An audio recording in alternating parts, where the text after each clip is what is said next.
Hello. Hello. Sorry, it took me a little bit longer to get off starting soon. I was warming up food. I was hungry. Guys. First off, I completely forgot that daylight savings time happens. Completely forgot. I have to like turn my microwave forward for one thing. Completely forgot. But that didn't really affect my sleep. I actually had a really good I woke up for once, and probably yesterday too, but I didn't clock it. I woke up without back pain. I slept uninterrupted. I feel great. That's a really big deal for me. As someone who's like always in some sort of back pain, like always with back pain. Like I've talked about it a couple times, but because of something with my back, I could never have uninterrupted sleep for more than like maybe 5-6 hours. Once I'm in bed for like 7 to 8, my back starts killing me. And it was a thing where back then I was going to a chiropractor. And one of the things they noticed was like a very, very slight tilt in my hips. And they were like, it could be that, but like it's hard to, you have, aside from a fuck ton of tension that is probably due to stress and stuff, I don't know why this would cause such really bad back pain. And he taught me like stretches and stuff. And then one day he was like, can I look at your feet for like a good second? Like, can I like really like take a good look at your feet? And I was like, sure.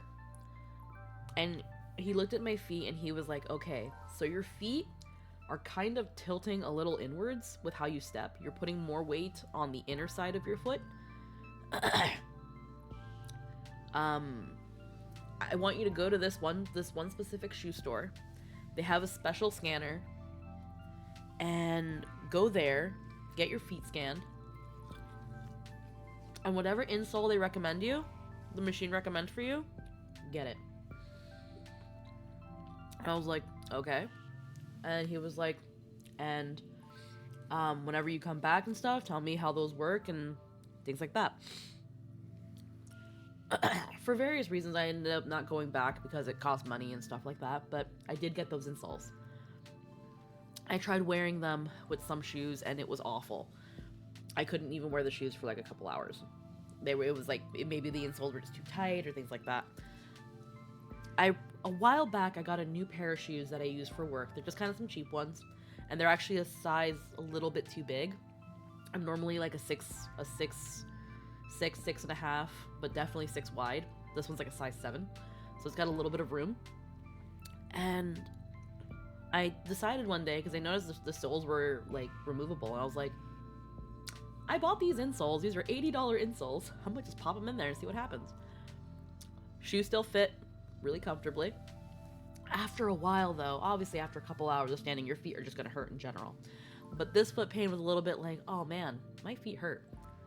I've been wearing them for, I want to say, I started wearing them when I came back from our vacation, so I've been wearing them for a little over a week now. I started wearing them when I came back, and I came back to work, on the 28th, so I want to say I've been wearing them for about 2 weeks now. Wait 1 second.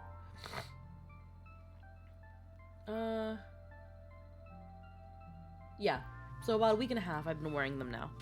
And obviously with like the small amount of sleep I get during the week, I haven't really noticed anything, because if I sleep like 5 to 6 hours, it's like, yeah, the back pain doesn't kick in. But the weekend is where I sleep more. But that's also where I get the most back pain. No back pain this morning. No back pain. Wah.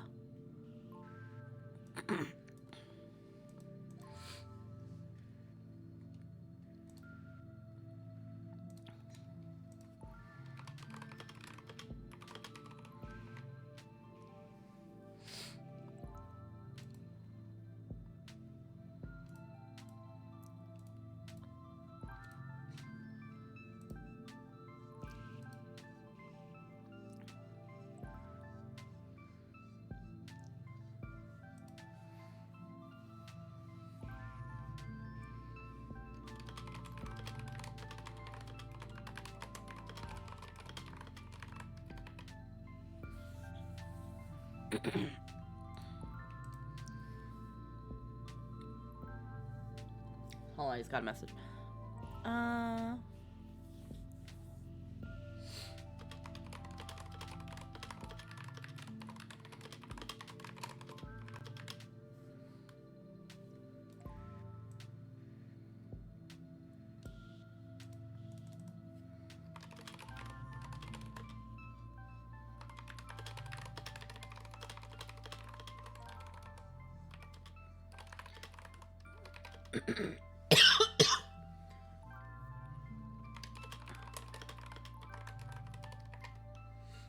Alrighty. I just got a message about something important, so I had to answer that. But yeah. Hi Sasa, how we doing? But yeah, I woke up today. I completely forgot to factor in daylight savings time. I want to say I fell asleep around a little past 2 in the morning. Like I want to say around 2:30. Well, got out of bed at around 10:30. That's still around 8 hours, but uninterrupted sleep, no back pain. That's crazy. And well, actually, because the hour would have been gone after, it would have gone from 1 straight to 2. So yeah, 8 hours uninterrupted. That's crazy. I feel great. Holy shit. I'd cry if I wasn't so happy right now. I got a copy of my unicorn overlay today, so weekend is not better. Hell yeah. But yeah, that all being said, today I kind of just want to have chill vibes. I was thinking of some Honkai, but I'm also kind of like, maybe we'll do that a little bit later. Right now, I kind of just want to chill in Final Fantasy XIV. It's been a hot minute. I've been playing MSQ again as Trin. I've been having a lot of fun with that. Just not been able to do it a lot. So that's what we're gonna do as we make our way first year. I know it's selected as Polo, but like, give me a minute. I was also like warming up food and being like, nom nom nom nom. And then yeah, I looked at my oven and it was like, I could have sworn I got up at 10:30. Why does it still say 10:30? And it's like, oh, because because the savings of the daylight variety.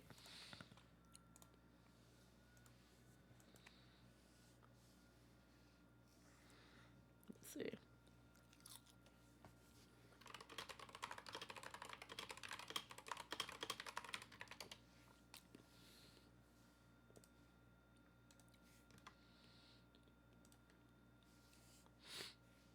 For breakfast here, we've got some of that chicken from ooh, bump the microphone, I'm sorry. We got some of that chicken from yesterday. I got a biscuit, I got some taters. I didn't want to make anything. I was like, I'll just reheat this. I just had like a small bit.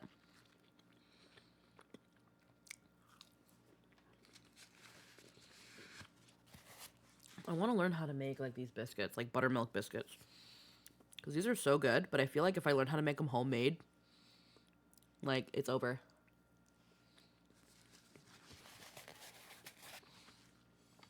Alrighty. Maybe turning on my controller is important too. So, I've been playing Trin as a paladin because I didn't want to play rogue or ninja, even though it would be more fitting. But the problem is that I feel like at this point, if I'm going to actually play an accurate Trin, I should just wait for Dawn Trail and get Viper. But I'm probably not going to be able to play Viper because I'd have to probably do Dawn Trail.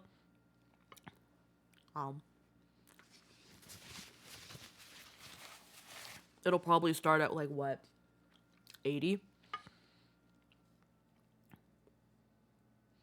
So that's where I'm kind of like,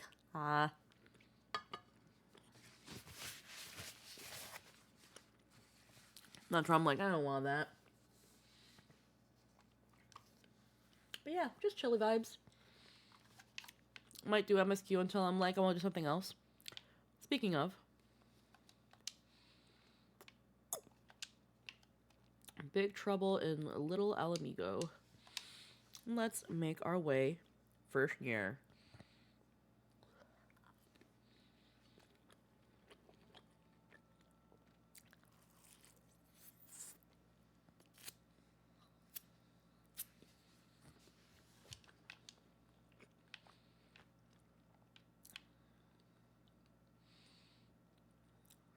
MSQ.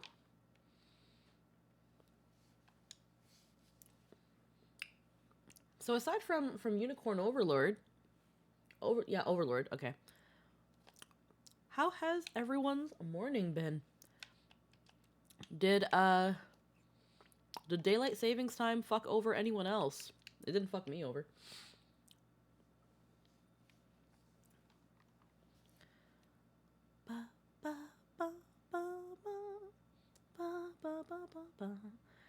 Oh yeah, I'm only 35. I gotta remember that. My morning's been not me. Morning's been bleh. Aw. There we go. Gotta be over here.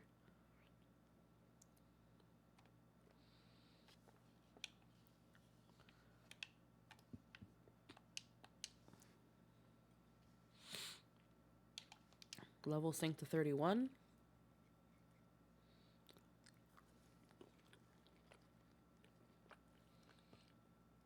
Swallowed a rock. Got me out of work early. Hell yeah.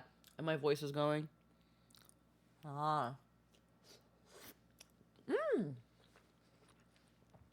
Yeah, now that I think about it, people working overnight shifts got out of work an hour early. Or technically got out, like, quote unquote, technically got out of work an hour early. Worked an hour less.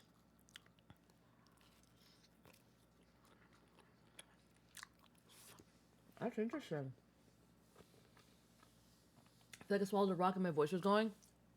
Legit, actually, I think I'm getting sick because my throat is really, really scratchy and sore. I have tea here, and my nose is stuffy. I can hear it in my voice that it's not there. And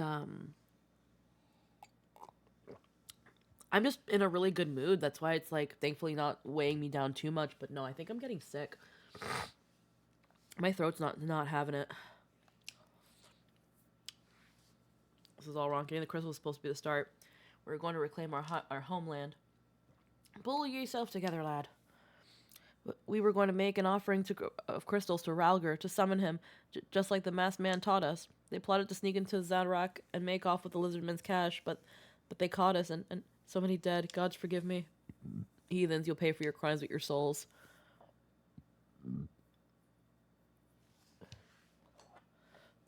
I regret our young ones' transgressions, but a soul is too high a price for youthful folly. For all their failings, they are the hope of the Alamegan people. I hope I will guard with my life. Alrighty. Alright, Trent, time to be a paladin. Please.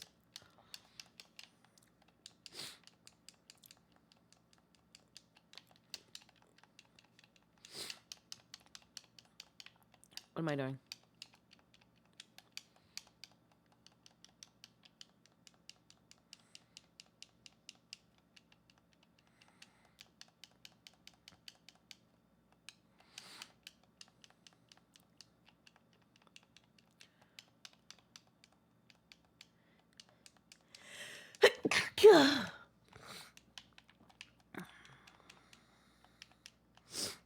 There we go. Get all the aggro.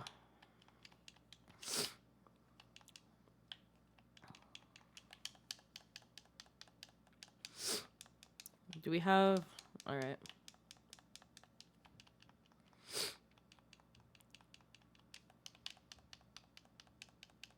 Strapping lad.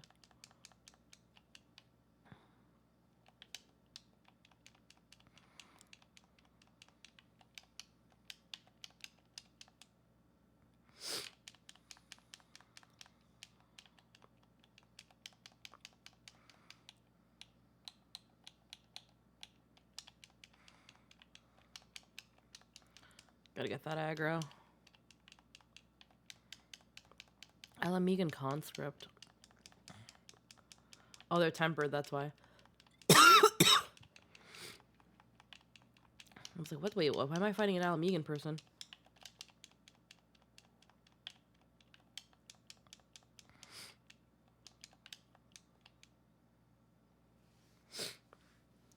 Easy duty. Easy.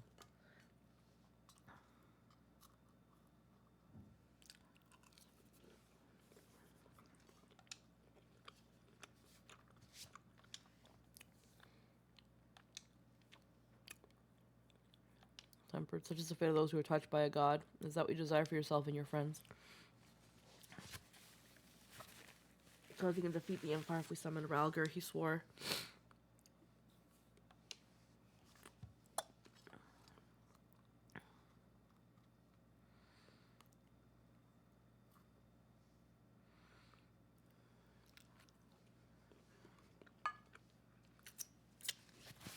It's funny because knowing what I know now about the 12, it probably wouldn't work.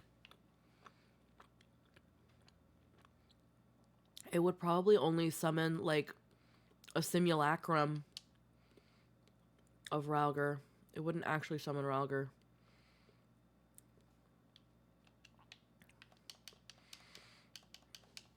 Hold on, hunting journal.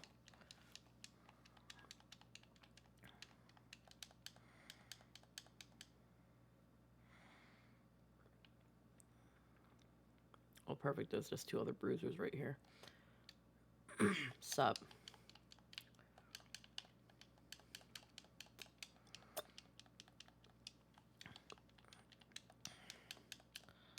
Oh, I didn't check the Ulda. I was literally there. I wanted to check the heckin' the vigil if it's still there.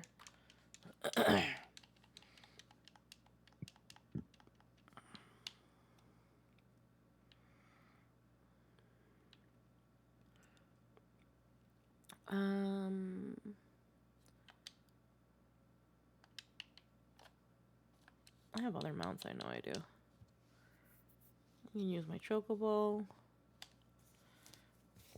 No, I'm gonna ride on my dog. Let's go, Kato.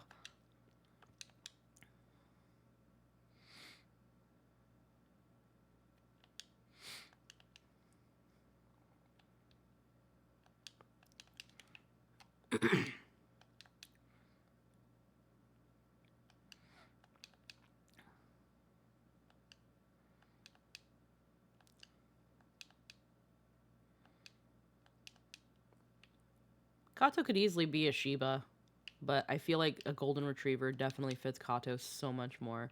Kato is so fucking stupid.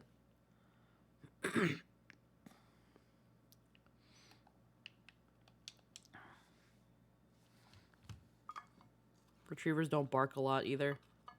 Kato doesn't stand up for himself. He just lets things happen.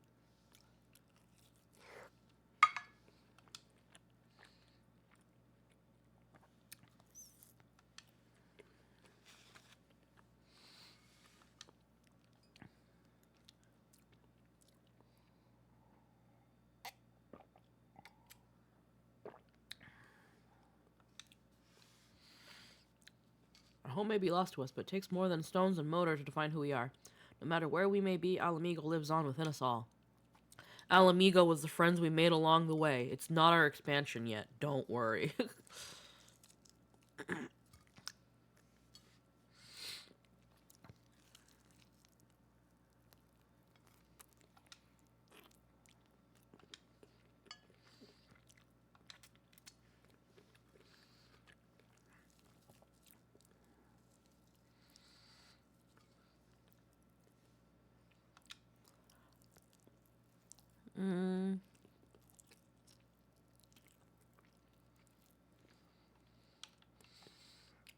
Green dye.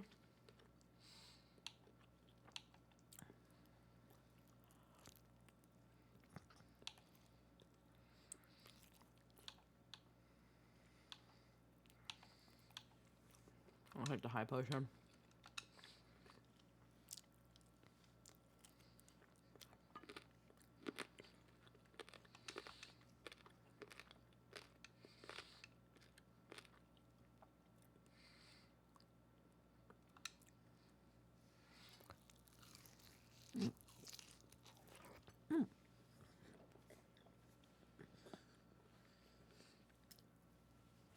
Hold on a minute. What's this? Oh, okay. It's just damage mitigation. Why are you highlighting it, though?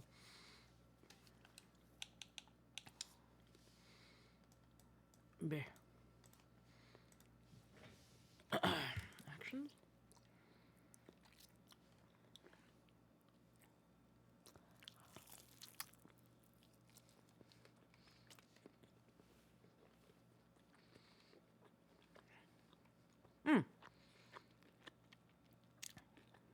Oh, it calls the oath gauge. That's what's why. I see.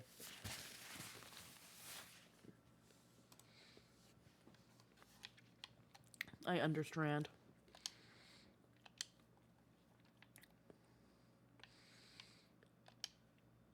Portamanphilia.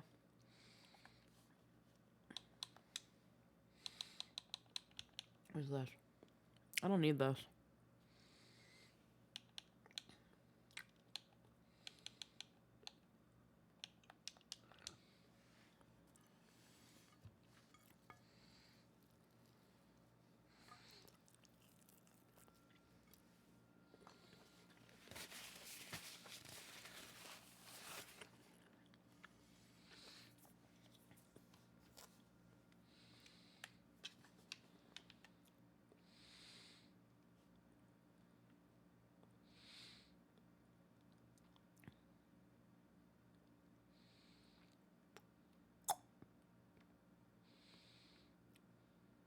So many people returning to the Waking Sands. I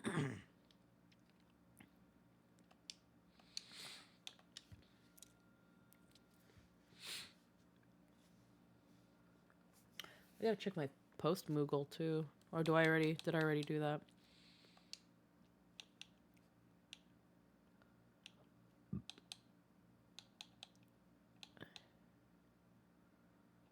I gotta check my post Moogle. Yeah, it's Thancred.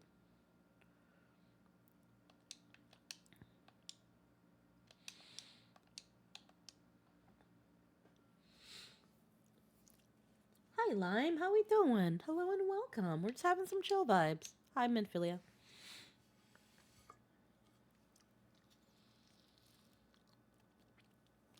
Welcome back. I'm reliably informed the investigation took you from to Quarry Mill and Little Alamigo. So tell me, were you able to learn aught of La Habrea?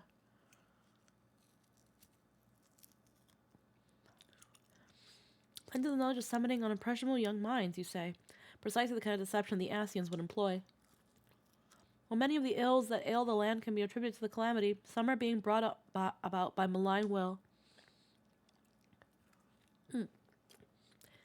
We must needs delve deeper into this, while things remain quiet on the primal front. All work and no play makes Minphilia a dull scion.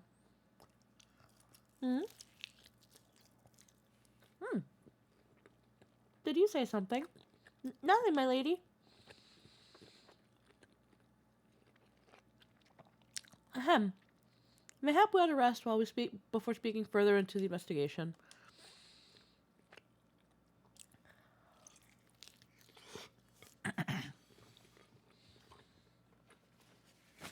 The quest was literally go back to Minphilia.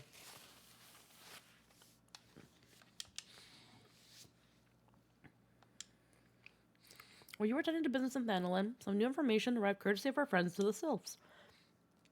An individual fitting La Habrea's description has been sighted in the North Shroud. The sighting comes in the wake of a series of mysterious deaths in the selfsame area. My instincts tell me that our man is involved. I will have you continue your investigation where you left off. 12 willing, we will pick up La Habrea's trail once more. Neroxia can furnish you with the details. Pray speak with her, and take it from there. As always, be careful out there. Well, first off, let me go back to Ul'dah real quick. I gotta check my post Moogle. I gotta check. I want to check if the memorial's still there.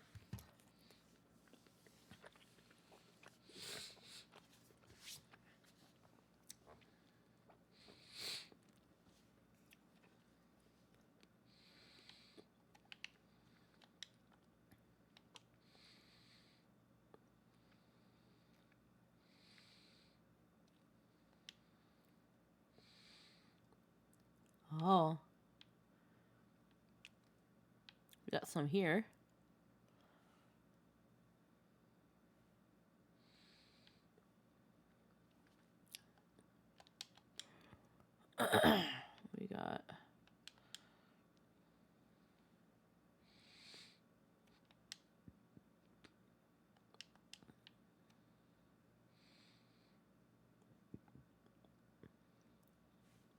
Just want to say I absolutely love the model. Specifically, the glasses really stick out. Thank you. Oh, excuse me. Nothing for me? Did I already? Okay, I did already check it then. Maybe I just didn't notice it.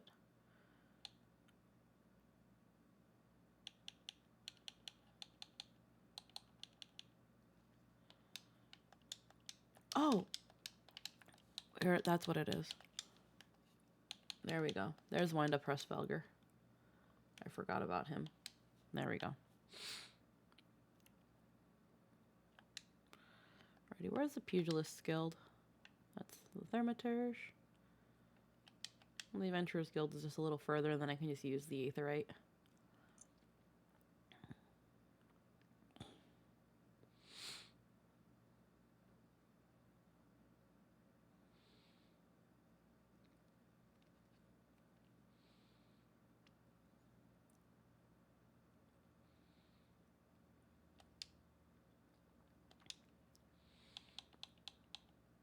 Wait.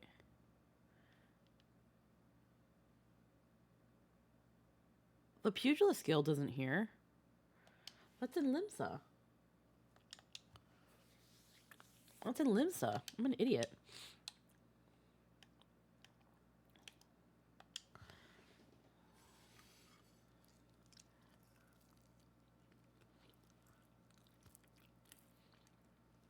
Pugilist is Ul'dah. God damn it! There's no oh, because there's no Aetherite for it. Goddamn. Hi, Lynn. God damn it. I was like, I know it's an Ul'dah, but I was like, I didn't You literally know that. I knew it, but then I was like, I don't see an Aetherite there. I don't see an Aetherite that goes to it, so I was like, wait, was I wrong this whole time and just a fucking idiot?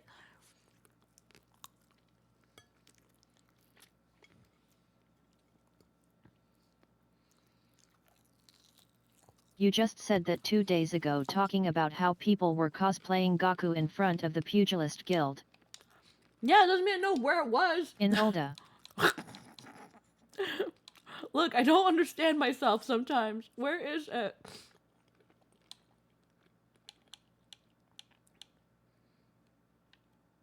Where the fuck is the Pugilist Guild?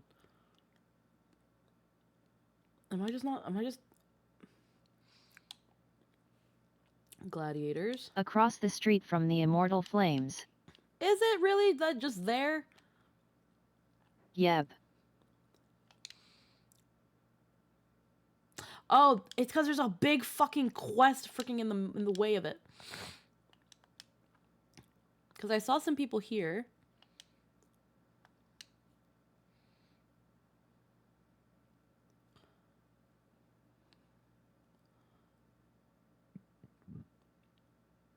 Yeah, there's no one in here. So I'm guessing the vigils have more or less stopped. There's a couple people. Either that or our server is not really the one that a lot of people are doing it at. Because there's none here. But there are some, like, right here. You also just ran past some Gakus yet. Yeah, no, I saw these guys. I just didn't see anyone in front of the Pugilist Guild, and that's when I was like, what the fuck? Yeah. So I'd say it's probably died down considerably. Anyhow. That's where vigils are commonly held, but yet, still going a few days later. Yeah. Noraxia. Oh, let me go back to the Waking Sands.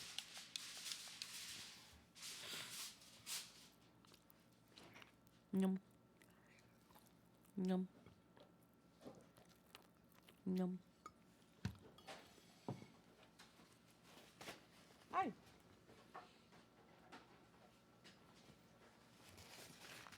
I know the vigil for Murata was massive and covered both sides of the street on our server. I wasn't there for that one. I wasn't super playing at that time yet, but I saw it.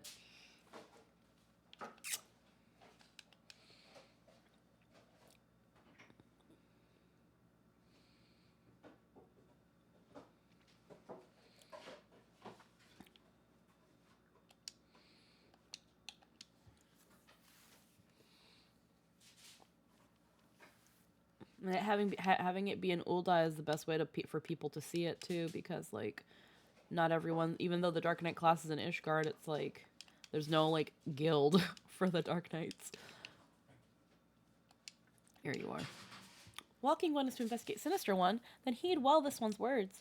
This one was friends with the Walking One and the Ash Crown Consortium. According to Friendly One, a Digging One named Medrad had an encounter with a scary masked one. This masked one is most certainly Sinister One. Walking One should go and speak with Digging One, Medrad. Digging One is to be found at Falling Guard Float in the North Shroud.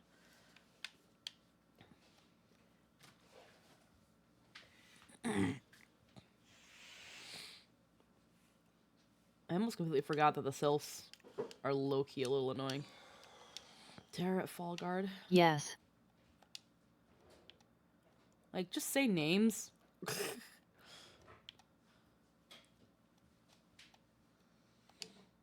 I have not been there yet. Okay. This is the North Shroud. Okay. I can go from Central to the North, and that'd be a less trek. So I'll just... Alright, I never went to the North Shroud. Good to know. Probably because at that time it was probably too dangerous for Trin, but... Interesting. Interessant.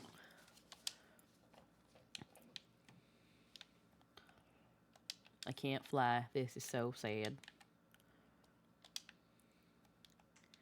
It's bullshit. I'm a bird and I can't fly. No, where's Kato?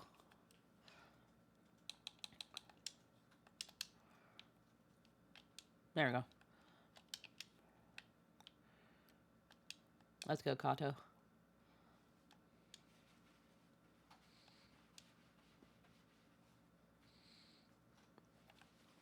Ha.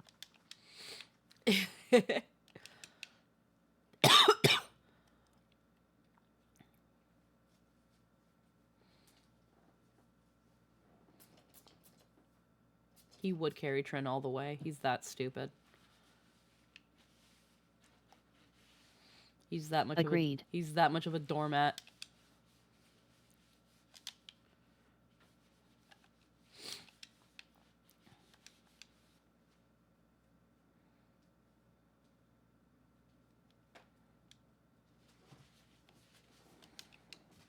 Let's see.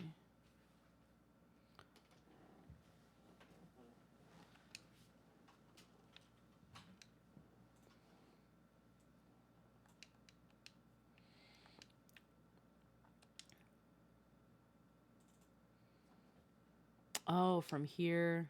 Oh, wow. Whoop. Keep going.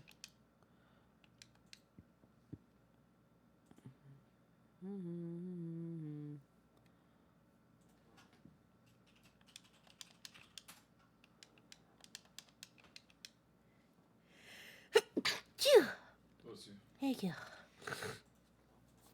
I can't believe I've never been here. I could have sworn I was.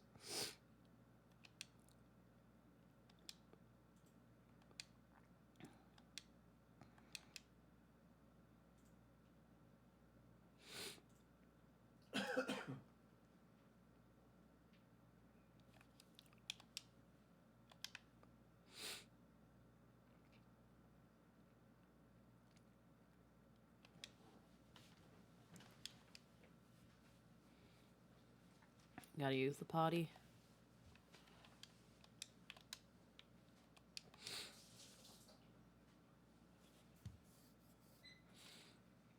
There we go. Alrighty. NPC is around here.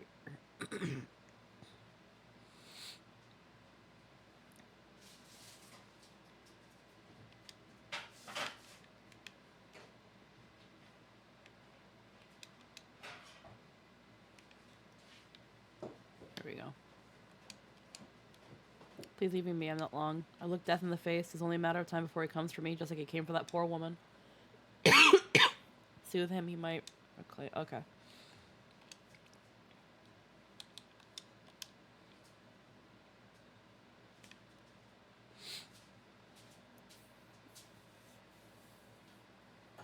You're right. It's not as bad as it seems. I saw something terrible. That's true, but that hardly means I'm going to suffer the same fate. Thanks to you, I can think straight again. I believe I can even recount what I saw without losing it.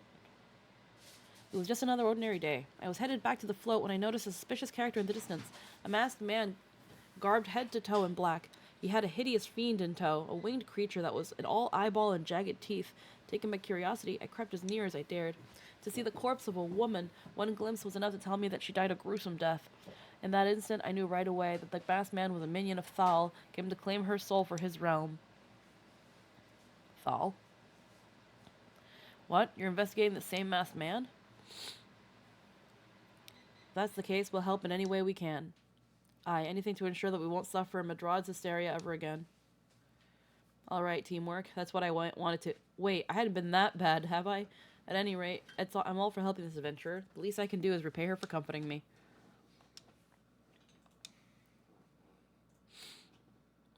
Bum, ba-dum, bum. Alrighty.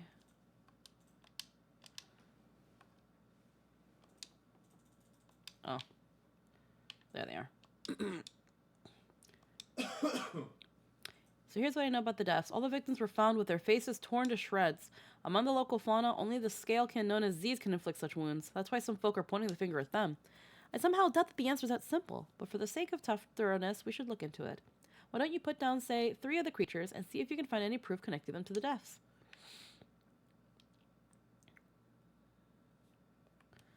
Do I have...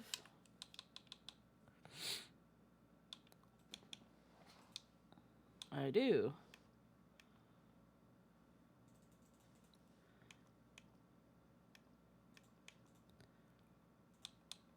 I don't know how I want to build my chocobo, but I have a lot of Gistle greens. Let's go, Eli.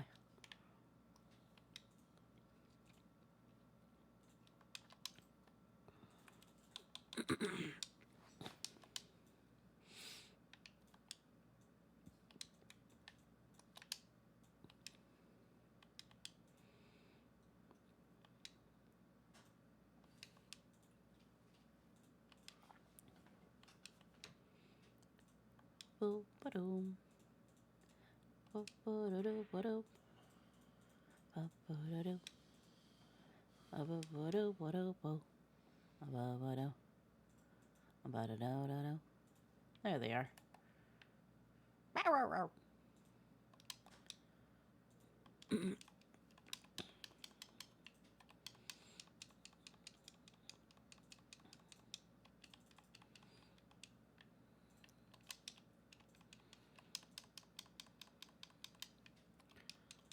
There's another one over there.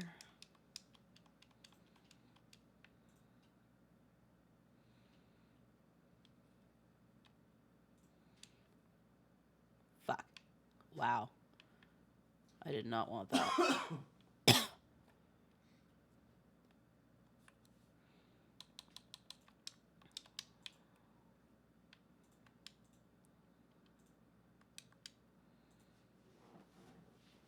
Let's try that again, but like not bad.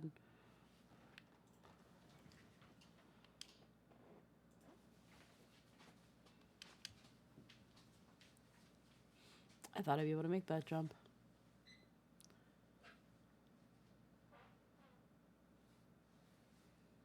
There's a bridge right here, though.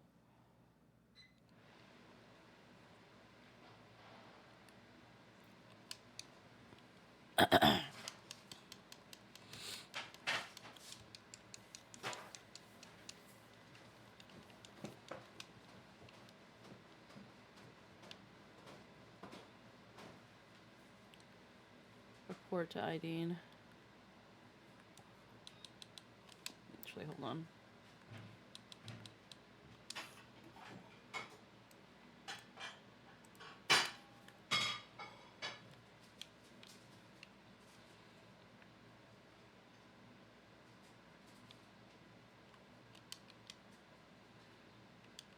Okay, I gotta get back down.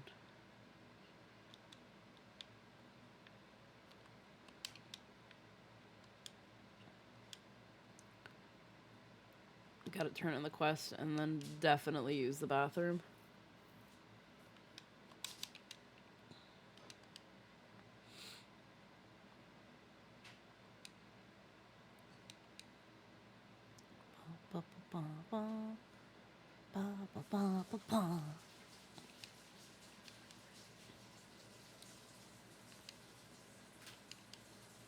Z's is so ridiculous. Wow, that's a bad name for a quest. I get what they're doing, but man, they really pat themselves on the back for that one. Yep. Alrighty, good work. Here, let's find suggest the creatures are the culprits. Nothing. Truth be told, even if there were proof, I wouldn't know what it would look like. Anyway, I believe we can safely strike Ziz from our list of suspects, which leave us with the masked man and his winged eyeball. Thanks for killing those things. I had a feeling they weren't going to be the thing anyway, because I couldn't prove otherwise. Well, okay, I'm going to BRB real quick so I can go use the bathroom.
Holy moly, I was gone longer than the ad break. Oh, man. And then some, yes. Oh, God. So while I was in the can... I just lost a little bit of respect for Neil Patrick Harris. Not a lot, but... Oof. So now I'm well aware that this was a long fucking time ago. But apparently, back in 2011, he hosted a Halloween party and had a meat platter on there. And the meat platter was a very realistic representation of Amy Winehouse's corpse. And at the time, Amy Winehouse had only passed away 3 months ago.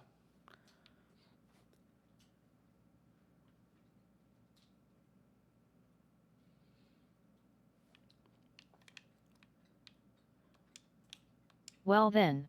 That's, yeah. I saw it on Twitter because I was scrolling Twitter. If you go onto the Twitter account called Morbid Knowledge or Morbidful, I didn't want to retweet it because even though it's just a meat platter, it looks horrendous. It looks like a rotting corpse.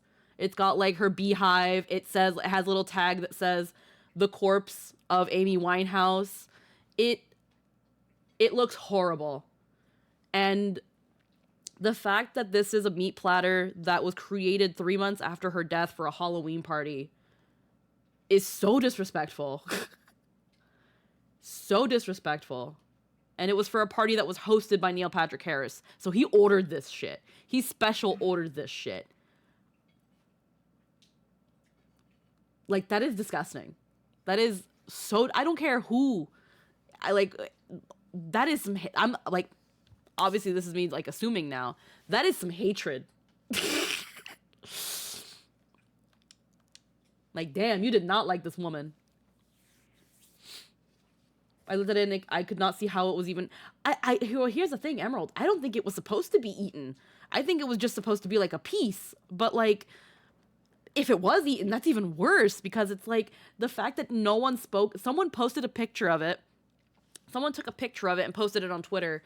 And then it was quickly deleted after people... After there was some backlash. But then after that, it was kind of really quickly brushed under the rug.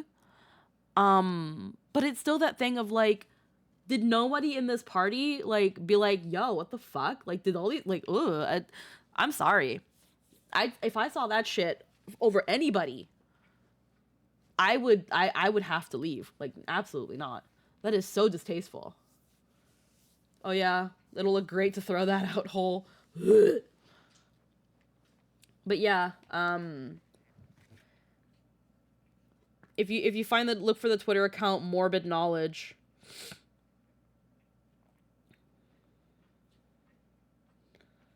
Like, it does not look pretty.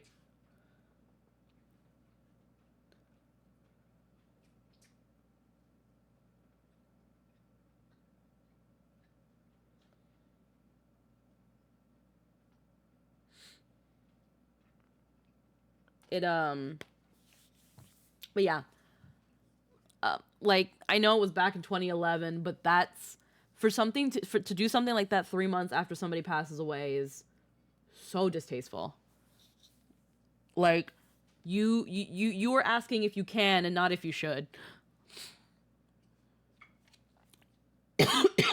Like, I want to know where his head was at. Have been comely maidens. I'd watch for myself.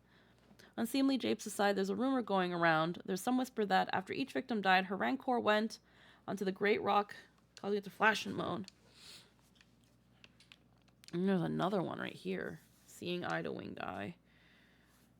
Using items and areas.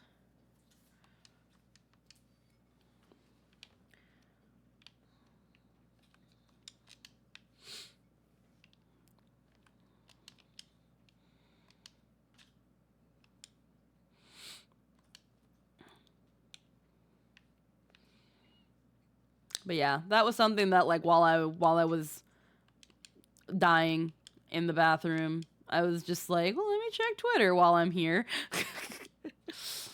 And yeah, freaking open Twitter. I see that because I'm guessing Morbid Knowledge, I guess I've interacted with some of their posts enough that Twitter was like, hey, do you want to see more? And while I don't mind it because, like, it's mostly just true crime stuff, where, again, it's just, you know, morbid knowledge. It's not anything, like, triggering or crazy. It showed me that, and it was, like, 30 minutes ago it was posted, and I was just like, oh. All right, then. Wait, is that Trin and not Polo? Yes, it is Trin. I've only been on it a very few couple times, but I have a Trin alt. I have a Trin alt. And I've been doing MSQ with her. I've been doing MSQ. There's the bridge before I freaking jump off to my death again. Take the dumb dog with me. Ooh. What class? Well, right now, Paladin. Right now, we're playing Trin as a Paladin because I didn't want to do Rogue.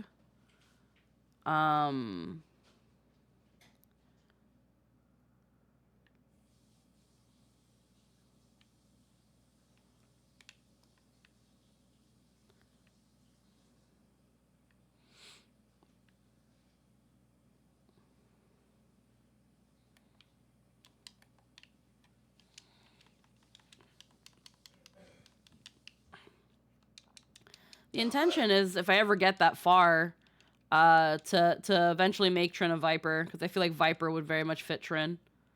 Ah, fuck.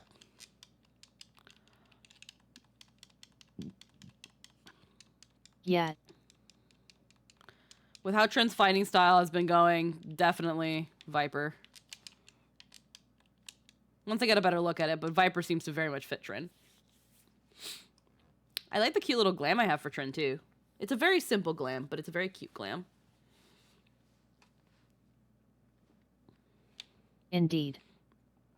Like, boy and girl Trin look very good in this little glam. And it's really just Zidane top.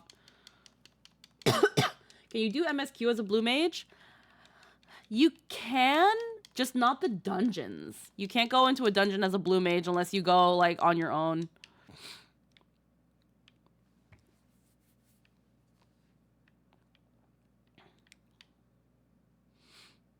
Throw a fire sand stick at a rock.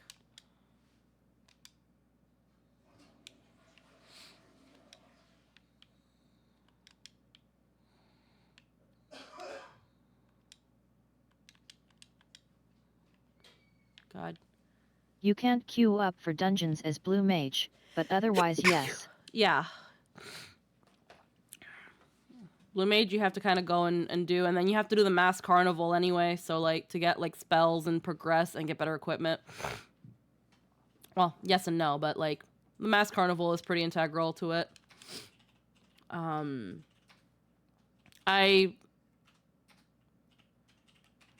It's fine.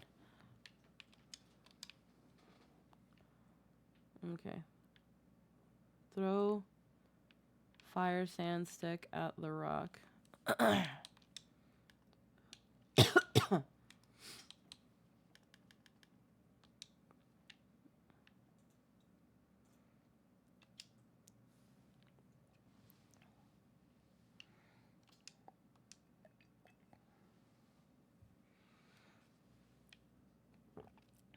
But yeah, no, actually, this is like a very, very simple glam. Like, I kind of legit want to see actual Trin in this. And I think that if I had thought about this before, boy Trin, like initial Trin as we started, would have probably been in something like this. But at the same time, Trin would also still have their base outfit. One, because Chrono Cross reference. Two, because it's very, very plain and inconspicuous, which was Trin's point. Let's see, what's Trin's glam? Oh, okay. It was such a tragedy that Squeaky hadn't played 9 yet. Yes. But it's okay, she has now. Well, it's that thing of like, even before playing 9, I've always had these. I just, you know, never had like super delved into 14 enough to be like, let me make Trin. So yeah, we've got Zidane's top. We've got Furion's armlet, so Final Fantasy 2. We've got Leon's pants, and then these are also Zidane's boots. Nice little color coordination, I think. Yep. It just works very well.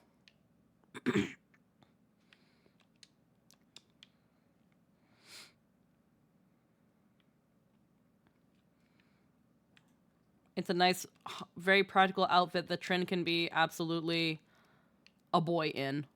And also something you just kind of have sitting around if you've played a while. Mm-hmm. Yeah.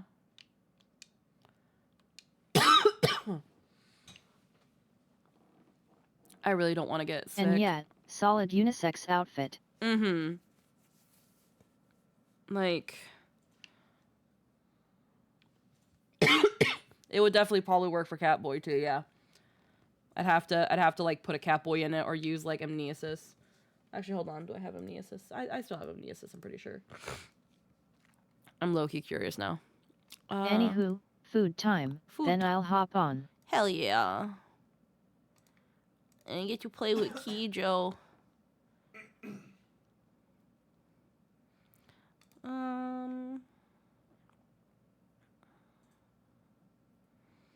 Let's see, where is it? Feed Lynn. Feed and grow stronger. Yes.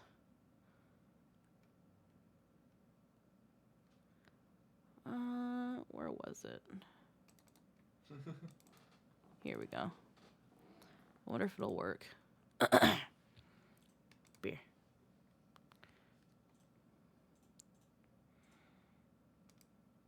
Lol, what?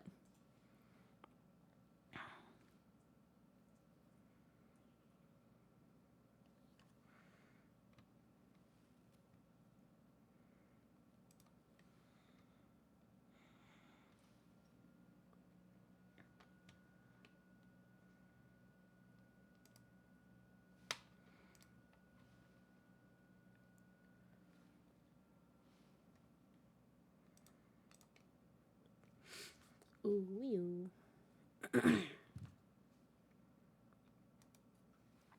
Okay. Anywho.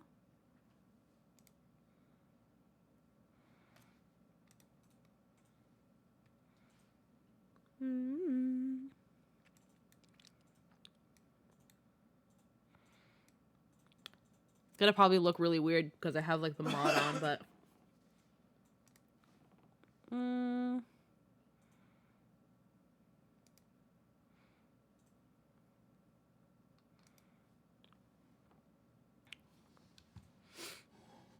I haven't used this version of it in a while, so it might not work.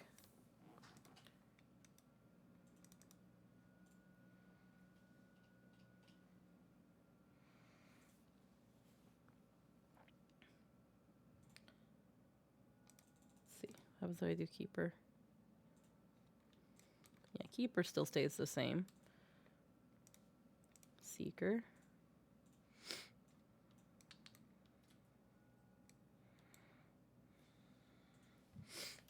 And then feminine, masculine. Yeah, no, it actually kind of hella works too for male. It actually hella works. Not as cute, but it still kind of hella works. It's just very twinky. It's just very, very twinky on male on male Trin. Obviously, we'd have to change the hairstyle. We'd have to like make it long. So it'd be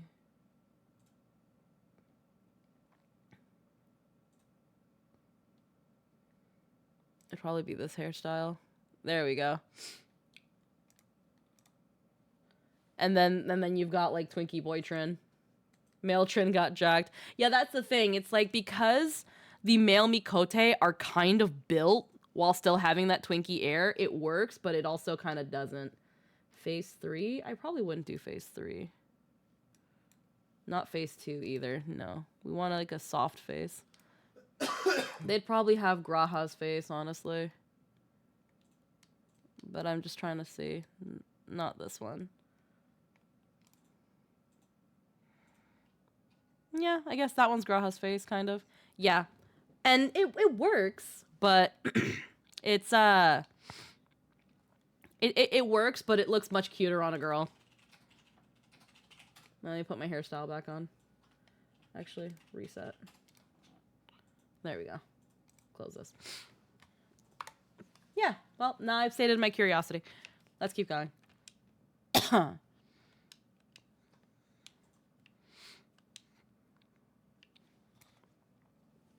see.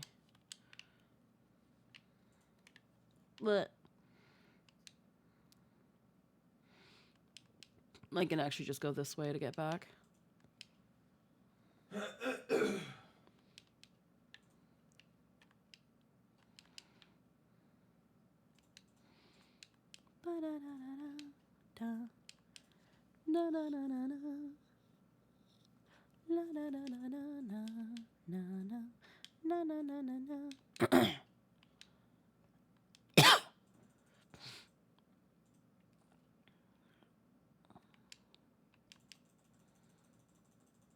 I hate that we're out of water.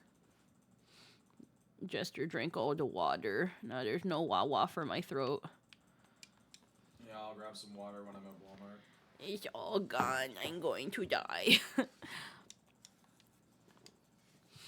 I love your little puppy mount. Oh yeah, it's great. Until they make a golden retriever, it's Kato. My puppy minion is Kato and my mount is Kato.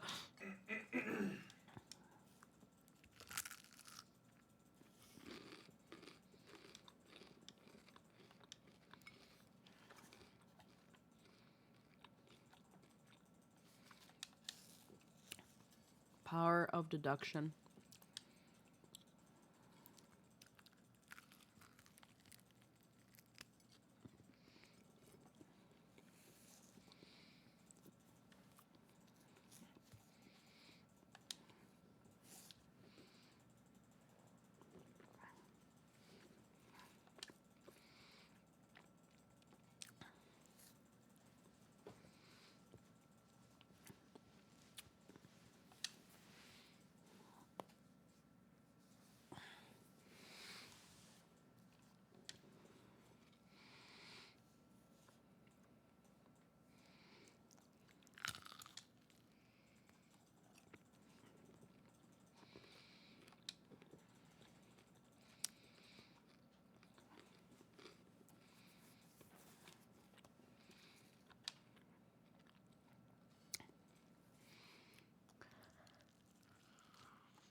Hold on, I'm trying to eat this chicken before it gets any colder.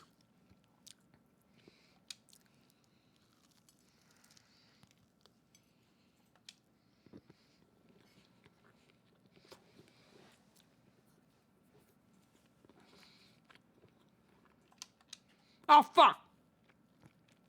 I didn't want to skip that.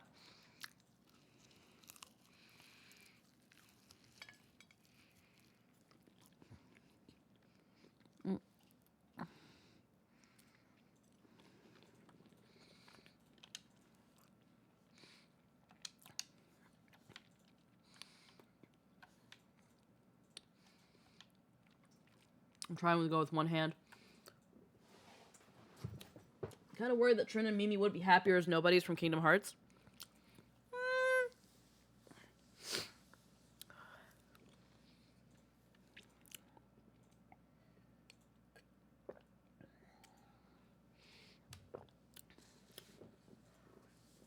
Now you're making me want to mix him. Oh, mix him would actually be a really nice name for a really good nobody name. Mix him.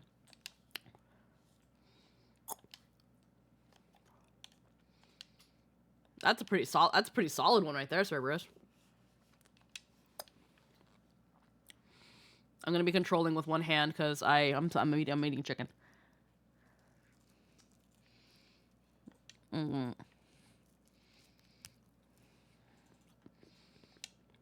can't see. I'm trying my best to control this with one hand. I'm thinking of using Trin or Ultima or Altrinia. Altrinia is it's not a U, it's an A. Altrinia, not Ultrinia. No, no, no.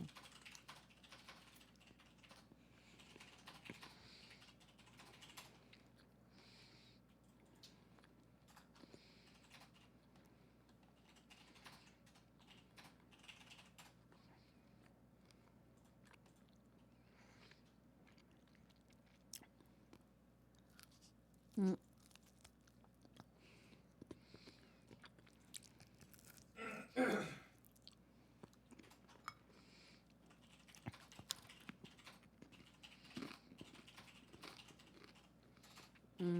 No.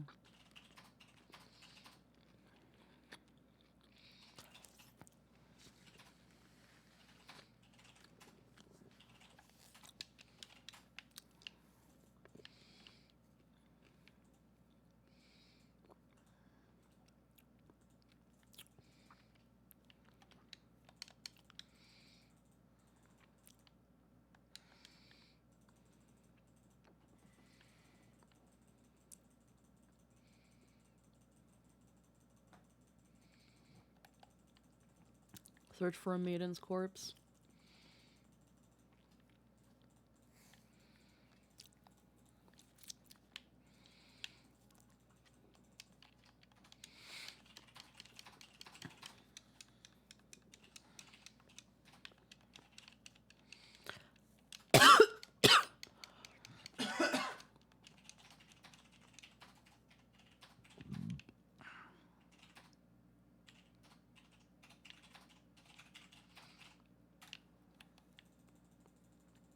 Oh, they put a mask on her. It's supposed to be like mangled.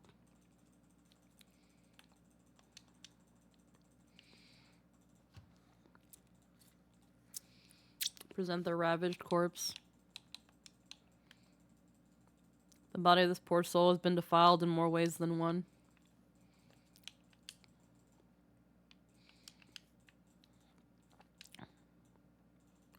Well, let's take it back. If I can find my way back. Let's go.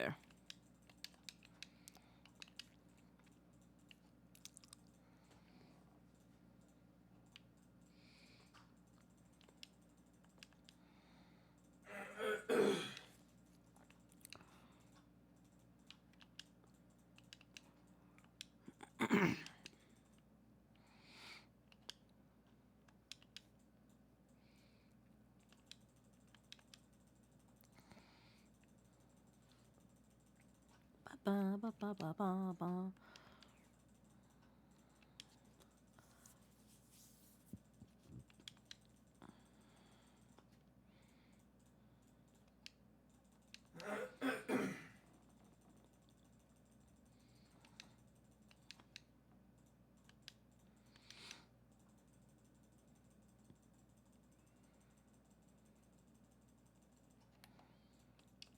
Stop.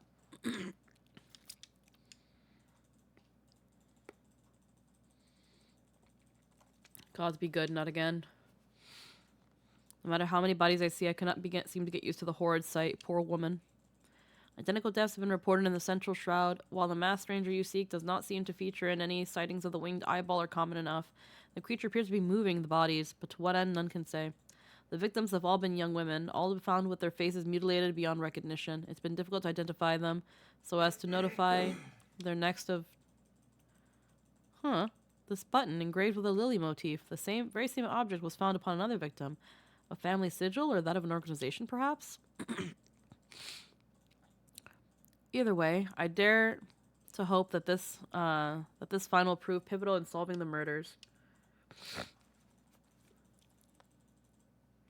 It's crazy how I don't even remember this part. Wah wah wah ba wah.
Alrighty. I would have you hold on to the Lily button. You will need it to continue your investigation. While it isn't standard procedure to entrust key evidence to individuals, you have proven yourself reliable and resourceful in this manner. I see no reason why you shouldn't carry your work. Alrighty.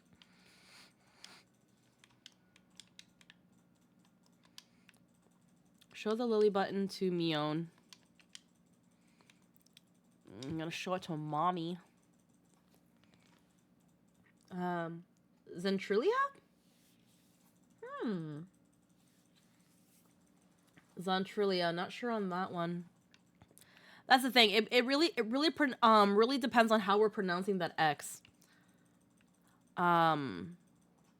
Like I know some people use it as like a ja kind of pronunciation. Then there's like Shion has the X and it's like a sh sound. So like Zontrilia doesn't sound bad.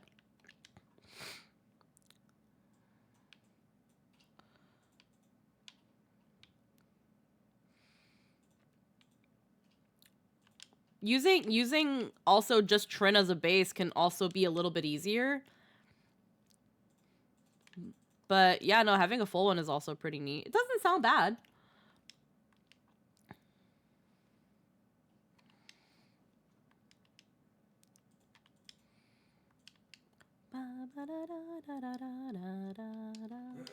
Only having the makes it harder.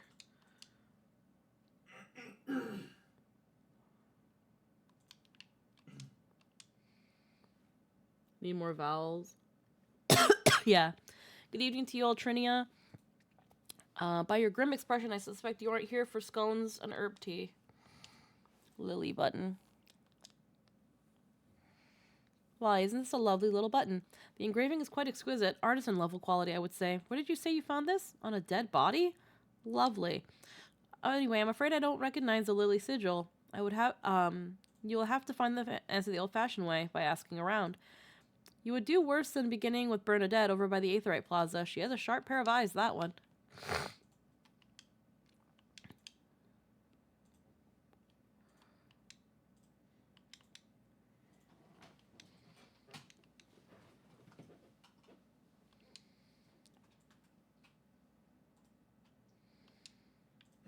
You'd help tracking down the owner? With Trin you don't have as much room, looking at Enreet, Zernt, or Rixnt.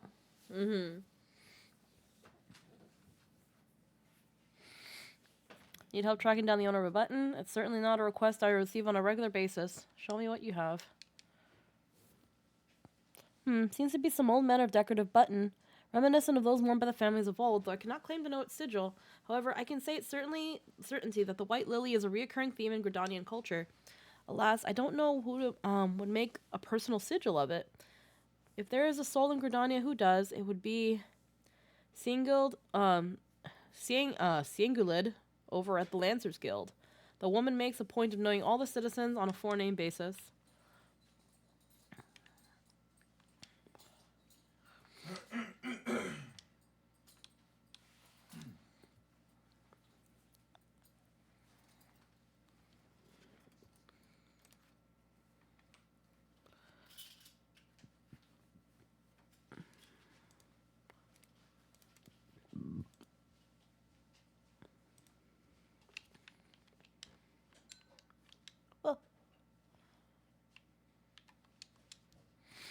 Bernadette believes I can assist you. Well, that is a rather bold assumption to make. I will try to assist, never you fear, but what comes of it is another matter. What do you require of me? Bumpton. Fascinating. Work of this quality is rarely seen in the hands of ordinary Gridanians. The owner of this button is most certainly well-to-do. You may wish to take your search in the Gentry's ward, northwest of here. Wait, a memory comes to me. Of late, there has been a man who is perpetually seated at the bench by the ward's entrance. His name is Ursandal.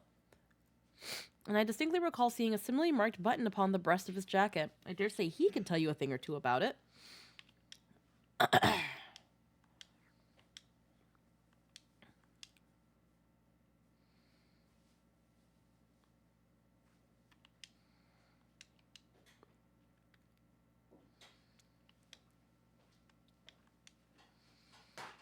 surprised at no point no one's like, Oh man, this looks like some really artisanal work. You should go to this guild and ask if anyone's made this button.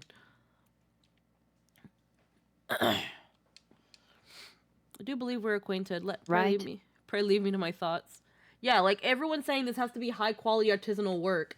So why is this person not... Why am I not being told to go to like the leather workers guild or the woodworkers guild? Hold on, actually, before I say anything. There's the leather workers, the conjurers, the botanists.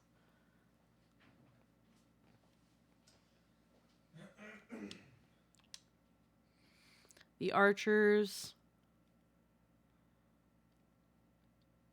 The carpenters guild. Depending on what the button's made out of, you're looking at maybe the carpenters guild, the leather workers guild, and then if it was made of metal, you're looking at like Ulda or Limsa, but for the metal workers or the goldsmiths, but still.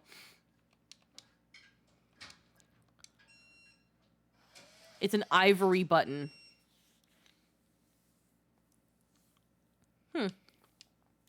Probably still be Gridania. The sigil of the D'Artancourt's family. How? How is it that you came to be in possession of this button? From the body of a murdered woman? Her face wasn't marred in any way. I had feared as much.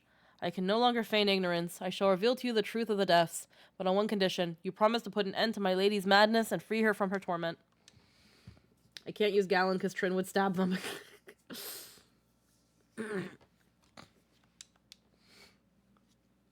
Let's see. Skeletons in her closet.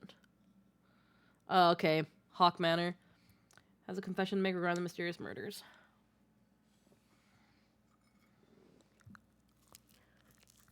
I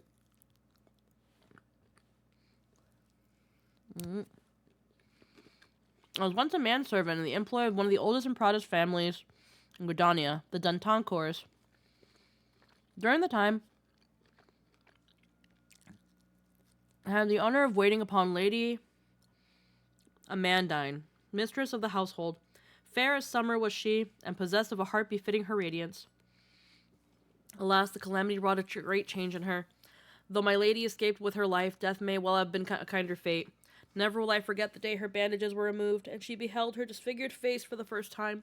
At that moment, the kindly woman I knew ceased to be. Unable to bear the thought of being seen, the lady sequestered herself within her chambers and refused all company. This continued for many uneasy moons, until one day, without warning, she began receiving queer guests. None among us knew whence they came, these masked men, but my lady believed that they would help her to regain the look on that which she had lost, and began the rites of rejuvenation. These rituals seemed innocent enough in the beginning, but grew more grotesque as time went by. Eventually, there came a day when my lady bound one of her handmaidens to her bed, and proceeded to mutilate the poor girl's face. Suffice it to say, she did not survive the ordeal. It fell to me to dispose of her body. I performed the dreadful task as bade, obedient servant that I was. But when the time came to return to the house, my legs refused to move. I knew then that I could not go back to that place, not after the nightmare I had witnessed. So it was that I left Hawk Manor, my home for nigh on half a century. Long did I weep for the girl who was slain, and longer still for the woman that Lady Amandine had been. Yet one cannot weep forever, and I endeavored to put the matter behind me. Indeed, I resolved never to speak of my experience until you appeared before me. My lady's madness must be ended, lest more innocent lives be lost. Lay her tormented soul to rest, as you swore to me you would. She awaits you at Hawk Manor, on the western edge of the central shroud. Go now, go and do what must be done. Alrighty. Well, I'm gonna finish eating my chicken. And then we can go put down the moistened tot. Disfigured totlet. Indeed. Nom, nom, nom, nom, nom. Can't really do it on an empty stomach, you know. My game crashed though, so booting it up again. No worries. Puppy mode.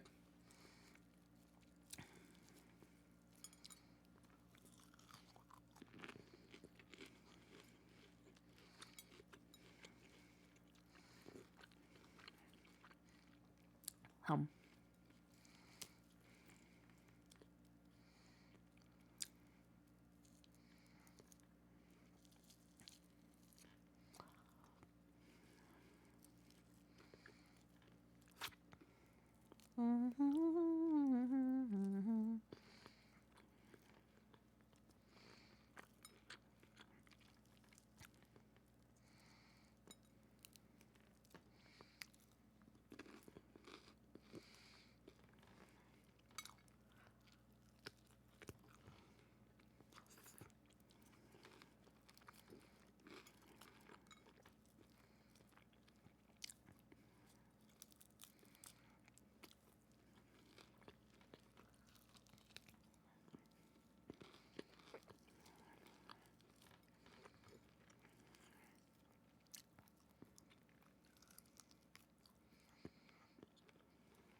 Yum yum yum. Yum yum yum yum yum. Yum yum yum yum yum yum.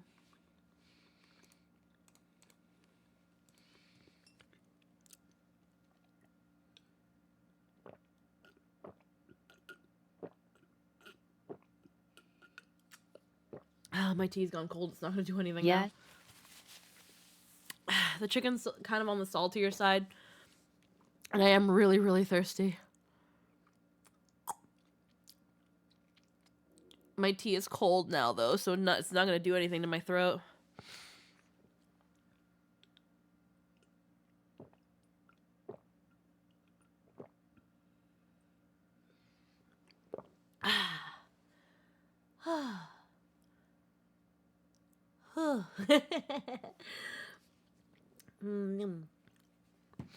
All right, let me put this aside and grab another drink. Wah, wah, wah.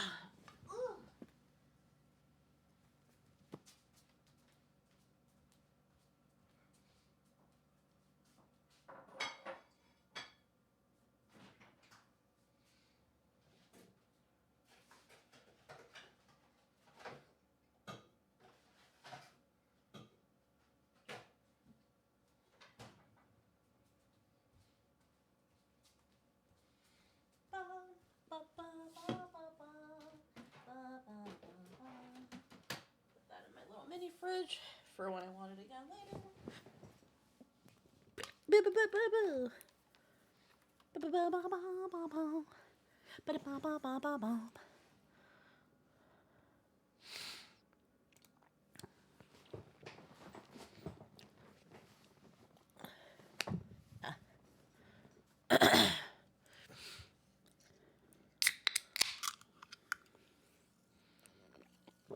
Alrighty.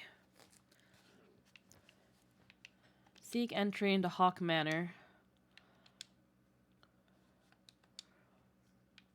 Oh, I gotta go all the way over there. Bent Branch Meadows. Is feared Searfex maybe?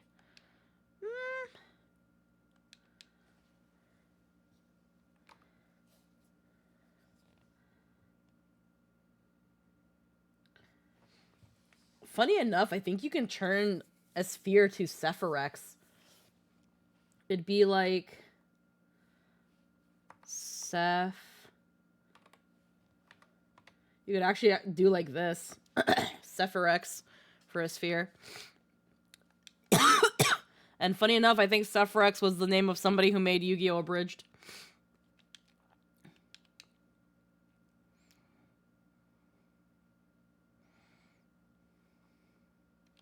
Sephirex, quick making fun of GX. It's better than most of your video train Rex and Kaiser. Man, you're none the wiser.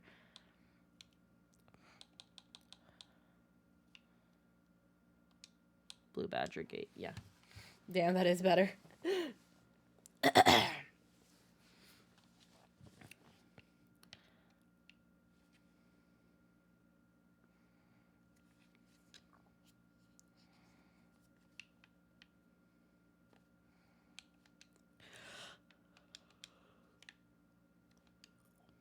Alrighty, let's make our way.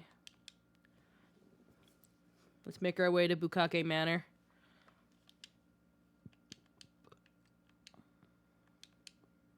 Boo, ba, ba, ba.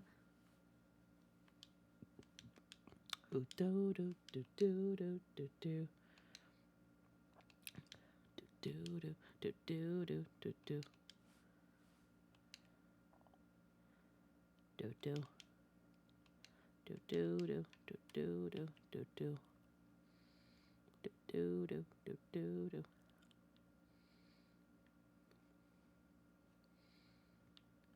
Oh, there you are. Lovely! I'm gonna bite you. Nihilus cannot become a heartless nobody, so they're good. Hold on, this is being like, a party? I'm gonna sit next to you. I'm gonna sit next to you.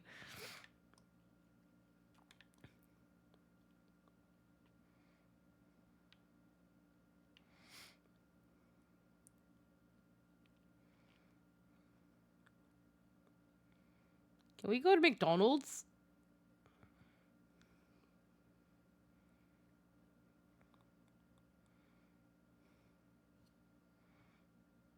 I guess that's a no. I guess that's a no. Beep. I guess that's a no. Mana gate. Kyujo, Joe Kicks?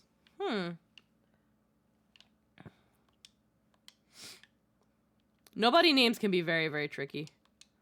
Alrighty. Well, you see, Kijo isn't her name. Yeah, that's the thing. Kijo's not her name. Her name is Hiyori, so we actually have to work with Hiyori. Let's see. All right, Huki Manor.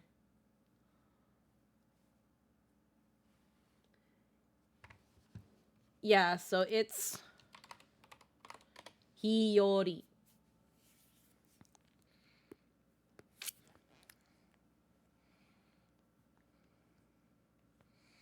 Lots of vowels, which is not nice.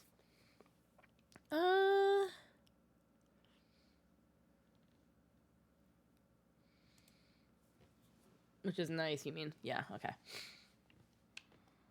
Like...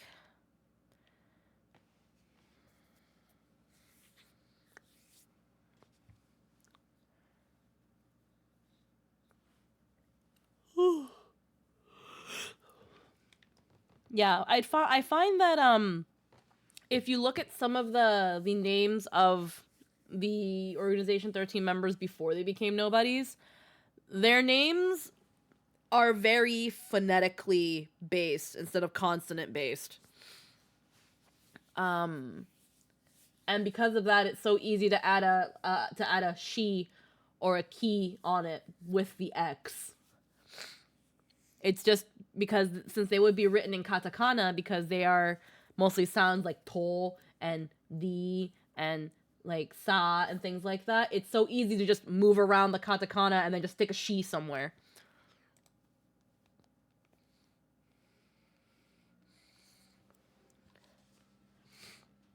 Or a ki or a ku.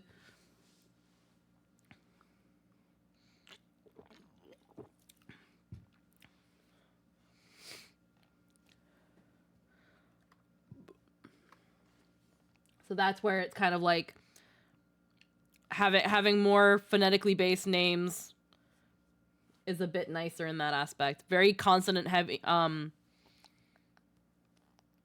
heavy names will be definitely more difficult.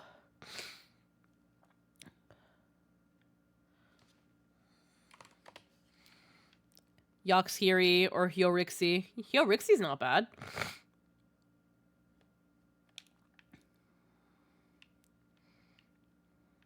All right. I can't say I remember this freaking...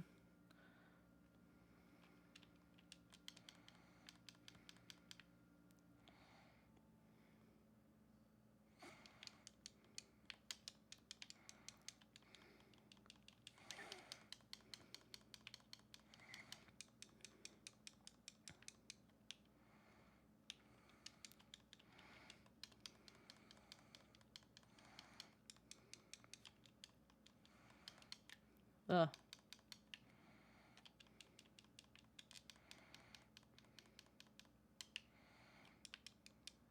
Okay, hold on.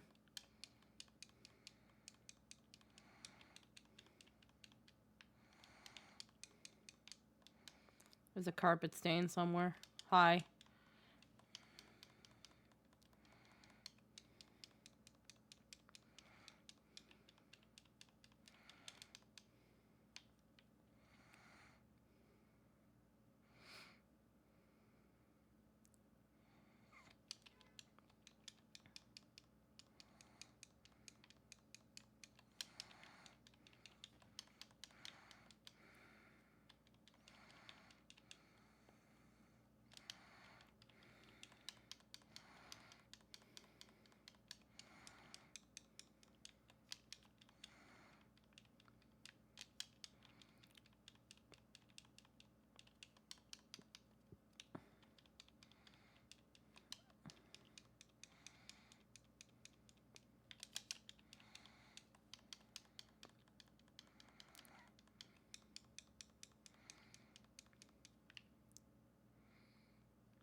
This is gonna be a little bit rough since up until now I've only been running the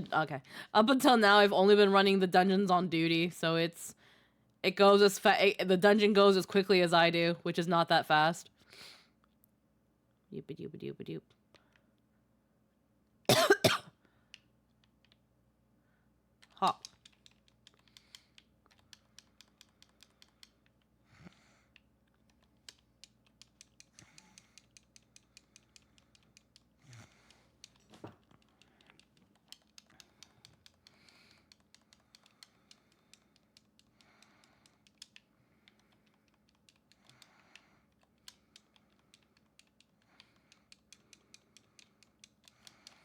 What are these carpet stains not liking me?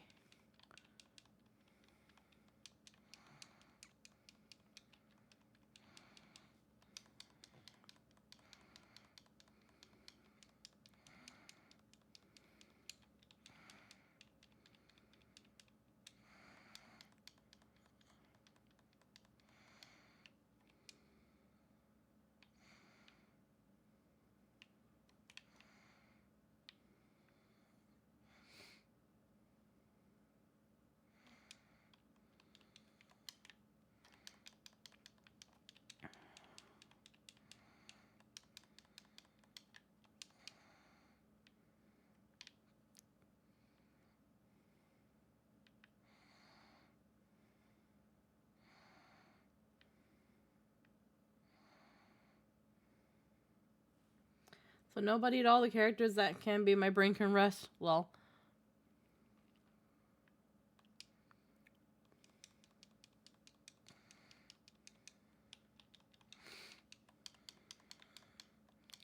What the fuck?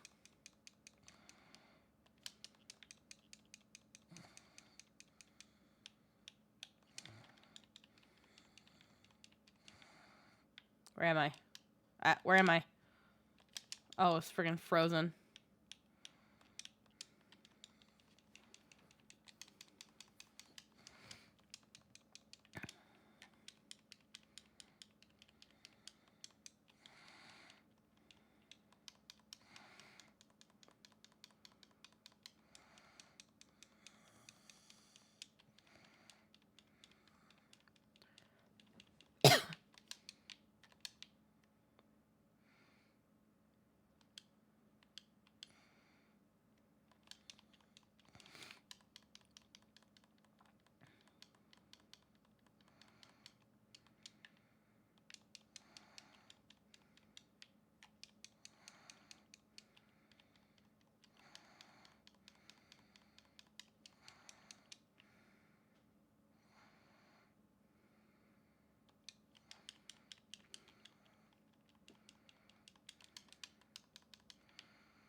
I don't know what it is about the succubus horns that I'm actually just not a big fan of. I'm not a fan of horns that seem to like how do you do anything with those horns?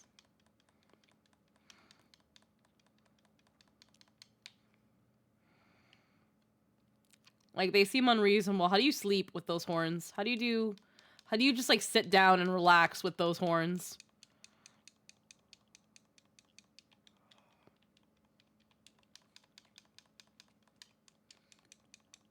Never been a fan of horns that don't seem like evolution-wise they would actually happen. Specifically designed chairs upside down like a bat. I guess maybe, but like...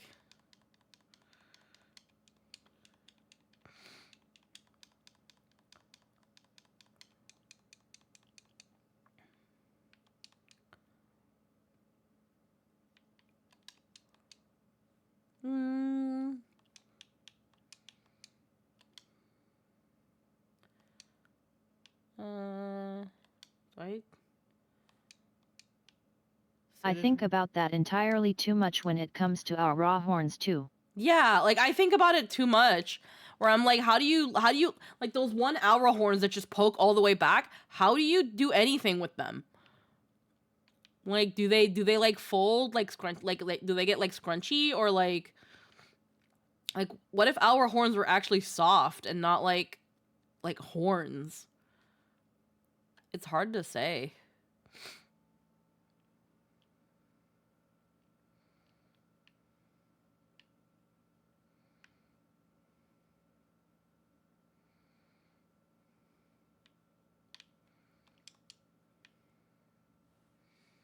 Maybe But they're then all that doesn't work, because they're also ears, and need to be hard for resonance. Yeah, exactly. And then maybe they're all side sleepers, but that would still be uncomfortable, Cerberus. Especially for the male aura. Like, aside from that one like aura horn, they seem to imply that they sleep on their back. But like then there's some horns that just don't. Like unless there's like the heads are elevated to a certain way that would allow for this. But I don't know. It bothers me. They look cool until you start thinking about the character doing other things aside from standing there. Then you're like, oh shit, how do you actually do anything?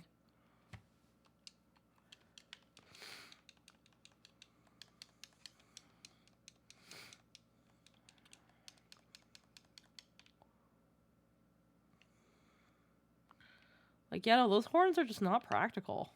How do you do anything?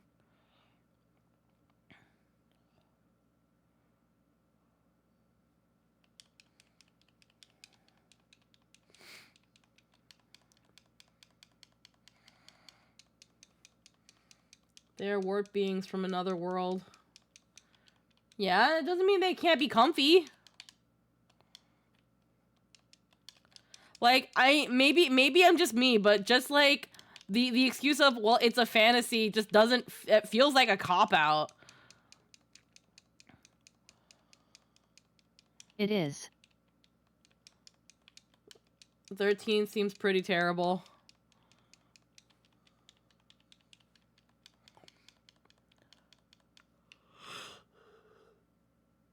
Whew.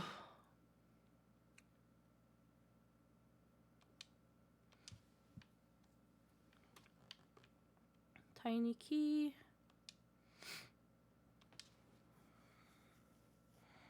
Tiny key.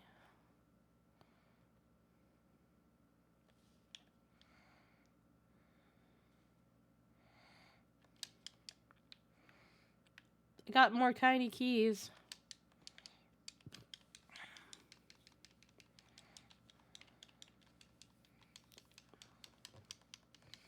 No nappies. They're just perpetually angry. That's actually why they all want to die. They're just really tired.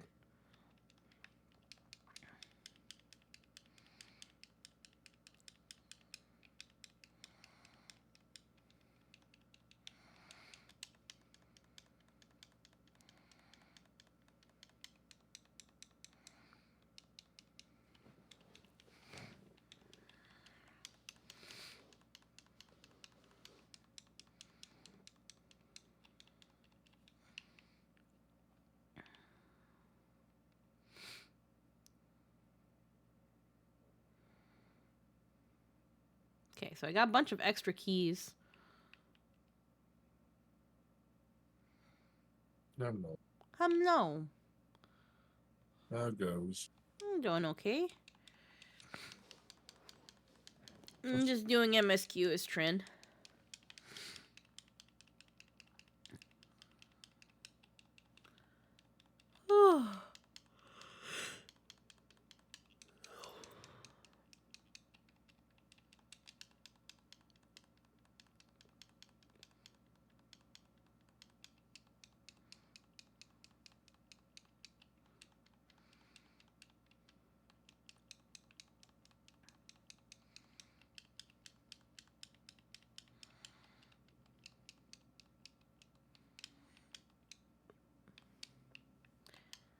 Let's see.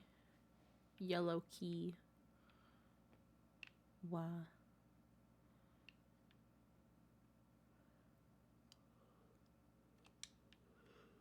What's in here though? Nothing.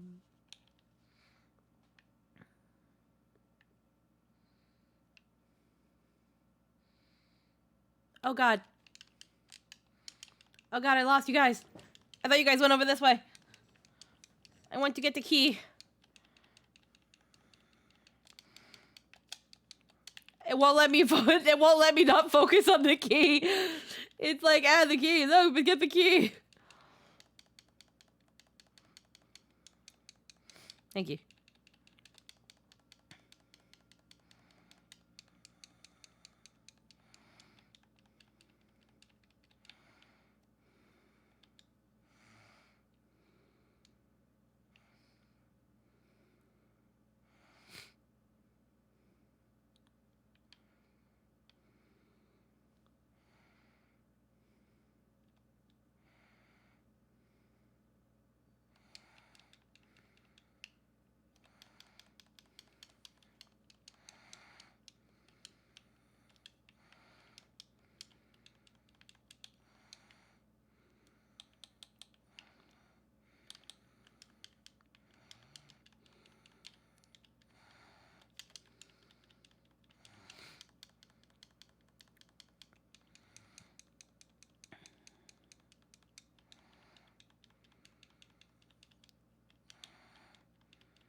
Ah, fuck.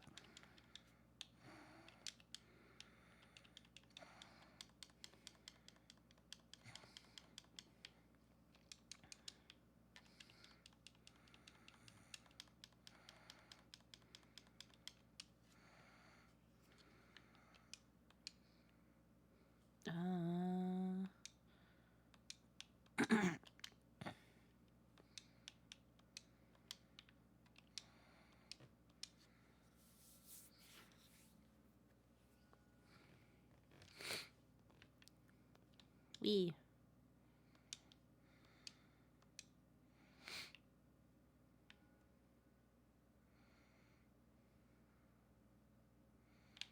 Well.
Ah, fuck.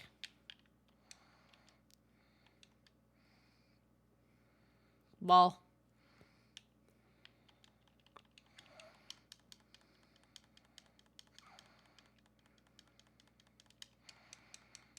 I can't remember if a conjurer or a white mage has a Suna at this point, but I sure hope they do. Okay.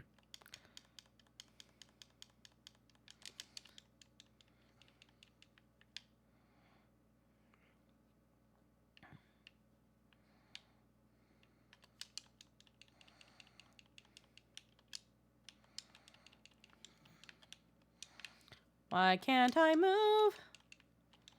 No, I'm not trying to suck your toes, but hey, pretty girl, I'm sucking toes. The way you do the things you do reminds me of me sucking your toes. That's why I'm all up in your toes.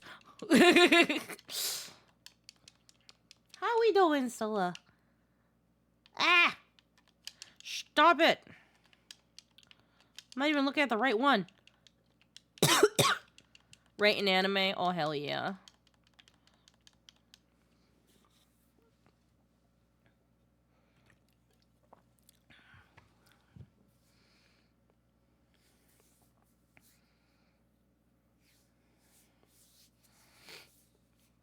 It's funny how the manservant that sent us here probably doesn't know that she's turned into a fucking demon. But he still was like, can you go kill her? Can you go kill her?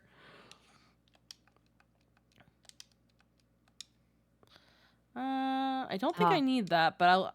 Yeah, I already have this. Pass.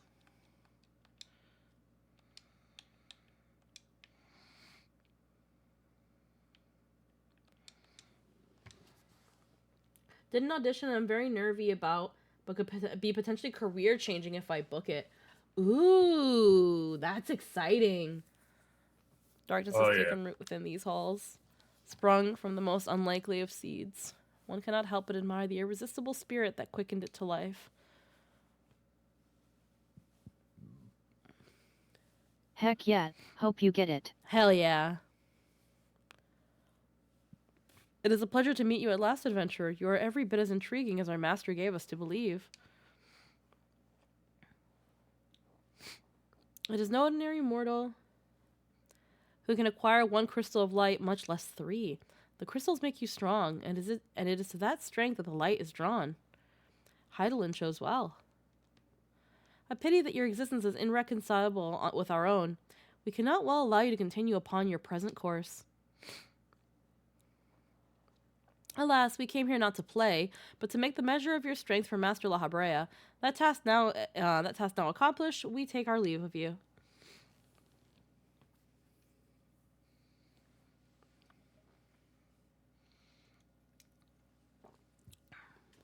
Fare you well, bringer of light.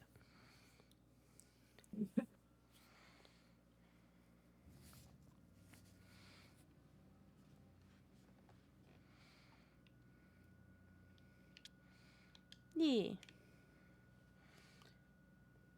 Are you playing early game stuff? Yeah, no, this is ARR. I'm doing ARR stuff as Trin.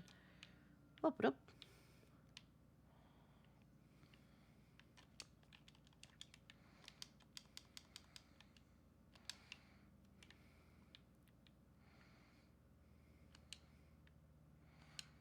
Well, hell yeah. Yeah, I kind of forget that, like, when it comes to Gridania, there is, like, a whole-ass manor here. Yeah. Like, it's mostly just, like, forests and, like, little towns, but then you have, like, again, like, an actual mansion just in the middle of the woods. That you're not really sure you're a fan of the fucking demon gargoyles that sit on top of it. Mm-hmm. But again, it's supposed to give you, like, a haunted house vibe.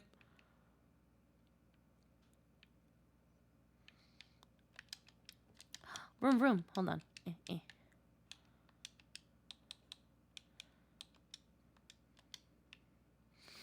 Alrighty. Return to... We just gotta go back to Gridania. By the house, it looks cool. It looks nice. There's even like your mount can fly no higher. Oh, okay, you can't even go to the highest point of Hawk Manor. It'd be really cool if there was a lookout spot up there. Yeah, that would have been a cool place. That feels like somewhere one would be. Like on the top balcony of Hawk Manor. Yeah. But the skybox doesn't go that high. The architect really knew the vibe they wanted, and God bless them, they committed. Hell yeah.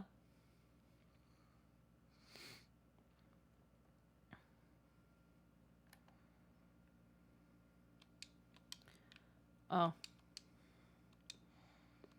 do you mean I can't go in? What do you mean I can't go in through here?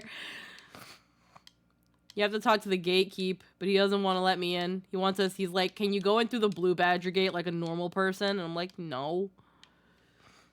I think there's sightseeing log near there, but AR sightseeing is suffering. It is, low-key. I have the sightseeing log, but I only when I notice the bubble do I try to get it. Yeah. Don't exactly go out of the way. But Scylla, I lost some respect for Neil Patrick Harris today. what? So What happened? So this happened a long time ago, like 2011, a long time ago. So again, you're free to decide what you want to do with this information. But apparently back in 2011, when he hosted a Halloween party, and in that Halloween party, he had a meat platter. And that meat platter took the shape of Amy Winehouse's rotting corpse. Was it a Halloween party? Yes, it was a Halloween party that took place 3 months after she died. Oh. A realistic meat platter resembling her corpse with the beehive hairdo, recreations of her tattoos on her body, and a tag saying the corpse of Amy Winehouse. And there is a picture online. And it looks horrible.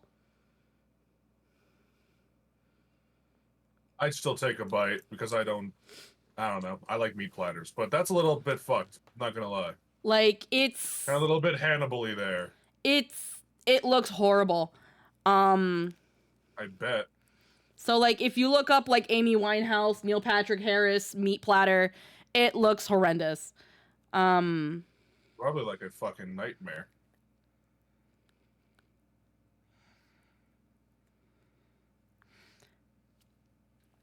Yeah, no, it looks horrible. But apparently, like, someone that went to that Halloween party took a picture of it and posted on Twitter, and it got a lot of backlash. Because, again, Amy Winehouse at the time had only passed away, like, 3-4 months ago. And then it was kind of brushed, like, kind of swept under the rug. And, yeah, I saw that shit, and I was like, oh my god. At first I thought it was, like, I was like, there's no way that this specific Twitter account, even though it's called Morbid Knowledge, that it would actually post something like this. And then I saw that it was a meat platter, and I was like, who the fuck made this? And I saw it was Neil Patrick Harris, and it was like, oh my god.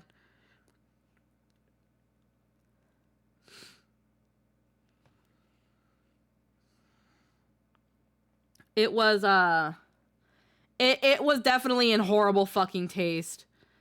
Yeah, no, that's something that it's like, how the fuck can you reconcile that shit? It doesn't, like, hold on.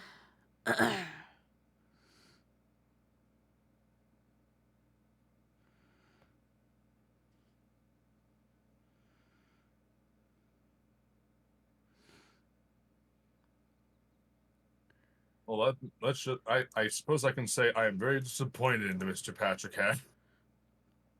Also, you know, like, there's this whole, like, weird conspiracy on where Kate Middleton is gone.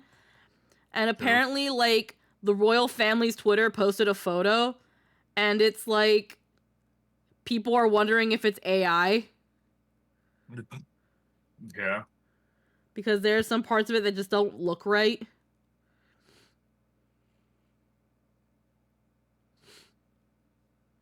Who's this Kate Middleton? Kate Middleton is that very first royal wedding, the one that wasn't Meghan Markle. royal wedding. The royals, England, royalty. Right, as an American, I have full knowledge of the English royalty. This was still all over the fucking news when it was happening a long time ago, Anthony. Mm-hmm. Like, it was freaking...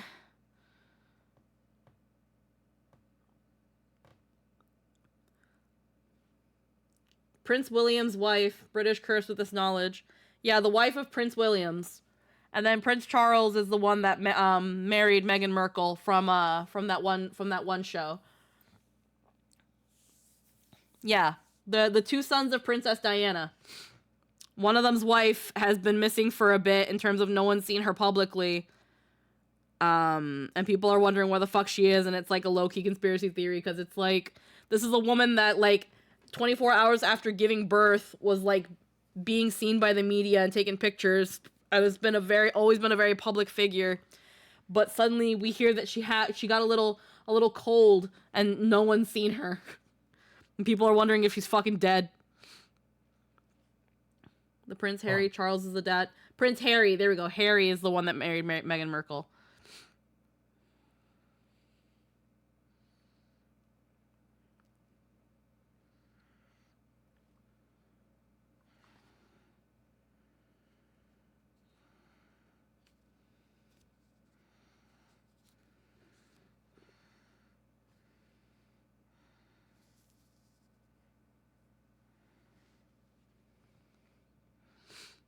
Either way. Again, burdened with knowledge. Yeah, I just got the names mixed up in my case.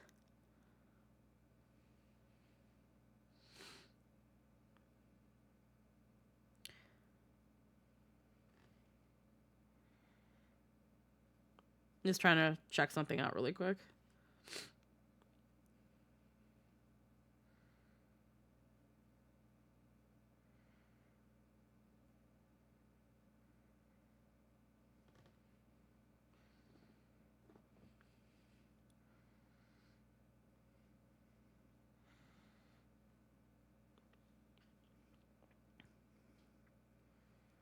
Okay. Yeah. At first I was going to try to look for the meat platter, but I because I don't follow morbid knowledge on Twitter, it was like, just fucking Google it.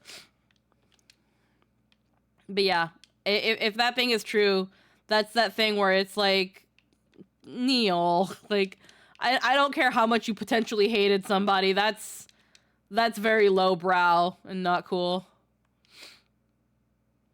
That's an actual, like, too soon.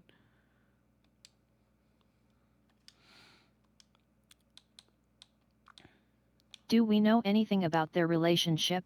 That's the part I'm not quite sure. All I know is that after the backlash, Neil made a statement where he was like, "You're right, guys. That was so insensitive. Amy Winehouse was a treasure and a talented individual." And it was I was told by my PR representative to make this statement or else I look bad. Awesome. And that's that thing where it's like,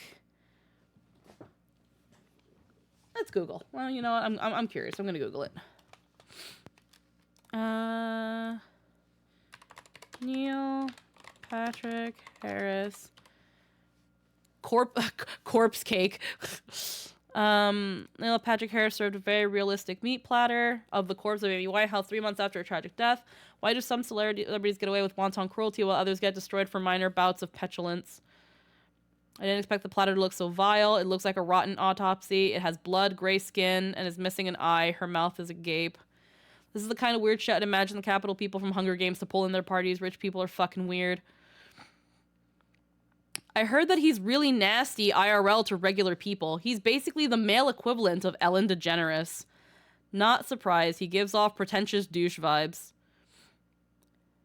Compensating for low self-esteem because he's short, thin, and bland, and he knows. Jesus.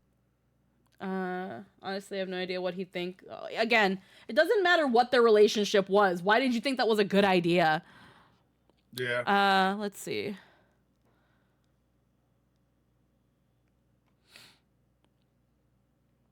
He made jokes about... Neil Patrick Harris is a horrible misogynistic piece of shit consistently for years. The sole reason he can exist in New York in peace is because he always has his kids with him. Let's see. I really didn't like the way he and his husband dressed up as the Olsen twins for Halloween one year and mocked them. That didn't sit right with me, as they've been through enough bullshit in their lifetime. I only just heard about the Amy Winehouse stuff within the last couple months and feel like only from this sub. And that further cemented why I don't care for him or his husband. All their hate and nastiness is directed at women as well. Less famous women or young women or women with MH substance abuse issues. Gross. The Olsen twins really deal with a lot of bullshit. I remember the G4 Tech TV did a countdown to them turning 18. That's fucking gross. Yeah, it is. Yeah, they did.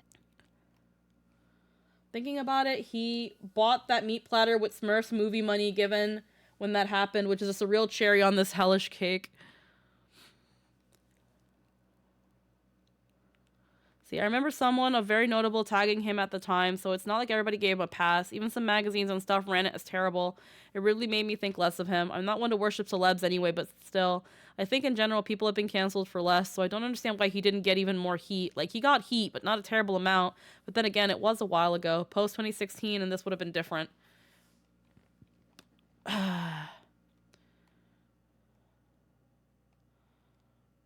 Yeah, no, it looks vile. I saw someone like quote retweet to the post where it was like, remember ladies, gay men are not allies of women. Like, gay men are not our allies. They are men first and foremost, to remember that. And to be fair, not entirely wrong.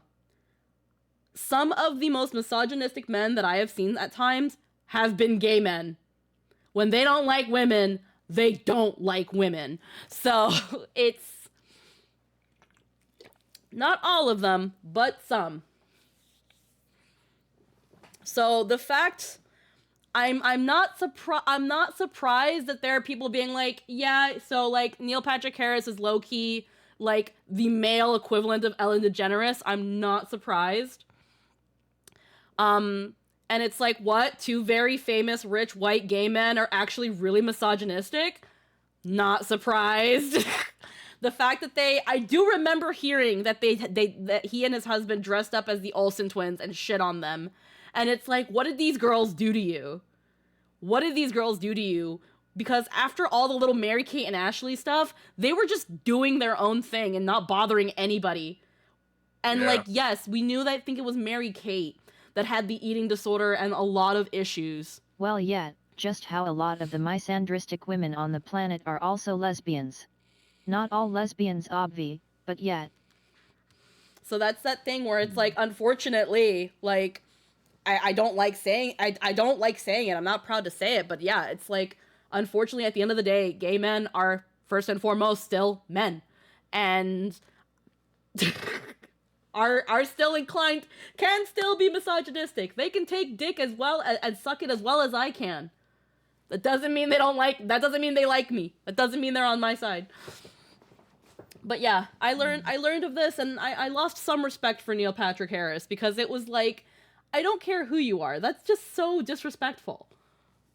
And again, yeah, it was back in 2011, but still, 3 months after somebody's death, like, Still a little too soon. she was a person. She was struggling. She had, like, everyone knew she was struggling with like drug addiction, and was a very, very tormented individual. So to just disrespect someone like that for whatever weird superiority you think you have over them, like, why did you think you can do that? Because you think you're better than her? Like, what goes on in your head to think that that is okay? How much do you hate somebody? Or how much lower do you... If you're trying to categorize gay men as not allies, that's essentialist and homophobic, but yet, just being gay does not inherently make someone non-bigoted. No, that's what I'm saying. That's why I'm saying not all. Of course, no, not all. But, like, again, not all, but some, and it's still possible. And yeah, it's like you kind of said, like, how there are some lesbians out there who are also very misandrous, and it's like, they don't represent all lesbians, but they are unfortunately a subset, and it sucks. But man, I guess it's just an easy target, like how people made fun of Jake Lloyd. Easy target making I'm fun mostly of saying that the post you read was quite charged and came off Oh, real very. homophobic. Oh, very, very, very. Yeah. That's why I was like, I noticed it, but then I was like, I understand what the post was trying to say, but yes, it did have that vibe too. It's like how you can't assume a gay person wouldn't also be a racist. Yes. But yeah, no, that platter looks fucking vile. Can only imagine.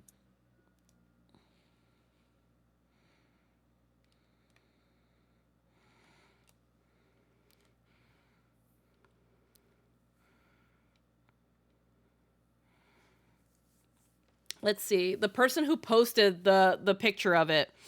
3 months after her death, Neil Patrick Harris and his husband David Bertka attracted criticism when they displayed the corpse of Amy Winehouse at their Halloween party buffet. Jesse Tyler Ferguson and his now husband Justin Mikita were guests at the party, and Justin shared a photo of the platter to Twitter at the time. The quickly deleted tweet read, "Look who showed up," tagging actually Neil Patrick Harris and at Gourmet MD's Halloween party last night. Looking good. The disturbing photo showed a gory depiction of a rotting and bloodied corpse, complete with Amy's iconic beehive hairdo and a glimpse at her tattoos.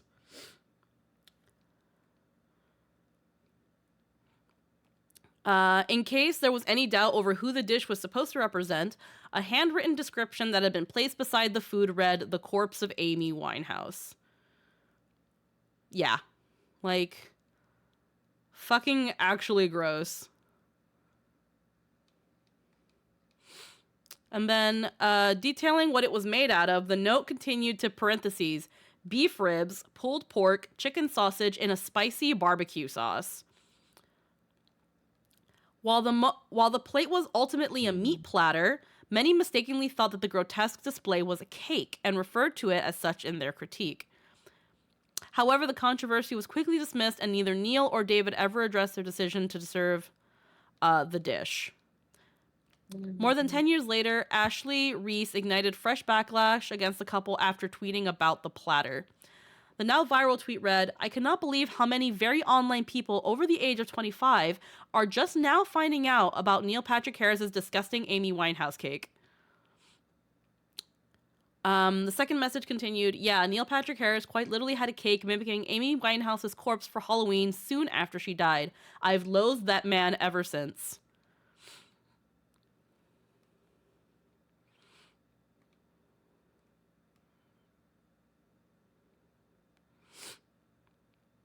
Like, I'm sorry. It takes some weird kind of twisted headspace to think this and, like, think it was okay.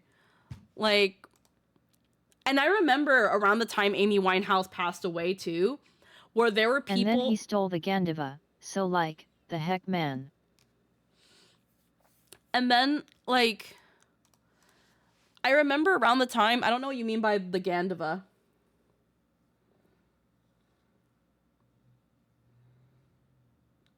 I don't know what you mean by that. I don't know what that's a reference to.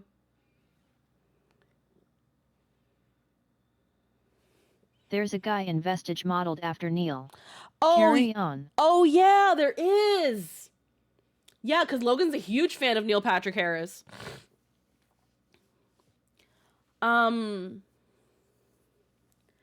Like, yeah, no, he's a huge fan. Again, Neil Patrick Harris completely got away with it. It was completely brushed under the rug, and now people are kind of learning about it again.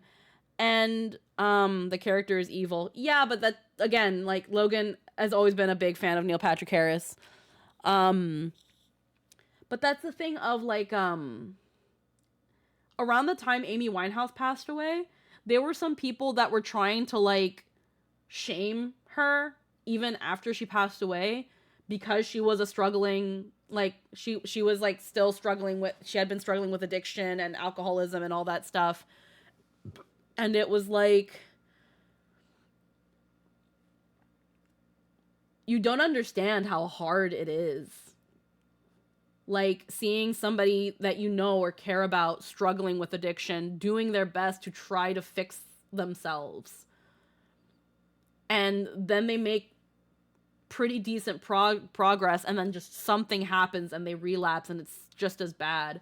Like, she had, and it came off in her music. I listened to her music back then. Not a lot of it, but I listened to some of it. And she was like going through a lot. And even then, it doesn't matter the circumstances and how they died. Like, because it kind of still came down to her struggles and the pain that she was going through. And again, 3 months after their death, to do something like that is so blatantly disrespectful and so fucking heartless. That, yeah, I'm kind of cool if Neil Patrick Harris gets a little bit of flack now for that, because that was just very, very, very uncouth. Like, absolutely not.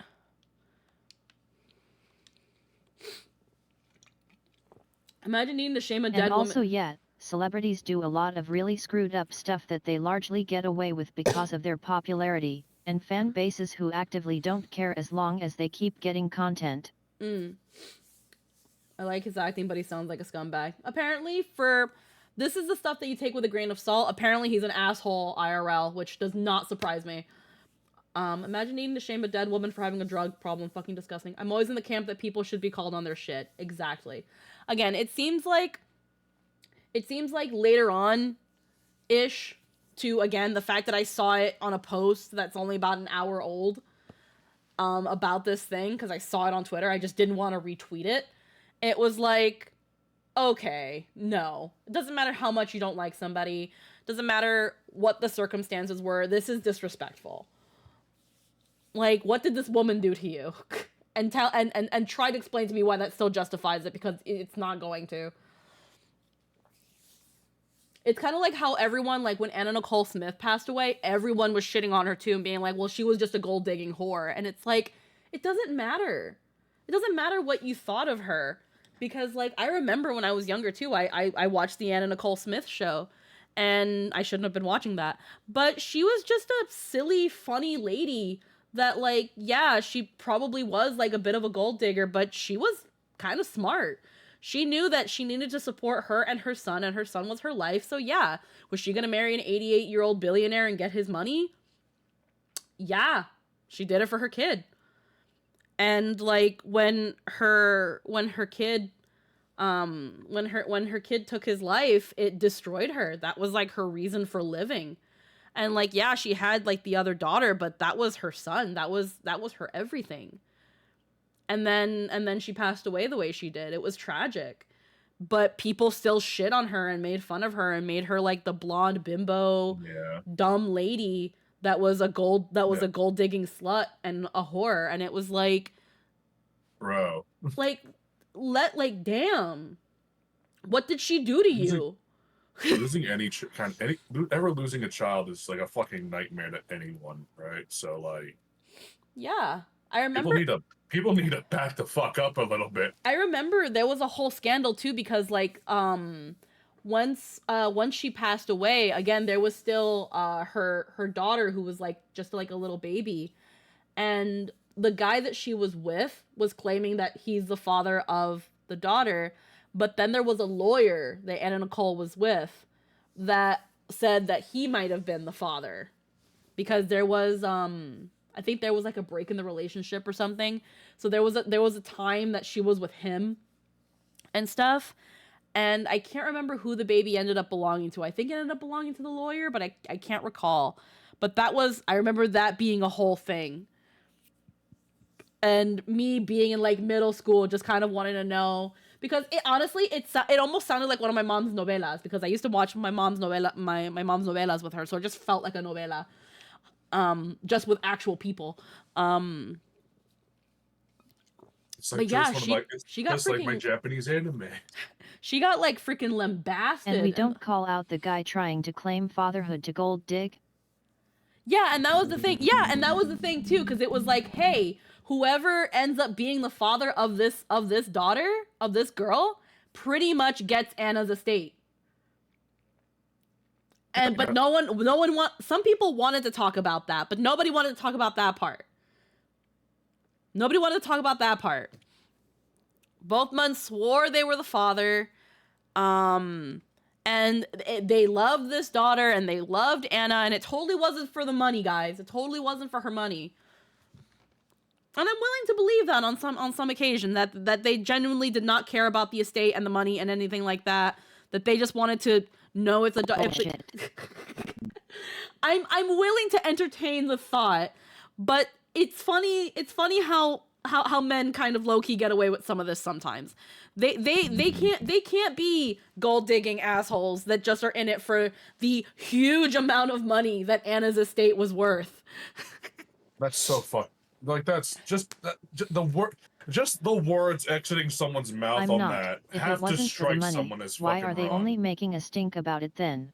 Yeah, now that she was because when the baby, I want to say, was maybe a couple months to about a year, definitely less than a year, but a couple months, and it was like, where was this man before? Where was this paternity fight for? Like, when was this paternity fight when she was still alive? But then when she passes away, the dude comes in and it was like, I was told that this is my child and I think it's my child and blah, blah, blah, blah, blah. And where were you when they were still alive, asshole? Yeah, where were you when they were still alive? If they were still alive and they told you that you were the father, where were you? You have genetic evidence to back up that you're the father. Like, because if you have a DNA test, that's gonna go fucking long. Hold on, I'm actually kind of curious now. Anna Nicole Smith, daughter. Danny Lynn. Wow. She's 39 now. No, that was Anna Nicole. Anna Nicole was 39 years old when she passed away. And she's super looked up to Marilyn Monroe. She low-key wanted to die young because Marilyn Monroe was like her idol. She is 17 now. Wow. She looks just like her mom. It's awesome and sad. Okay, so I don't think she belongs to the lawyer. She belongs to the guy that she had currently been with, Larry Burkhead. If you care so damn much, why did you only find this deep emotional attachment as soon as the daughter came with an estate? Let's see. Daniel Burkhead paternity case. High-profile legal battle that evolved around the paternity of Anna Nicole Smith's daughter, Danny Lynn. Larry Burkhead, Smith's former love interest, filed a lawsuit against Howard K. Stern, Smith's live-in partner who was listed as the father on the birth certificate, seeking to establish his paternity rights. So, the actual father was someone that she was with, and Howard K. Stern was someone that she was, and he was an attorney. I remember that part correctly, at least. He was someone that she lived with, and his name was put on the birth certificate. So his name was on the birth certificate, but the actual father was a former lover. And after she passed away, filed a lawsuit for his daughter. Danny Lynn stood to inherit a substantial fortune if Smith's estate succeeded in its ongoing legal battle to claim inheritance from her late husband, an affluent oil tycoon. Given its significant implications and the media coverage, the case involved various legal proceedings and garnered substantial public attention. Ben Thompson, a former boyfriend of Smith, who worked as a real estate developer in South Carolina, claimed that pregnant Smith approached him to inform him that he was the father of her unborn child, but he balked, telling Smith that was impossible because he had a vasectomy. Huh. Yeah. She's like, no, that can't. At least he's actually saying, no, that can't be me. No, so there was another guy that she went to and said that he was the father, and he was like, no way, I got a vasectomy. You're for sure right. Men absolutely do get away with this shit, and it ain't fair. We should be just as accountable for our actions as any woman is expected to be. Oh, then yeah, that sounds like the actual father didn't want anything to do with her, so he wasn't even put on the birth certificate. Then he was like, wait, I can get a fuck ton of money by exploiting this fact now that mommy is dead. Yeah. Well, it says here, Burkhead was a freelance celebrity photographer in Los Angeles. Burkhead denied receiving money for media interviews, although he has received royalties for archived pictures he took of Smith. According to well, here's the thing too, and this is where it can be complicated, because just because his name is on the birth certificate doesn't mean that he didn't want it to happen. It could mean that she didn't want him to be on the birth certificate, because if she was with the attorney at the time, she would want him to sign the birth certificate, because either she would believe he was the father or wanted him to be the father. Because I remember, again, they both thought they were the father. But one of them was a former love interest and was like, I'm the father. While true, again, why wait to bring it up? Oh, yeah.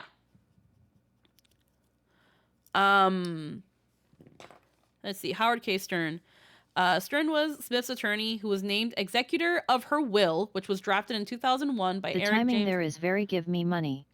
Yeah. During the case, Stern denied that he had received money from media interviews he has conducted since Smith's death. Although he admitted that he gave an interview to Entertainment Tonight on a flight that the show chartered immediately after her death, as a lawyer of Smith's in the continued litigation over the estate of her late husband, billionaire J. Howard Marshall, he would be entitled to a contingent fee of roughly $5 million, 5% of any money she was awarded. Following the death of the baby's half-brother Daniel Wayne Smith, Smith put Stern's name on the disputed second birth certificate issued for the baby, then known as Hannah Rose. In an interview on CNN Larry King Live, after the death of Smith's son, Stern said that he and Smith had been in a relationship for quote-unquote a very long time, and he claimed he was the father. It's also possible that he was comfortable with her raising their child, but not someone else. Maybe. It's hard to say, because any other additional information about what was happening between them, some of that information unfortunately died with Anna Nicole. Yeah.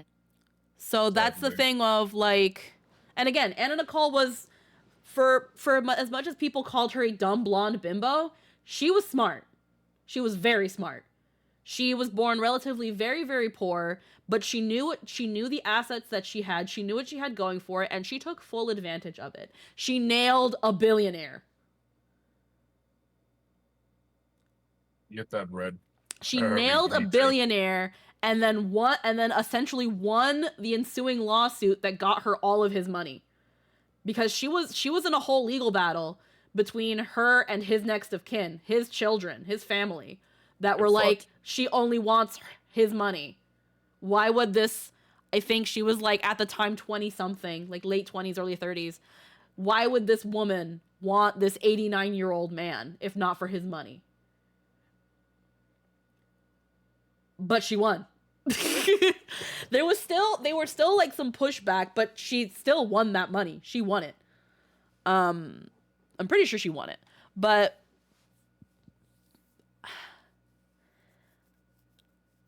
yeah, she funny enough, and at that point you don't hate her for being a gold digger, you hate her for being the best paid prostitute in history.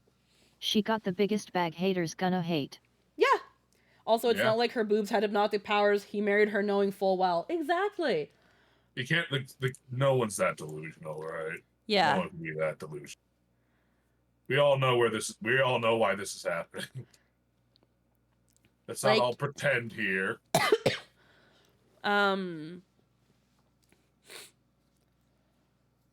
Let's see. In addition to Burkhead and Stern, so But who knows? Maybe they did actually end up liking each other. Who even knows? Not even just the two main guys, which were Burkhead and Stern. Several individuals, including bodyguard actor Alexander Denick, Mark Hatton, and Frederick Prinz von Anhalt, among others, claimed to be the father of Smith's daughter. So it wasn't even just these two guys. Several men came forward claiming to be her father.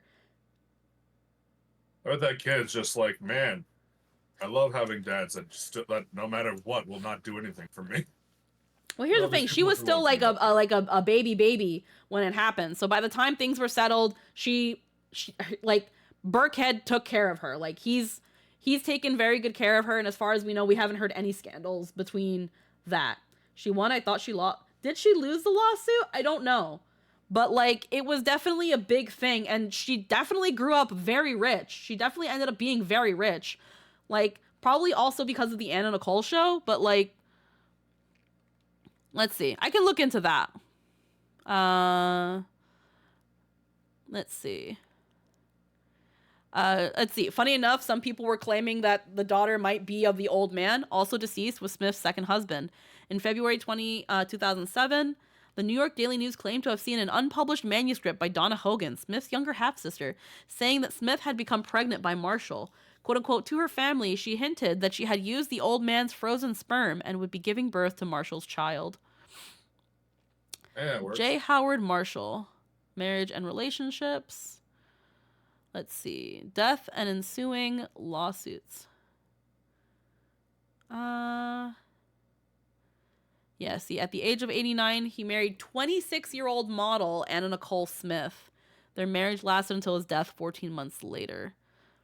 Eldest son left out of estate. Death and ensuing lawsuits.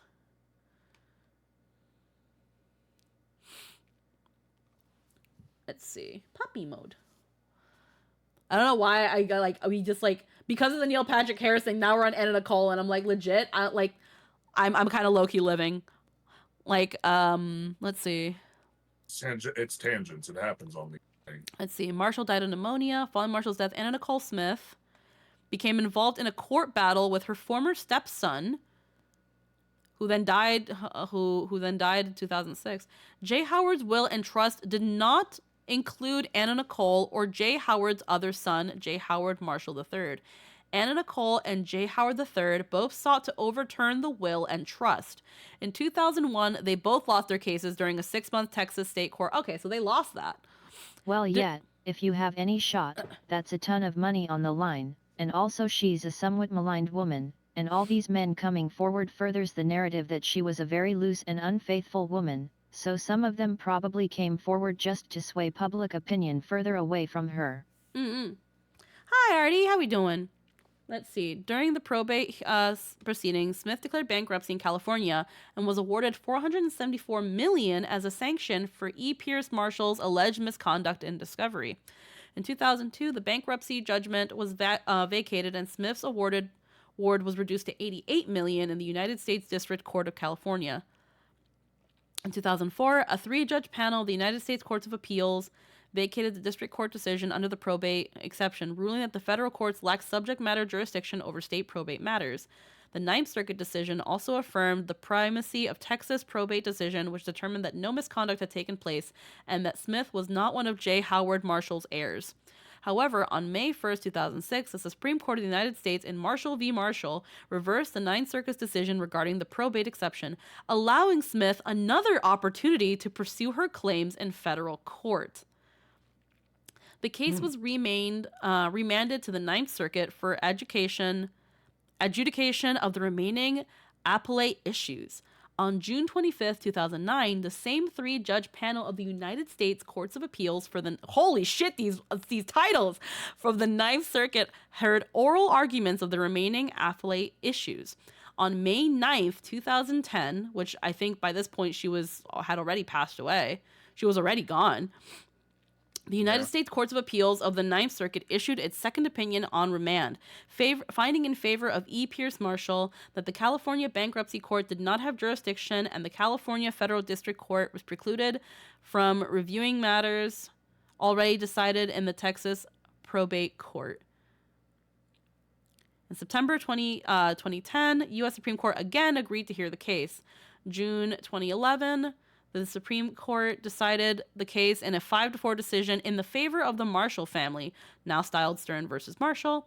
The majority of the court decided Congress cannot constitutionally authorize non-Article III bankruptcy judges final order jurisdiction on state law-based counterclaims to proofs of claim which are not necessary to resolve the claim itself. Okay. Marshall's sense, eldest probably. son, J. Howard Marshall III, lost his case in Texas probate court and also lost a counterclaim against him for fraud with malice. The jury originally awarded E. Pierce Marshall $35 million in damages, but the probate court reduced that amount to $10 million. J. Howard Marshall III then filed for bankruptcy in California and was discharged by the same bankruptcy judge that had administered Smith's bankruptcy. The decision was affirmed by the United States Court of Appeals for the Ninth Circuit. Huh, that was a lot. So it seems like if I'm understanding any of this, the billionaire wrote his eldest son out of the will and never put Anna Nicole in it. So then when he died, both her and the son that was removed from the will tried to get that will overturned so that they can get the money. And that's where the lawsuit happened. But then it just bounced around court, even up to several years after her death. As once do in American justice systems. And because there was also, like, files for bankruptcy and stuff, it just fucking muddied everything. Mm-hmm. His estate became the subject of protracted litigation, which was reviewed by the Supreme Court in Marshall v. Marshall, Stern v. Stern. The court kept the will and testament intact, and substantially all the assets in Marshall's estate wound up in trusts for the benefit of his daughter-in-law. And Elaine also that means Tettleman. there's a motivation to sully her public image. Yeah. Yeah, there is. There was always a motivation for that because people are terrible. Yeah, But the still. court kept the will and testament intact, and substantially all of the assets in Marshall's estate wound up in trust for the benefit of his daughter-in-law, Elaine Tettleman Marshall, and her family.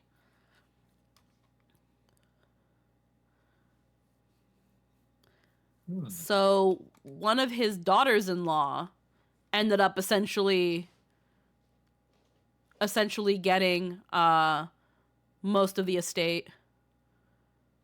American billionaire heiress, trust for the benefit of Marshall and her sons, owned the 16% beneficial interest in Koch Industries, formerly owned by her husband E. Pierce Marshall, whom she was married from 1965 until his death in 2006. These shares were previously owned by her father-in-law, who was married to actress Anna Nicole Smith in the last year of his life. After Anna Nicole Smith sued to lay a claim to the estate, Elaine's father-in-law of her father-in-law, Elaine was a party of several legal cases.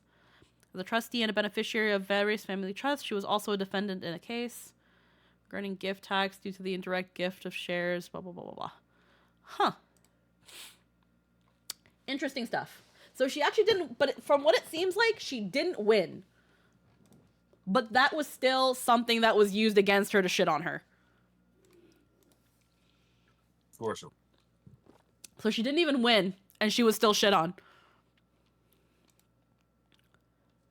But because of filing bankruptcy and some weird shit with some weird bankruptcy courts and stuff, she still ended up getting a fuck ton of money anyway. Like, she still got $88 million, which back then was a fuck ton of money. It's still a fuck ton of money, but it was a fuck ton of money back then. Yep. That's not money to sneeze at. It is not. 1 second.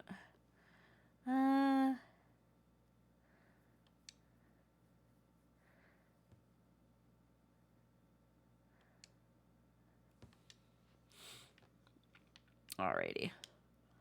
But yeah, after that tangent.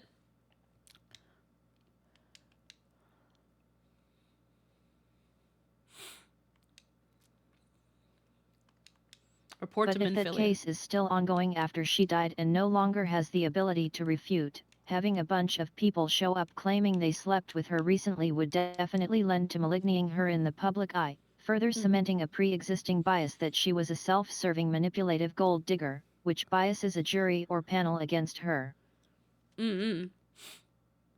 Yeah, that was still a thing of, regardless of if she ever even got if she got anything of the billionaire's estate, which it doesn't seem she did still amass a fuck ton of money afterwards, not only from the bankruptcy stuff, but also just from being Anna Nicole Smith, having having a name and a brand and recognizability all her own. I think she was in the video game awards and she cosplayed Riku from 10-2. Like, she was actually a huge nerd. Awesome. But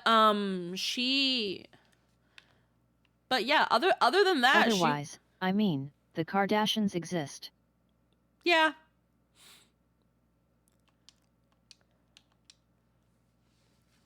Yeah, and the Kardashians' claim to fame, their claim to fame is even more vapid.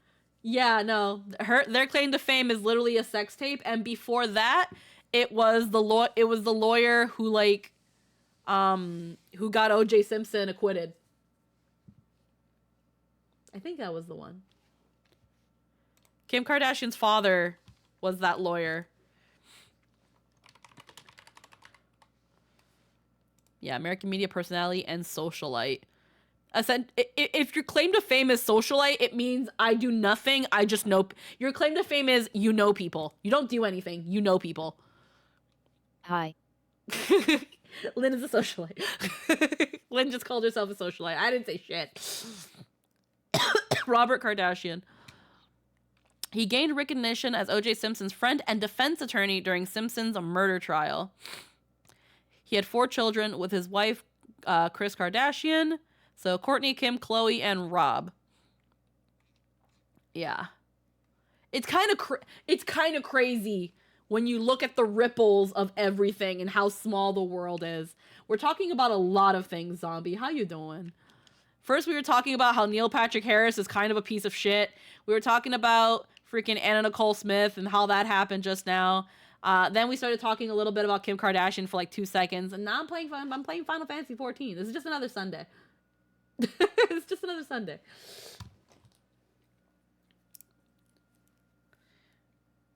But yeah, no. Kim Kardashian's claim to fame is a sex tape, and Daddy was a lawyer. Her lawyer daddy.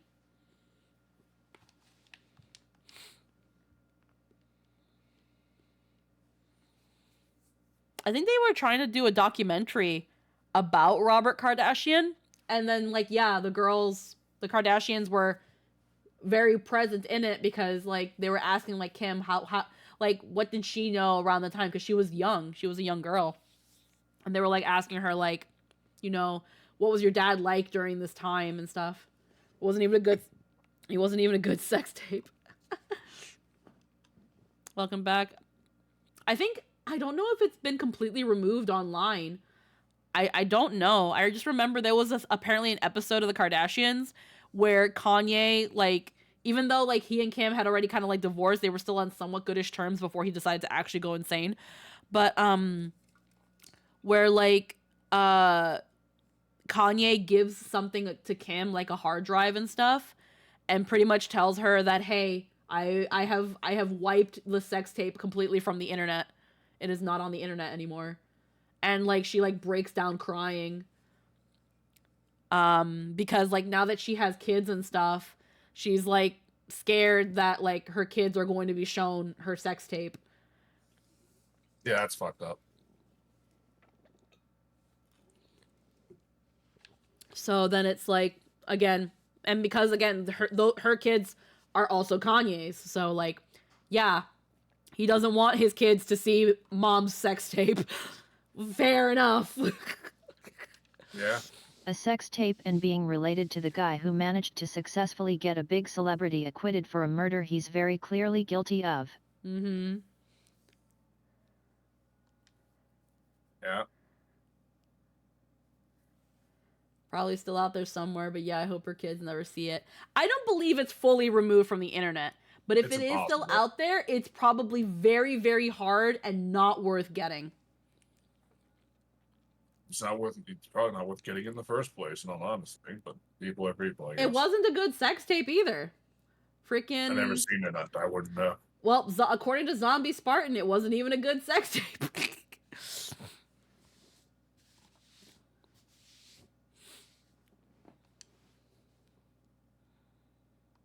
Like, that was another thing too. I remember when Paris Hilton with the sex tape too. That also kind of made Paris Hilton famous. And then she ended up having like she was given the show with Nicole Richie, which was like The Simple Life. Mhm. It was a silly little show. Honestly, The Simple Life, from what I remember it was a silly little show. And as much as Paris Hilton gives off another dumb blonde bimbo, she is smart. She is very smart. I believe fully that she is very smart. She knows how to play that vapid, dumb Beverly Hills bimbo. My sister was so into it.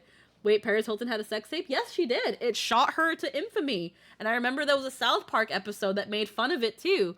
And like where she was a stupid spoiled whore. And she became really famous, and the South Park episode, all the girls in South Park wanted to be like Paris Hilton, I think except for Stan's girlfriend. Wendy, yeah. Yeah. And I remember they had like this little dumb like pseudo commercial thing where it was like, what do we do?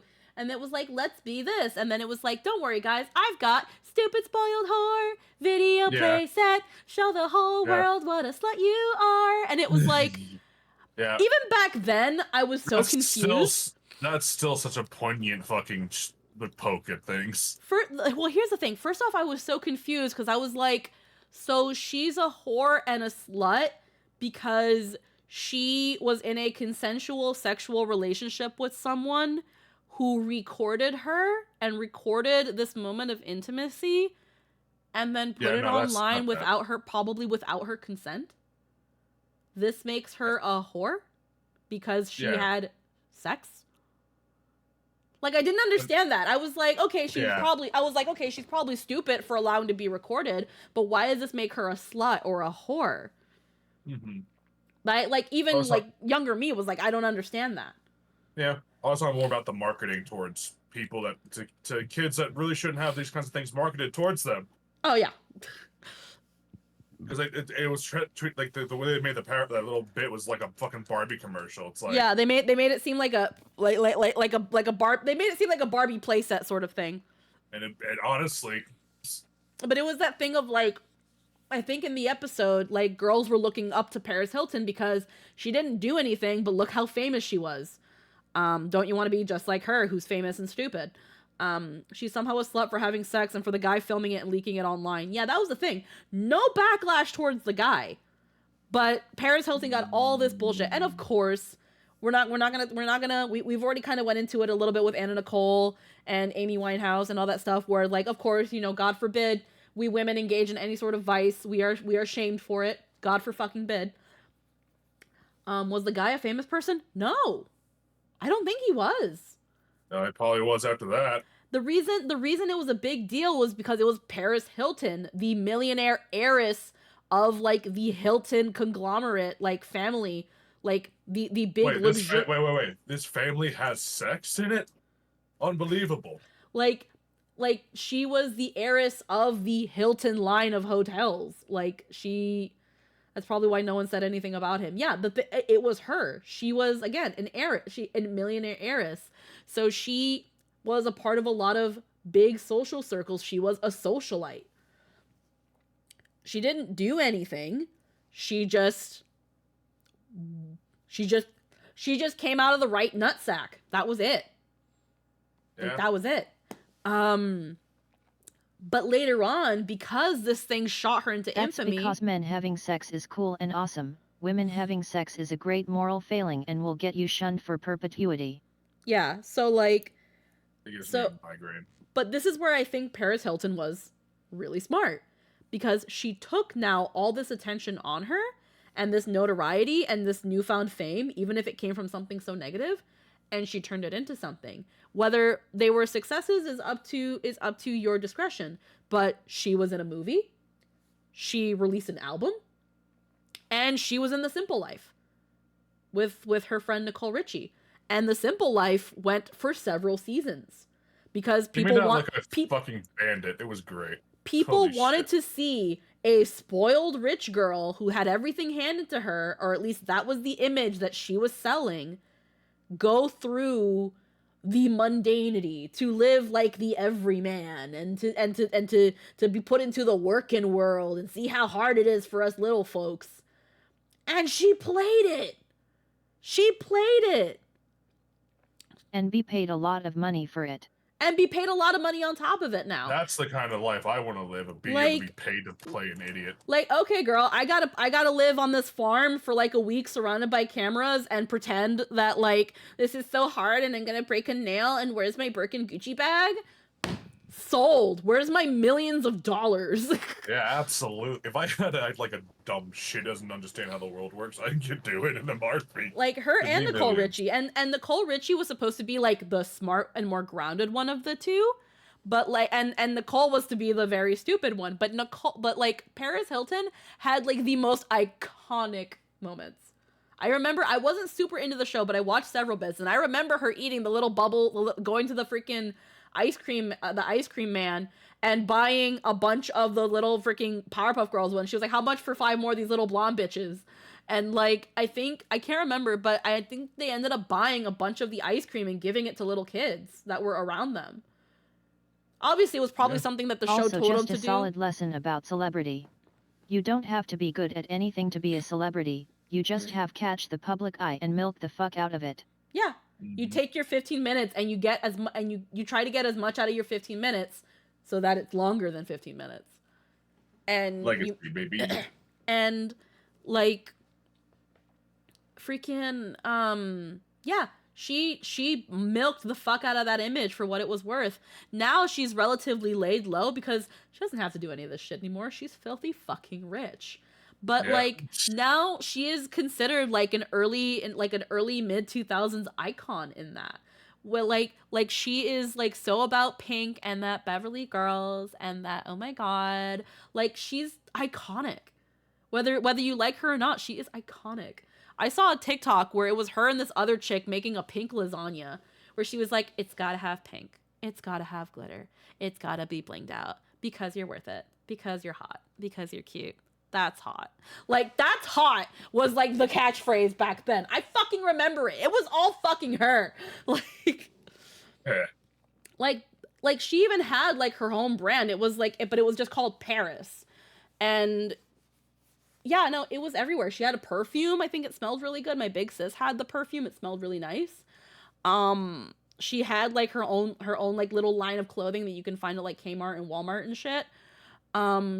Yeah, no, she took what was happening with her and fully turned it around and made it her own. And I'm sorry, if that's not smart, if that's not either her being really fucking smart or having a really good fucking team behind her, I don't know what is.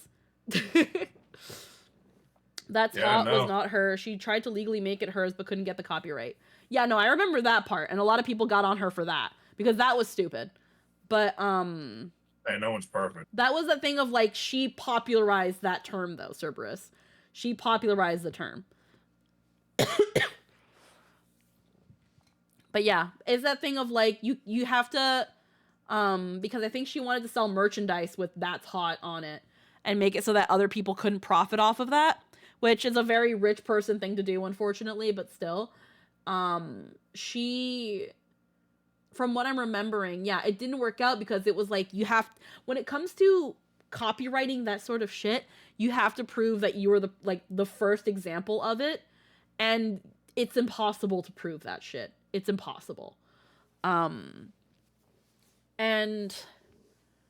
also, yeah, she comes from money, so you know her family has a marketing team that was at her disposal. Oh, absolutely. I'd be fucking flabbergasted if they didn't have a marketing team.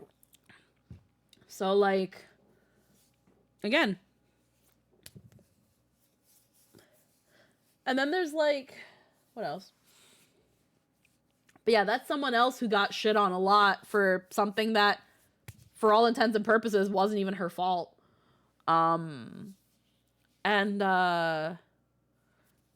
Essentially kind of turned that around on her. It's kind of crazy. Hollywood's kind of crazy. I used to be on E a lot. I used to watch a lot of E.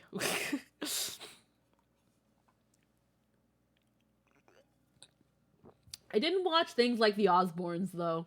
Or Hulk Hogan's Family Jewels. Eh, Was it Hulk That's- Hogan's? those Family things Jewels? exist. I think remember it Hulk was. Hogan. Oh right, those things existed. Yeah, the Osbournes, the Hulk Hogan had a reality show.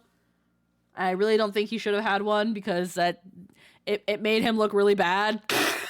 Yeah, it did. I remember MTV had a couple shows. They had like they had Jackass.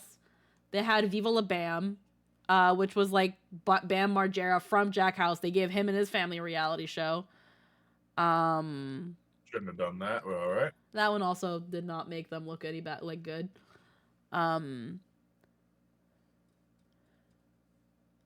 What else? What other like shows were there? I couldn't get into the Osbournes though. There was a show with Jessica Simpson.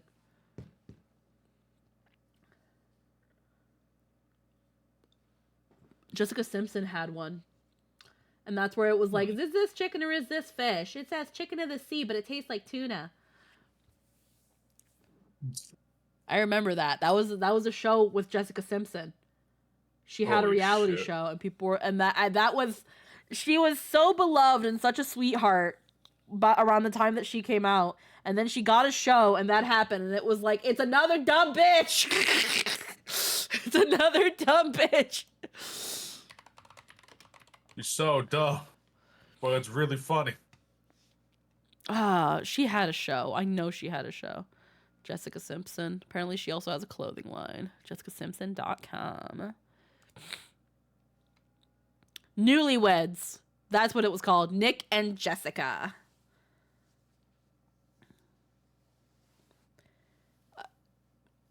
It had 40 episodes. Y'all want to hear what I Yeah. sound like? Do you sound like a monster, Emerald? Probably sound pretty bad off. Hi. Hello? Yeesh. I hate reality TV, and these people popularized that style of content, so How are y'all doing? Holy shit.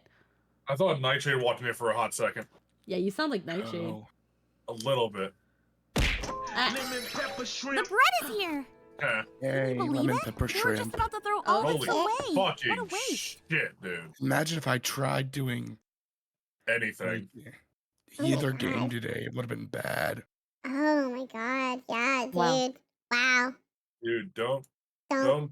push yourself. No, Cerberus, chugging any dairy is not a good idea on a throat like this. Yeah.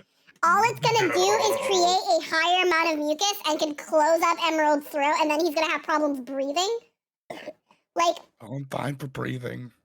That Like- was a time for shrimp time to happen. Now it just sounds like you're mocking him. no! No, Isn't because that here's the thing. high-pitched? Because I think I'm No. getting sick too, and my It's throat's just been a so little bad. funky. Thanks. But like, if you were to have dairy, like yogurt or milk or anything like that, that's where you get the when you speak. That sounds Yeah. really gross and mucusy because you have all this mucus. Scylla says, Emerald, stop talking. Relax your throat. You'll be fine. Jesus It's not Christ. hurting to do.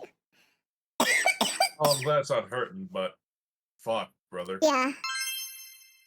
Just take it easy. You'll be Nice, alright. thank you for the biddies. This is for Emerald. He sounds so dead, and I'm dead too from making art. Yeah. Thank you for the bidders. Ha! Yeah.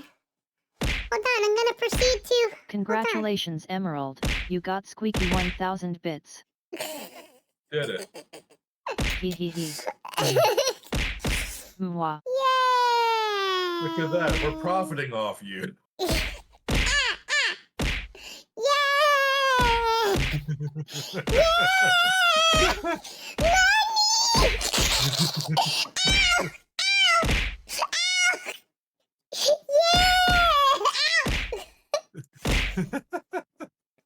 Bro, I love you, and I'm only being serious because I don't want you to damage your throat. Yeah! I'll damage mine instead. Okay. It's like listening to Foamy the Squirrel again. Anyone remember that? I remember Want to give you that. a bagel? I wonder if they're still doing With the that. cream cheese? The cheesy, creamy cheese, creamy cheese. It is time to take your squirrel to the bagel shop. Give me a bagel, because you said you would.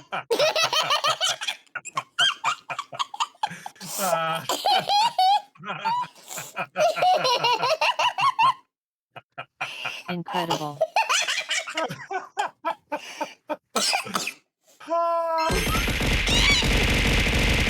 And the leftovers. Dennis, thank you for the 145 biddies. Thank you for an unbritish. Oh, I'm maybe a little lightheaded from laughing so. Oh, Jesus. man. I hope that person's still doing well. I think they are still doing stuff. Sick. It's just Let's look 'em up. relatively just like not as like brought up because it's kind of like how Salad Fingers was still going, but like no one like No, Salad Fingers was stopped for a while. And then they came back. yeah. It don't feel the best as it's felt with everything surprisingly. Huh? Ooh.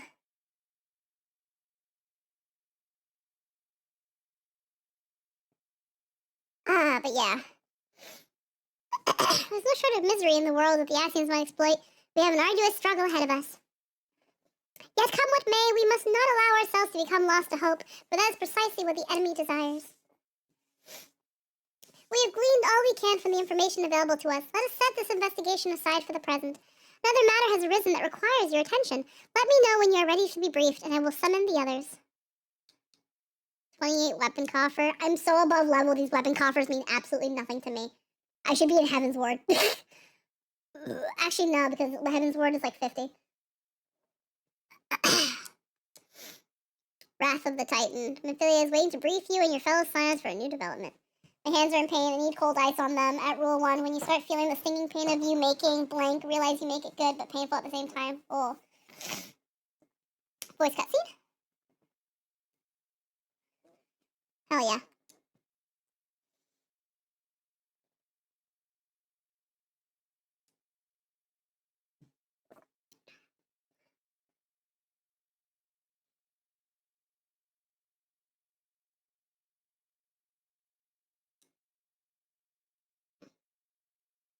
God, your story, your delivery sucks! What sort of peril? I'm so glad for the outfit changes later.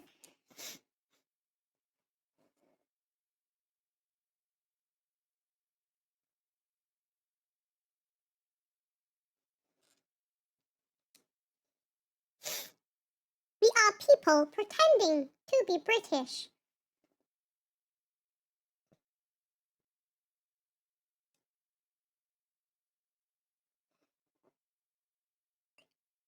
Those dirty little ratmen.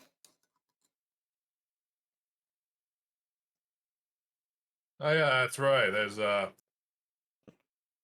right. I forgot Yeah. they used to be like that. Well, they didn't. I threw in that line, but Minfilia wouldn't say that. People do say that kind of shit about the beast tribes, though. Oh yeah, of course. There is racism.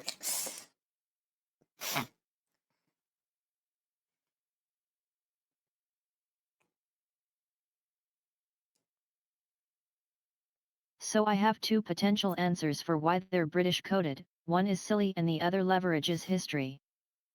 Go on. One is because fantasy. Fantasy equals British. Or some sort of European in the English I said variety. history, but okay. Tell me this. British. What's the history aspect? Lynn, say it. I want to know. What is? What is it you say?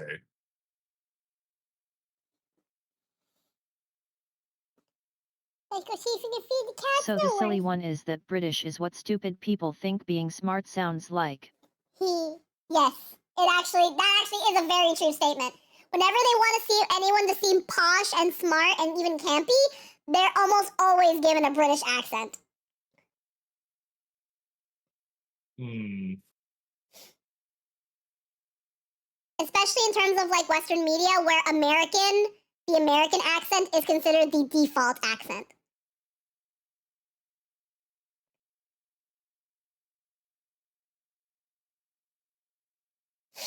Going towards some sort of English or European is a very easy way to establish foreign, something foreign, without going into the Southeast Asian, Indian, African areas, and potentially coming off as being a rude caricature. Okay.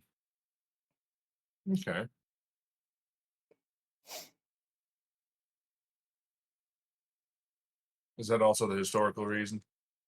I'm waiting for Lynn.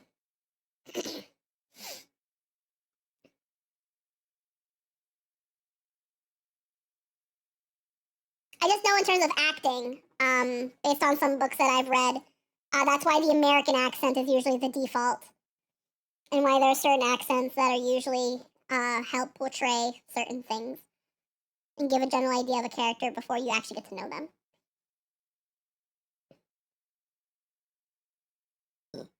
Again, like with Polo, I wanted to give her a foreign accent because I really wanted to nail home that she's not from Hyrule. Mhm.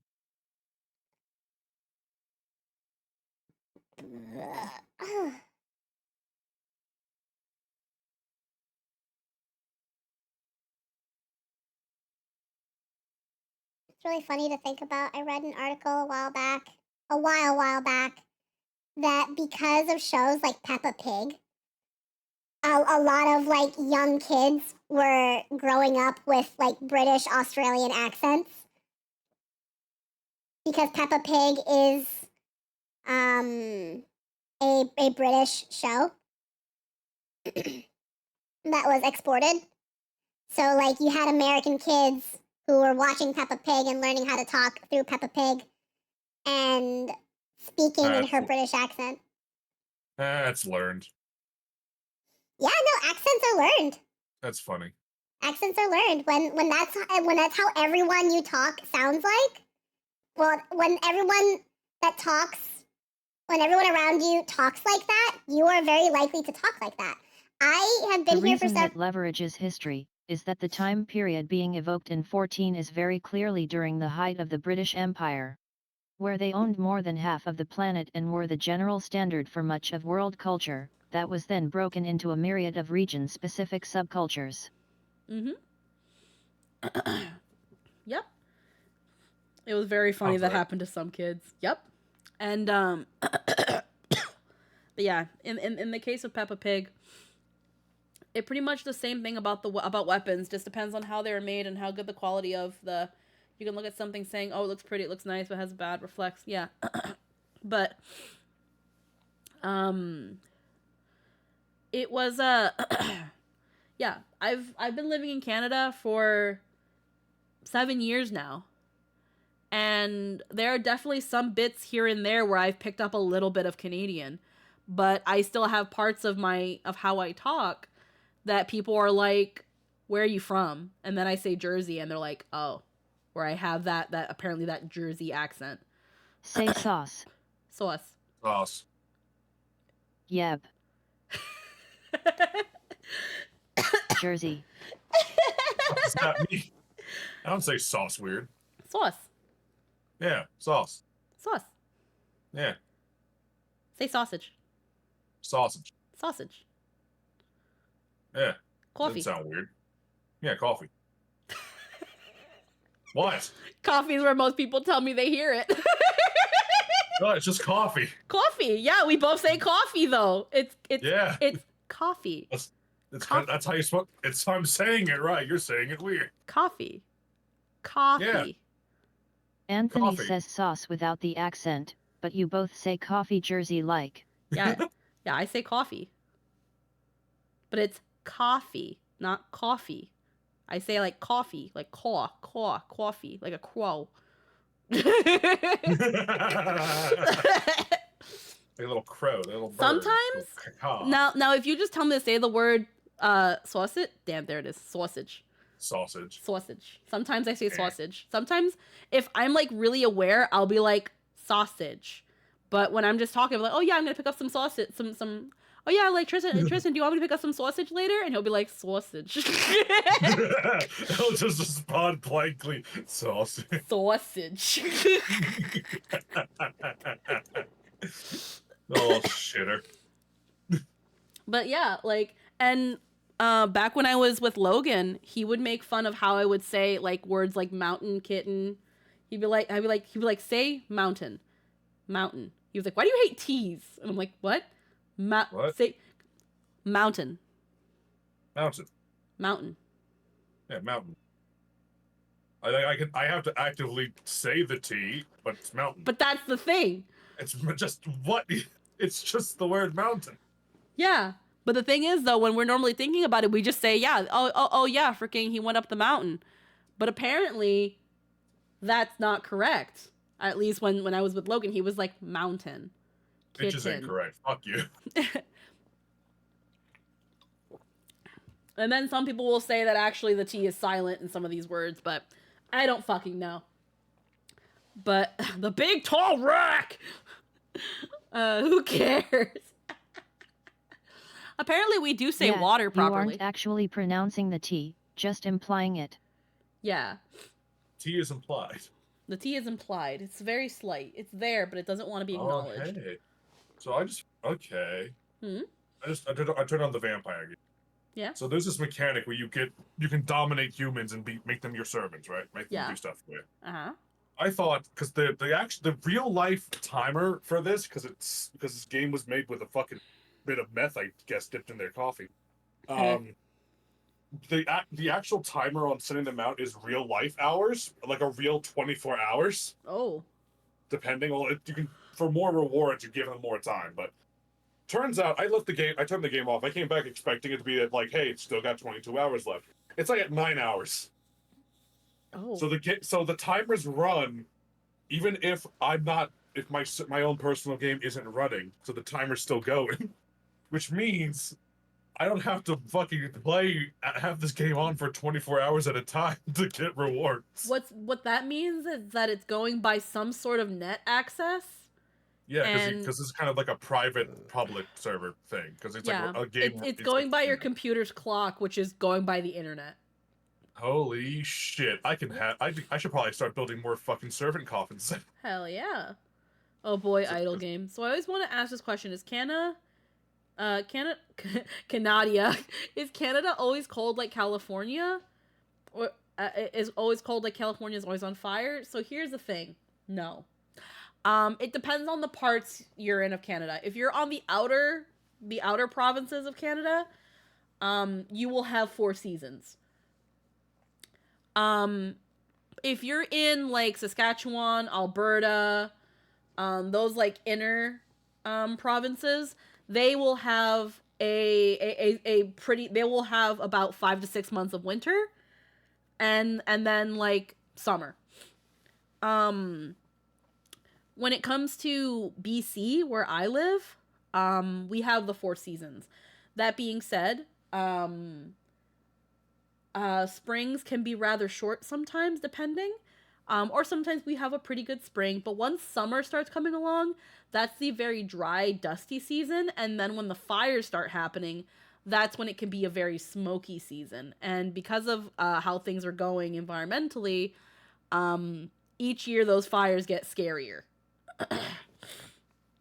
It will be more comparatively cold, and there is much of Canada that is largely uninhabitable given the permafrost, but that's just how being north works. Yeah, so there's the area I'm in is like the interior BC, but again, we still get hot summers, cold winters, and we have a spring and a fall. And I think last year's wildfires weren't as scary. The ones before that were pretty scary. They were pretty close. And then there was one year where it was actually a pretty rainy summer, so we were pretty comfortable, but yeah, I'm giving you California weather to Canada. I kind of feel proud of it and kind of sad about it. No one deserves to suffer where I am. I live in Sacramento. Oof. Yeah, no. So we've got about 4.5 months of winter. Been there, it's miserable. Yeah, we've got about 4.5 months of winter. We get again our It's sunny summers. all the time, and it sucks. Yeah, it's summer starts usually around June. Sometimes mid-May. Mid-May it starts when it starts getting like really hot. And then just as August ends, latest halfway through September, summer ends. So usually summer is about 4 to 5 months. And sometimes it'll be pretty sunny. But because if it's too sunny, it can be really hot if it's not windy. But the thing is, though, you also don't want it to be too windy because if there's fires going around, wind is what's going to spread it. And then things get ashy and gross, and then you can't go outside because it's smoky. You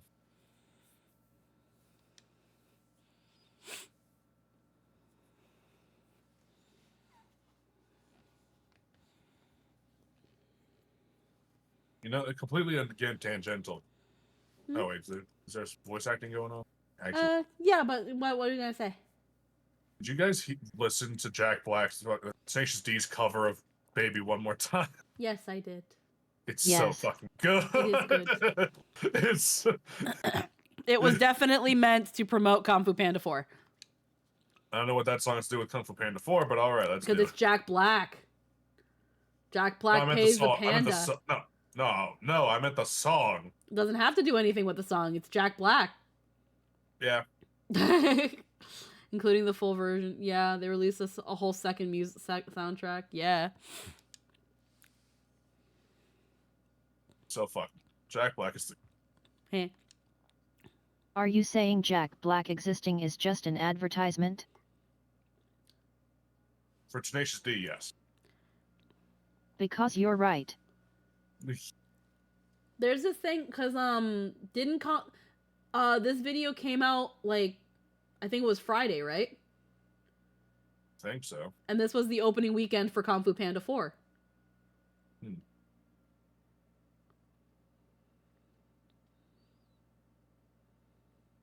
He's the kind of man women are attracted to, and I'm tired of pretending it's not.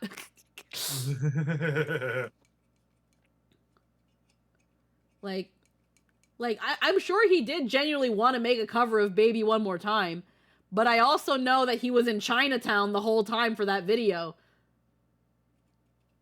Yeah. So it was also to promote Kung Fu Panda, and that's fine. That's okay. You can kill two birds with one stone. You do this fun thing, and it promotes that thing you're in. Because, of course, if you're a part of something, why would you not want to promote it? Because as far as I know, he loves it. He loves being in Kung Fu Panda. He definitely loves it. He loves it as much as Antonio Banderas loves being fucking Puss in Boots. Exactly. Which, there's something about that just, you feel it in their performances when someone genuinely loves it. Yeah. It's nice. It's a nice feeling.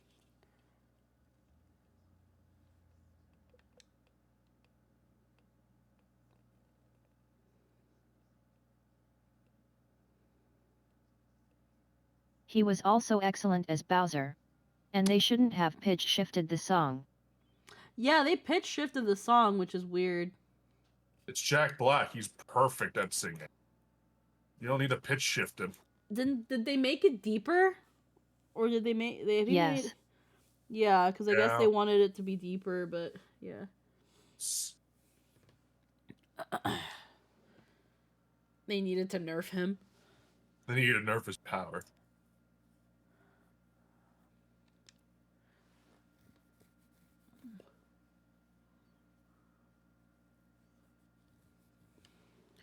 I've got a wooden bat, Stola. Me my fucking steal. They didn't want another Knuckles situation, or was Knuckles after? What was wrong with Knuckles? Yeah, what the fuck is wrong with Knuckles?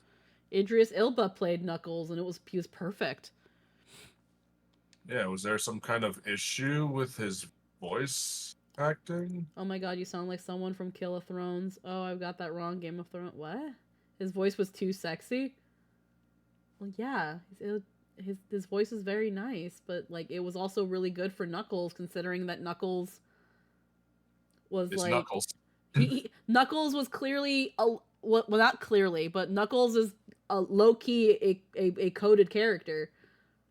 Yeah. He said he didn't want to make Knuckles sound sexy, but he failed. I thought you meant like they did something to his voice though in the final bit, which I don't think they did. How else am I supposed to ship him with Rouge the Bat if he's not sexy? That doesn't stop anyone from doing it anyway.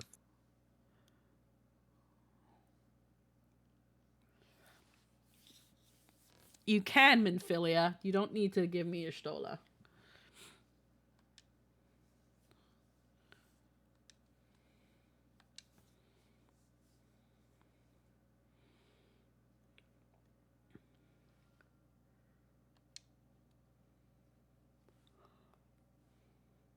It needs to be believable that Peach doesn't end up with him. Well, I mean, they made Peach a girl boss in the Mario movie. Completely unrelated, but I saw it and laughed, so you have to too. Huh?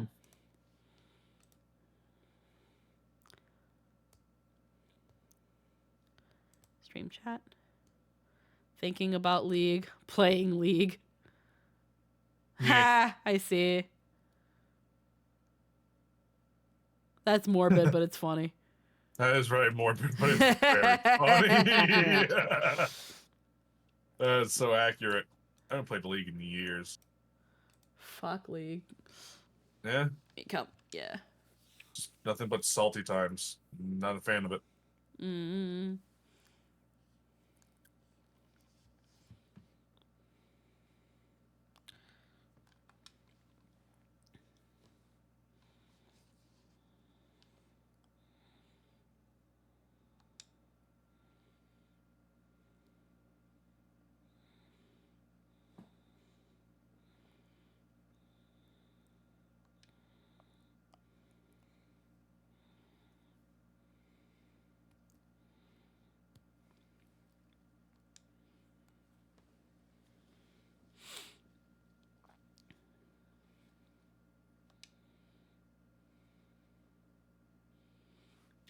But I'm actually kind of fun. I remember like when the Mario movie came out, people were kind of low-key shitting on Princess Peach because they made her a girl boss.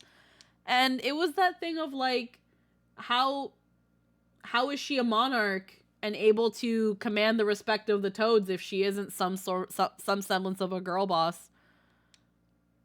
Yeah. Like what's her actual authority?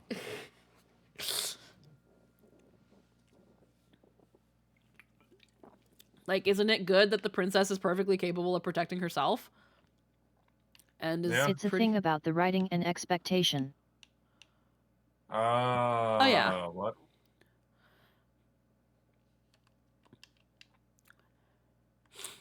It's that thing of when you look at the Mario movie, it's Mario getting isekai'd into the Mushroom Kingdom, literally. And that's that thing of like, well, Peach has to kind of be like someone who can guide him throughout the world, because it's not going to be the Toads. Thank you for the puppy mode, Xenix. Imagine if the Toads had to do it. Like, a Toad kind of helped If you're him. a right-winger, no, that's not good, because if women are capable of ruling, then what good are men? Where do I have to go? Linasia? Okay, no, they just want me to go to Limsalam, so I summoned my dog for nothing.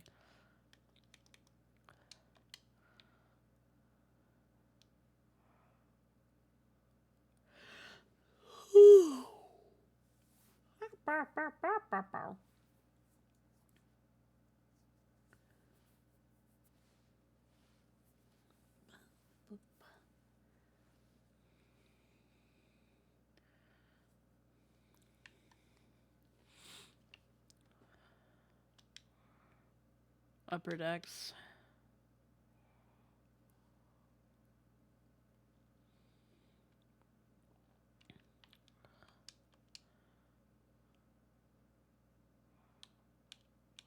Aft castle.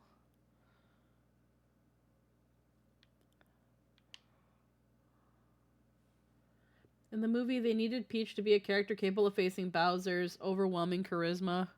Huh?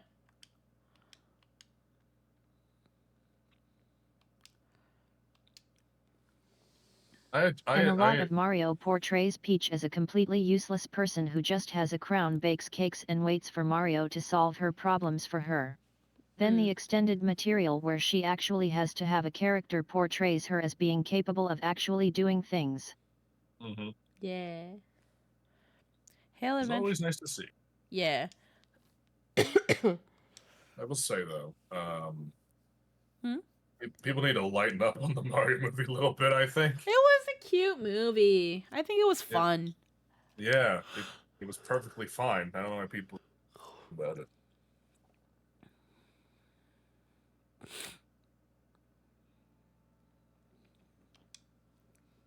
Because I never saw any of it. Mm-hmm. Look at history books about remembered queens can do much damage like their kings. Look at what happened to the French involving their giant fleet and Because destroyers. everything is a culture war narrative if you're terminally online. Mm-hmm.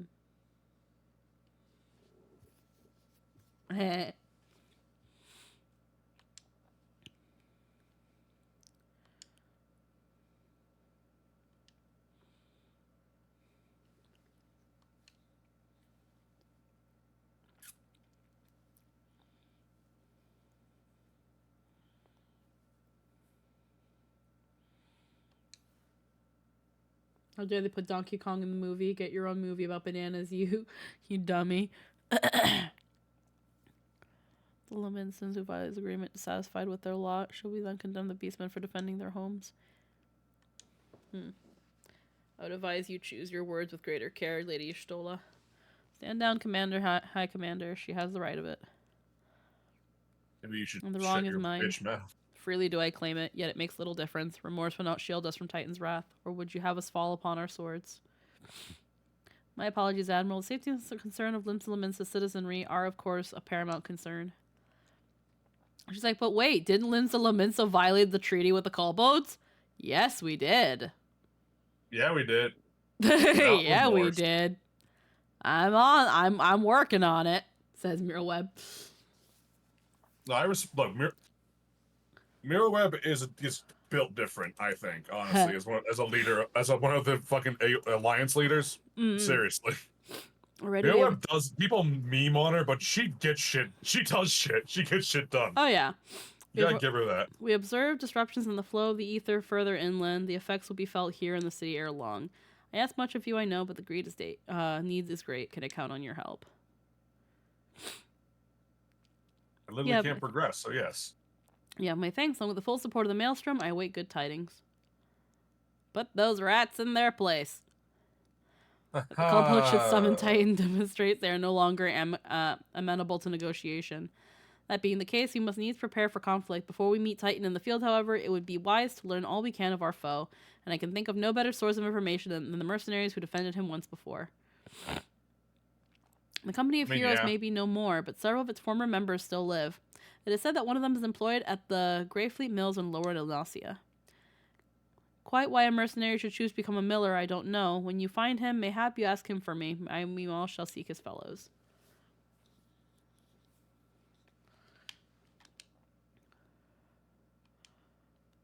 Lower Lenosia. Ba ba ba ba ba ba ba ba ba ba ba ba ba ba.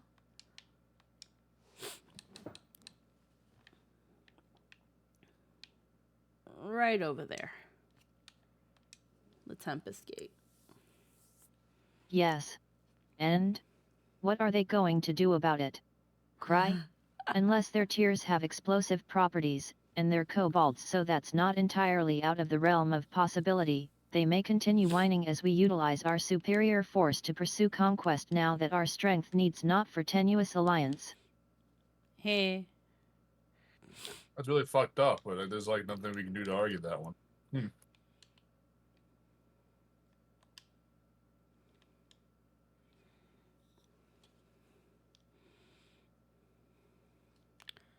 Kato is a very dependable steed. It's fucked up, but also how it works.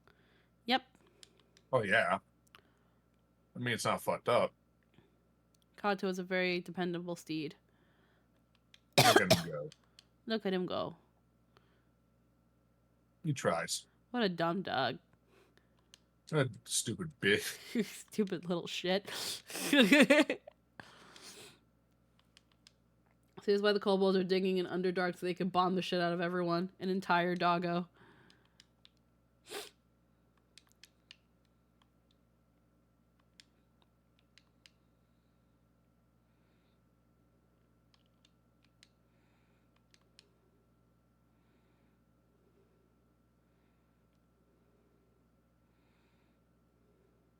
Not a single complaint out of him. I don't think he knows what that word is. Look at those vacant eyes. It knows nothing. It says nothing. If you're in a position of weakness, you pursue peace. If you're in a position of strength, you pursue conquest. The world is cruel and nation-states do not have friends, only interests. I don't have friends. They disappoint me. Sounds like a skill issue. Hehe. Hey.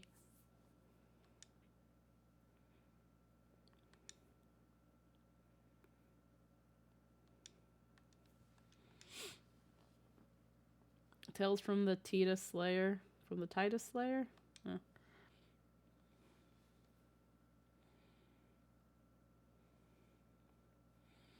You gotta tell how the company of heroes bested a primal, do ye?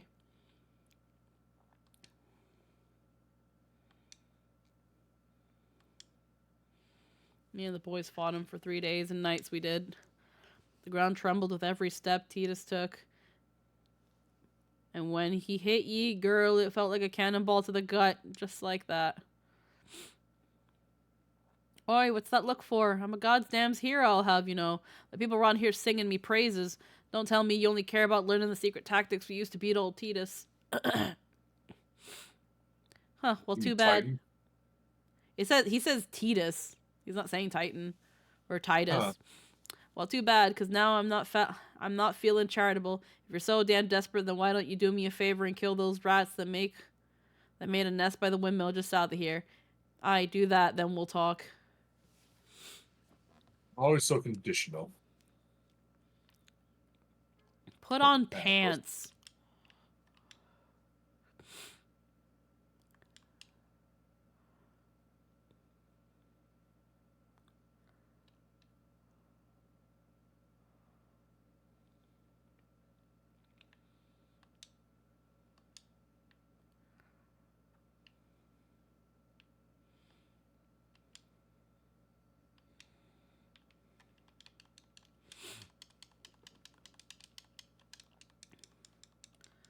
Are you planning to go Dark Knight? With Trin? Probably not.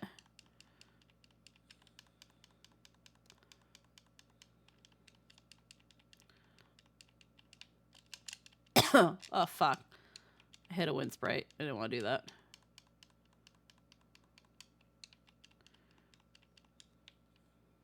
Where are you? Rat King. Where's the one that hit me?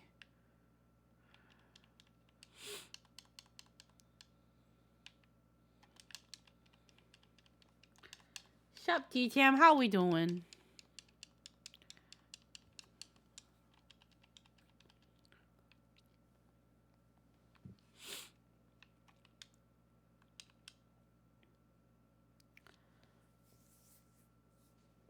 Just got off work? Hell yeah. Grab me some sushi? Hell yeah. What?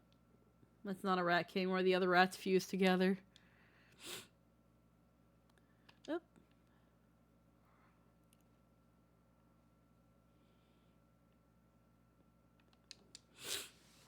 Beasties are dead. Nice work. Save me the hassle. Never mind.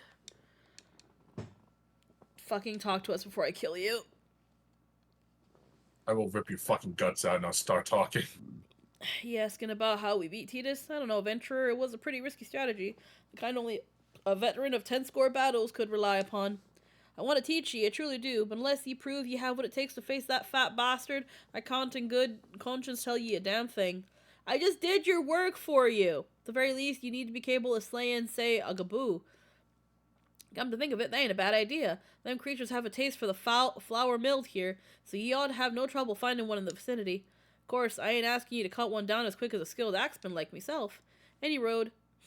Why don't you try heading due west and stand a lookout in case a Gaboo comes calling. Slay it, and I might consider telling ye more about old Titus. I remember. I recall now this fucking part of this. I hate this part.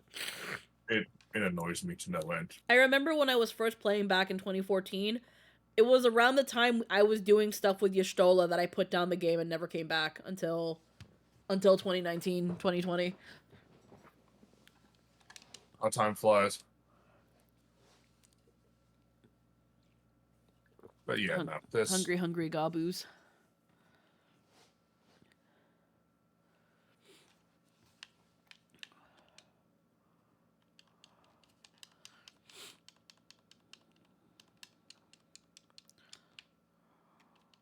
Moldy sneeze.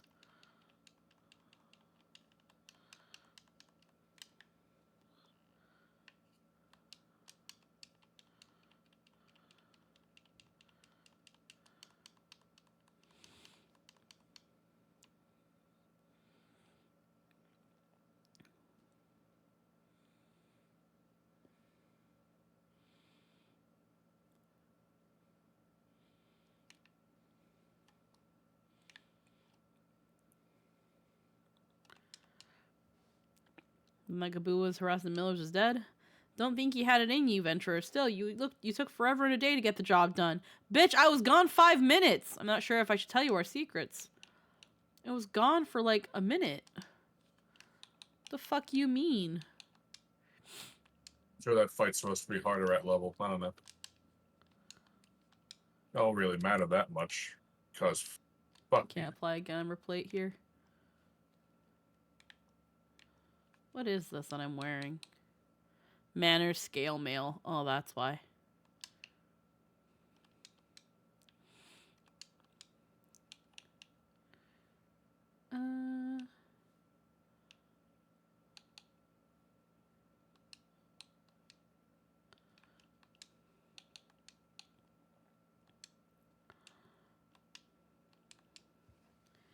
Luminson Way. I know that Loprit. Yeah. So, as I was saying... Imagine there's gonna be Loprits named, like, after the great cities. Luminson Way. Stretch. That was a good stretch. Alright. So, as I was saying, I still don't know if you got what it takes to face Titus. Maybe if you slew, Tractorum, you in here drinking again? If you are, that Gaboo had better be dead. Oh, it's dead, Chief. You have me word on that. Cleave the beast skull in two with me trusty axe, I did. Is that a fact? And what will your friend here say if I ask her? She'll vouch for me, of course. Ain't that right, friend? Wait a minute.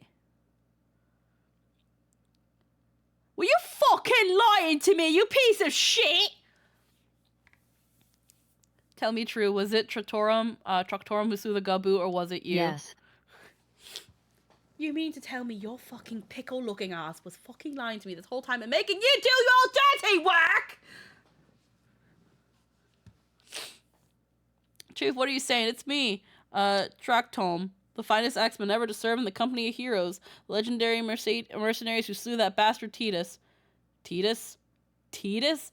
Who in the seven hells is Titus? Some primal you fought in a drunk, sodden dream? The company of heroes slew Titan, you bloody half-wit. Well, see, Titus was what me and the lads used to call him. That's the biggest load of Sahagin shite I ever heard. Both of you outside will learn the truth the Lominson way. Tractum, if you... Tractum, if you didn't slay that Gaboo, you may consider your contract revoked. You know what? Serves you right. Fucking liar. Well, Fucking eat shit. You think Trin fucking cares? Says you fucking right, you liar. Eat shit.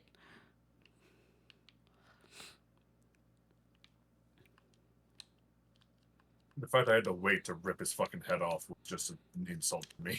He was like, "Oh man, I won't tell you. I just gotta leave because of the duty. Oh man, I gotta fucking I don't think I can tell you until I'm sure that you can. No, fucking liar. You either tell me or I'm going to kill you and leave. Find someone who Interaction between Trin and Fio. Oh my god. will. Yeah. Fio would just look at Trin and be like, "Why are you so mean? Why are you so angry?" We pick these boulders are nothing alike. Oh, hell's with it. Let the contest begin.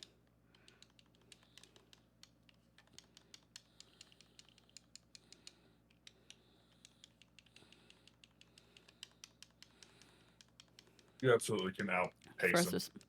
First to smash their boulder. Don't even think yeah, about the trying dwarf. to kill me. That's cheating.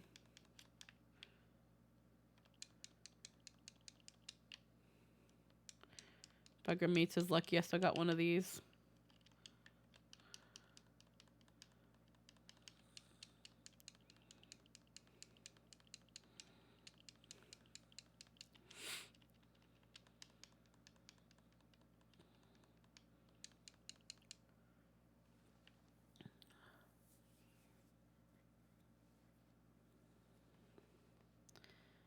Admit it, I lied about being in the company of heroes, but I'm begging you, Chief, please don't dismiss me. I've learned me lesson. Honest, I have. Can you at least put on some fucking pants? Save your blathering, Tractome. Gods, I should have known.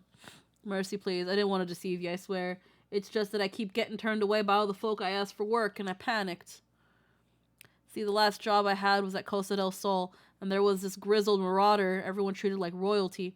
When I heard he was captain in the company of heroes, I finally understood why.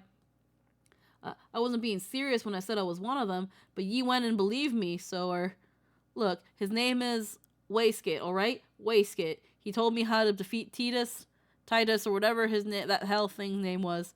That's what you wanted, ain't it? So come on then. Tell the chief to forgive me. It's only fair. I should Just rip you in fucking- half. Can you? Just...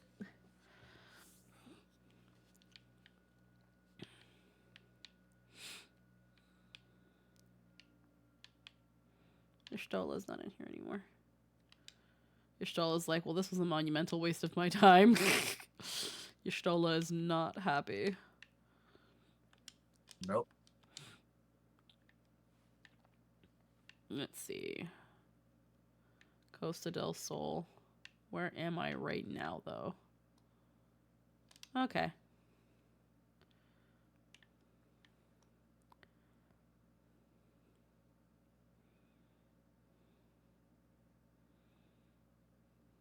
Ah, I see I'm no longer in party. Yeah, I had to do a duty, unfortunately, so I had to leave the Yeah. party. Yeah. All good.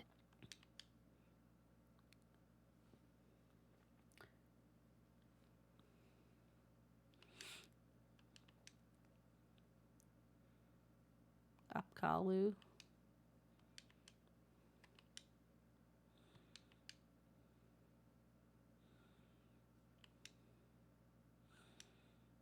Making my way to Costa del Sol.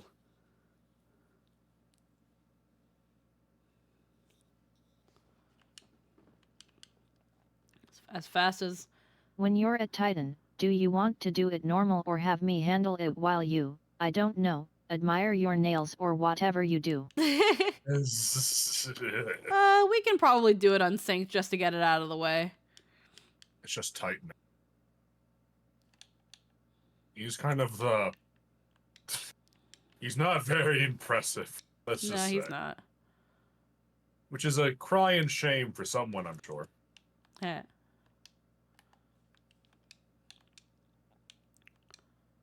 There we go. Yeah, I remember being around here. I remember being Costa del Sol with Yostola, being like, God. Yeah, it was not a fun time. But I was also like, I was also, hey, these are the guys that are flirting. I've satisfied many a woman in my 50 and 5 summers. Yeah. The fucking potato that's trying to seduce this lady.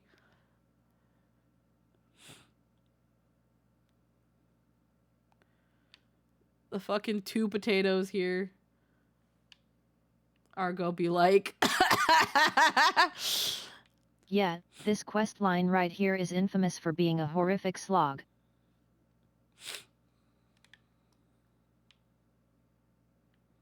Yeah, no, when I came back to it, I did it, and I was like, oh my god. Though they trimmed it down considerably. Yeah, it was a slog back then, and again, like 2014. This was before Heaven's Ward.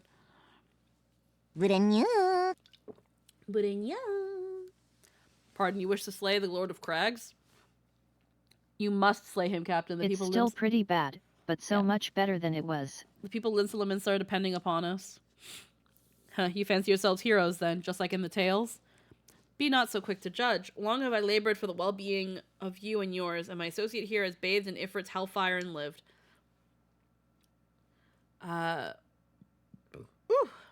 She is blessed with the power that protects her from primal influence. Thus was she able to lay low the Lord of the Inferno. We know full well the risks and have taken every possible precaution. We lack only the knowledge on how to enter Titan's lair. Pray be so good as to grant us the boon of your wisdom, and we shall be on our way.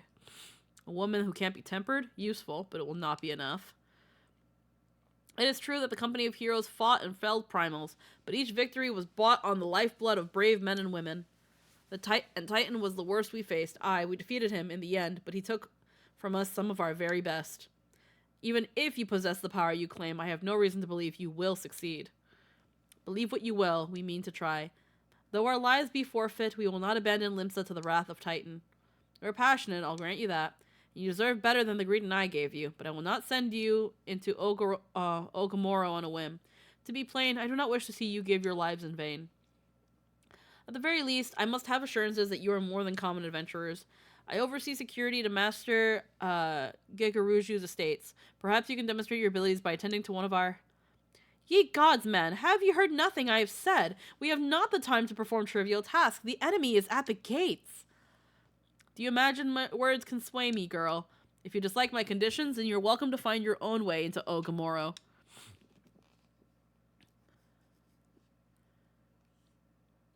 Though it pains me to admit it, I fear we have no choice but to acquiesce to the man's demands. Yet much remains... This is where Ishtola established herself as someone I appreciate. Yeah, like, much are remains... you fucking serious? We don't have time to do a bajillion quests before we proceed on this story. Well, too bad. That's what I want you to do. I'm gonna fucking dropkick you in the face. Can you just fucking tell us? I don't want to do a bunch... I'm not here for another fucking grocery list of things to do. We already got the... I already killed it free. You want? I can kill Titan. Just let me at him. Just tell me where to go. I'll fucking find Ogamoro. Where is it? Yeah, much remains to be done if we are to best Titan. Forgive me, but I must ask you undertake this task alone. I will use the time to see to the remaining preparations. Leaving the dirty work to others, are we? Very well. Pray do whatever the good captain bids, however trifling. Remember, the fate of Limsa hangs in the balance. Can you beat him into doing it? If this were a perfect game, yes. I got a mean bitch with me who will go kill him by herself just to prove a point. Master Gegaruju's requests can be more demanding than you realize. Before I set you to your true task, I would like to verify this won't be a waste of my time. Just tell me where to go and you'll never see me again, whether I succeed or fail, you fucking brute. My master does not want large slimy creatures anywhere near his lands. The beast is cunning, but you should have no difficulty luring it out with a herring. Slay the Nyx and return it to me. Oh, and don't forget to bring me a leg as proof of the kill. Me and a baddie I pulled by being untemperable. God damn it, let's go, Kato.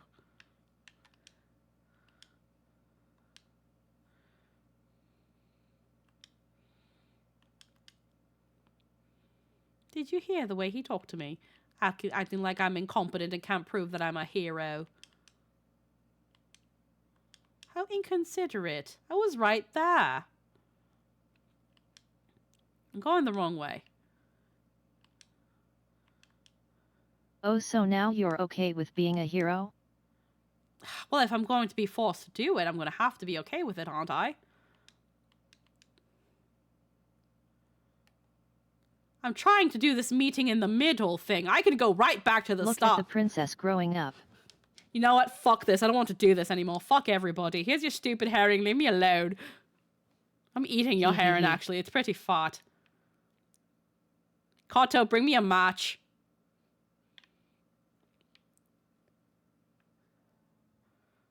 I'm eating this.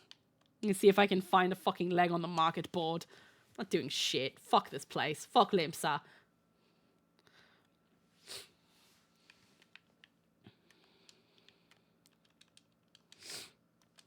You fuckers don't let people leave the island until fucking level 15. Udonia would never make me do this.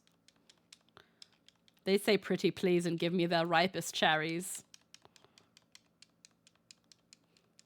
Yeah, they call me a filthy little cat girl too, but like, I don't care. They're giving me their nicest cherries. In the end, who's truly the victor? Had a really nice cherry before? Huh? Did you ever have a really nice cherry before? Exactly. Yeah, have you ever had a really nice cherry? Yeah, you can call me a filthy mangy cat girl all you want, but I'm the one eating the cherries.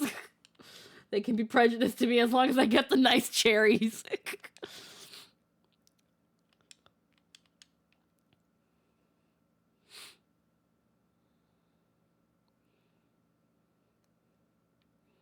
Look, I am perfectly fine and willing to turn the other cheek as those of noble virtue as myself are wont to do, as long as that cheek is also full of cherry. I see.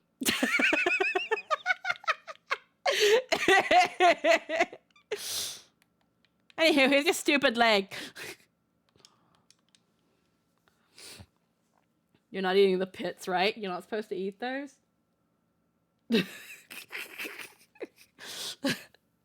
I mean, of course not. Trin, no!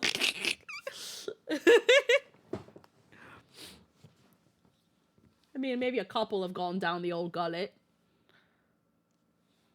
Lest you think me overcautious for testing you in this way, you should know that we've had an incident not long ago. A foolish young employee was dismissed for lying about his past. He claimed to have served in the company of heroes, but I knew for a fact he did not. Anyway, now that the pointless busy work is finished, I shall give you a challenge as benefits your talent. 2 highly distinguished individuals are scheduled to visit Costa del Sol in the near future, and Master Gegaruju wishes to welcome them in an elaborate banquet. While money is no object, not everything Master Gegaruju desires can be so easily purchased. It is to be an extremely exotic feast, and so, Altrinia, your mission is to seek out and obtain the rare ingredients our chefs require. Naturally, such fine dining must be accompanied with a suitable wine, and by suitable I mean the very best there is. That, however, can wait for a time being, as I believe I remember the fucking wine.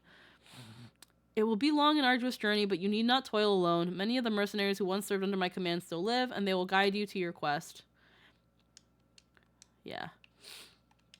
They literally just give you a fucking grocery list and are like, get these things. And it's like, why? But why? Quarry Mill.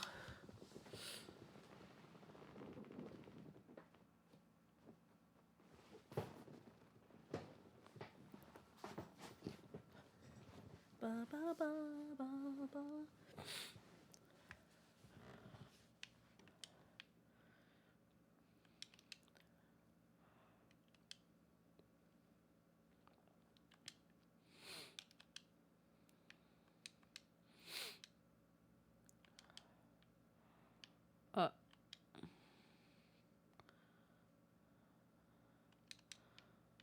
Oh, okay. Gotta climb up this.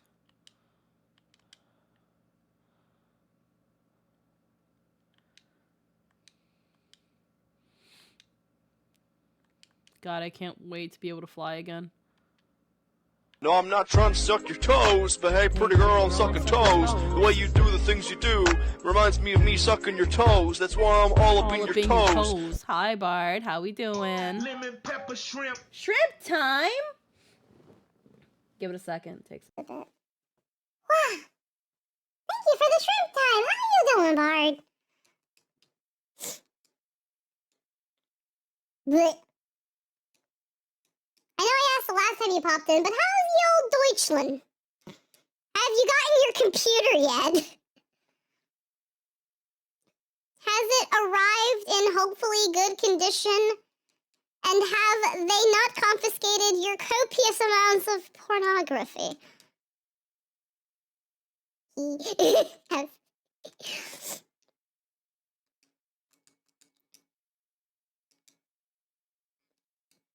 I may be able to use my computer tomorrow. It may or may not work. We shall see.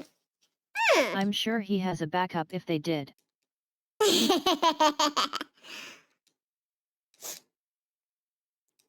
It really just kind of depends on the... Because I think you said you shipped it out, I think via mail system, and then just depending on how it was packaged, it should hopefully be fine.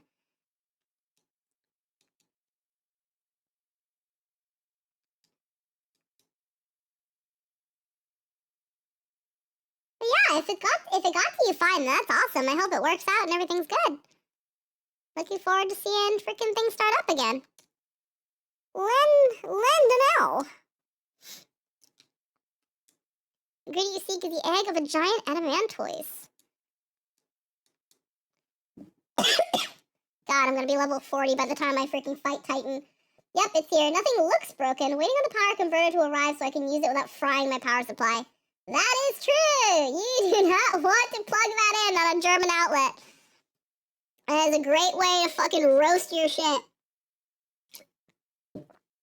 Let me be clear, the business is between you, me, and the captain must remain a secret. See, I don't regret my time spent with the company in the slightest. Traveling the world, meeting interesting people, killing them, it was all jolly good fun. Alas, Gridanians are, by and large, an unforgiving lot, the tell here being a rare exception. I had to go to great lengths to ensure that I am seen as a model citizen with no taste for drinking, whoring, gambling, and all those other activities I so dearly miss. So understand that if you ruin my little charade by wagging your tongue, I'll fashion a noose with your entrails and hang you from the nearest heaven's pillar. Oh, that sounds like fun. Well, what are you waiting for? That's a perfectly good adamantoise egg in the nest to the east there, just ripe for the taking. Not that I expect you to live long enough to claim it. The mother never strays far from the child, and you will surely be attacked the moment you lay hands on the egg. There will be other heroes. You do not need to challenge Titan. Abandon your quest or your corpse will rot in this swamp. You know what? You know what? I'm going to swipe 2 eggs. I'm going to swipe 2 eggs and shove it so far up your ass that they're going to see the prime example of laying an egg through your fucking mouth! Doodles.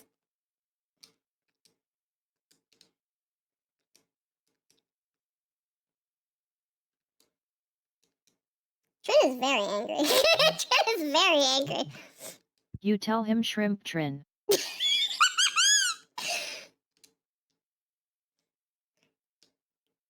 Trin would be very unhinged in this in 14.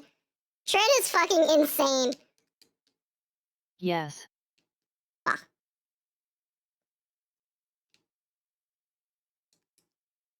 Fucking give me this shit.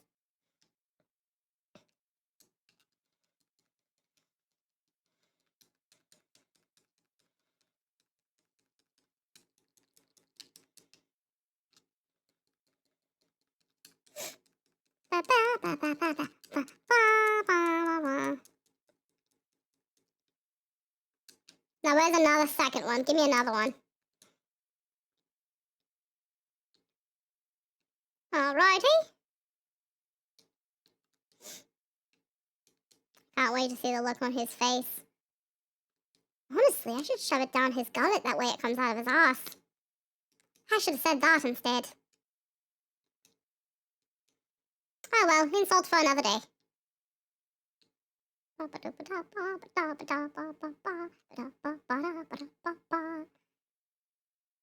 will not believe the time I had, Mr. Landon. You! What kind of desert does Trin like? Dessert? Ah. Trin likes Dongo. Trin likes Dongo. Trin likes Dongo. Trin likes I know. Mochi. She Trin- ordered a lot of it. Thought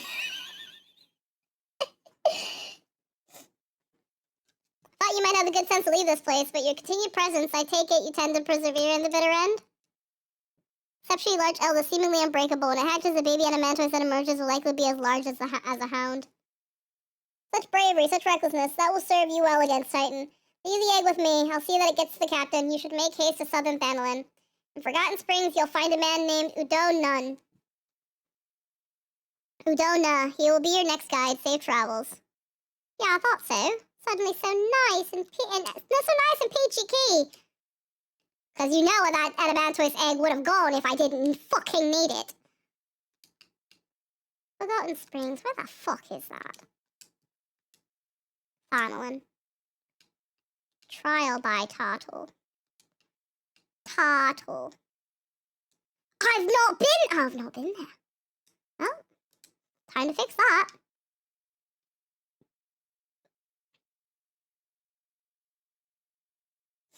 But yeah, Trin's favorite dessert is definitely rice flour based sweets. So mochi, daifuku, dango, rice cakes, senbei. Trin loves all of that because they're sweet but never too sweet. They'll usually have some sort of filling. And they are just so easy to just have a bunch in your mouth and just like you can just carry a bunch of them and shove them in your mouth. Trin especially loves the sweet soy sauce on Mitarashi Dango. That's the best part, some would say. And I am inclined to agree with them. It is, in fact, the best part. You can't just have I'm pretty sure Kijo has great difficulty with mochi. I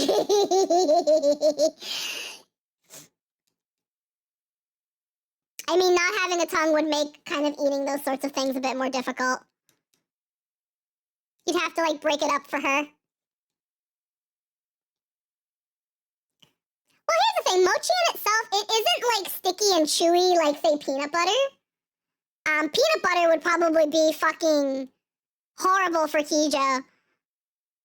Yes. But mochi, it doesn't, like, get stuck to your, like, the roof of your mouth like peanut butter does. It just kind of gets stuck in your teeth. Oh my god, I can get boba. Do I want boba after stream? Oh my god, boba sounds amazing.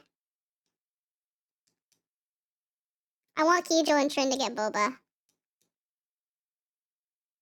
So yes, you want it, but are you getting it? I don't know. I have to go and get it. And then I'm gonna want to get something for Jester. And Never had it myself. boba's pretty good. It's pretty much just, again, tapioca pearls and some sort of milk tea. If you like milky teas, then just add a kind of sweet, chewy thingy to the bottom of it. And what's really nice about, like, most boba places with the milk teas is that you can adjust the sweetness, so if you don't like it too sweet, then they won't make it as sweet. Tapioca is good, and milk tea is alright as long as it isn't too sweet. Yeah. Tapioca pearls are really nice. Let me attune to this. Apparently I never attuned to it. Hi, Mithra, how we doing? We've attuned to the aether right.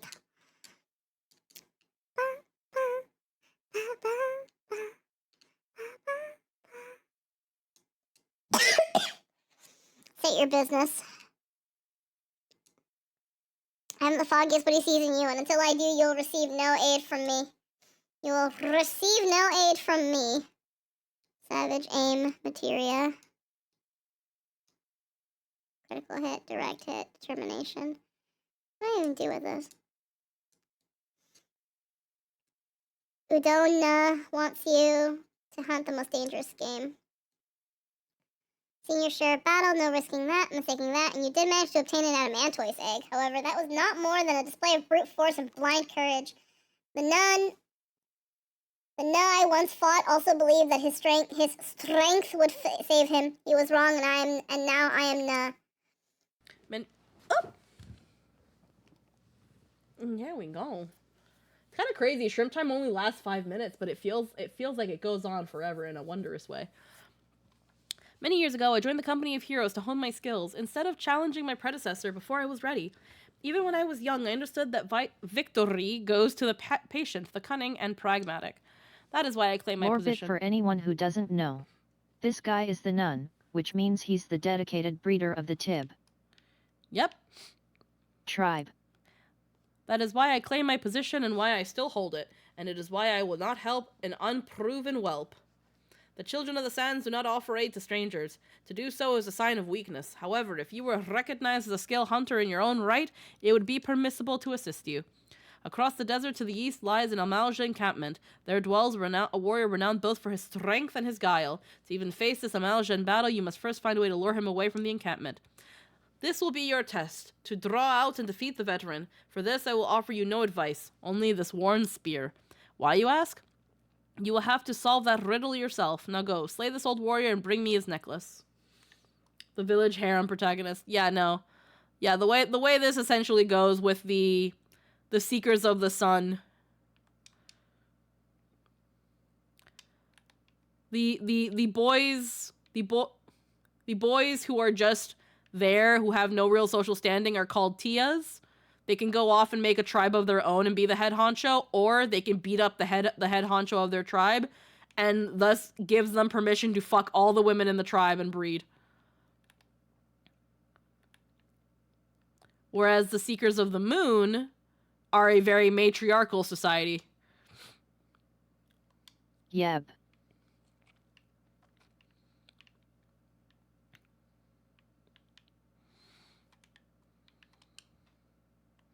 I don't know how they treat the men.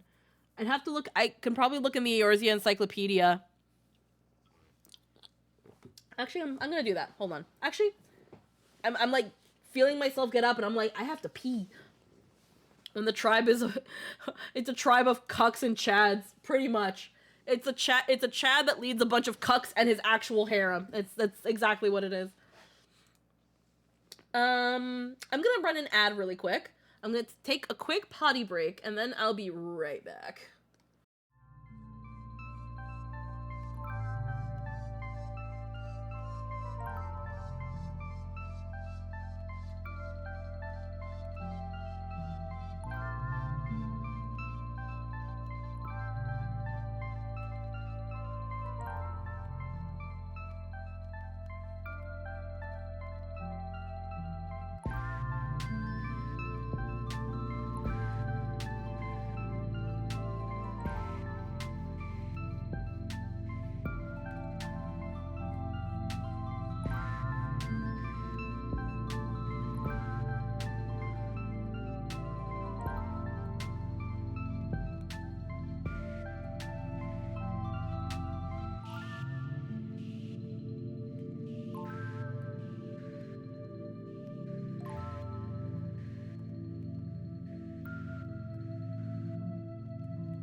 There we go.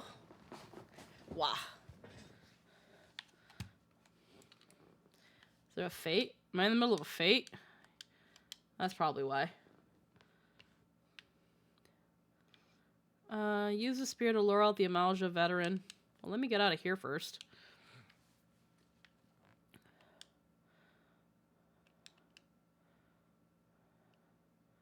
There we go. Get out of that real quick. So, Eorzea Encyclopedia. I went and pulled it out of my bookshelf. So, let's see. Her history, her children. The Mikote at page 86. The Mikote.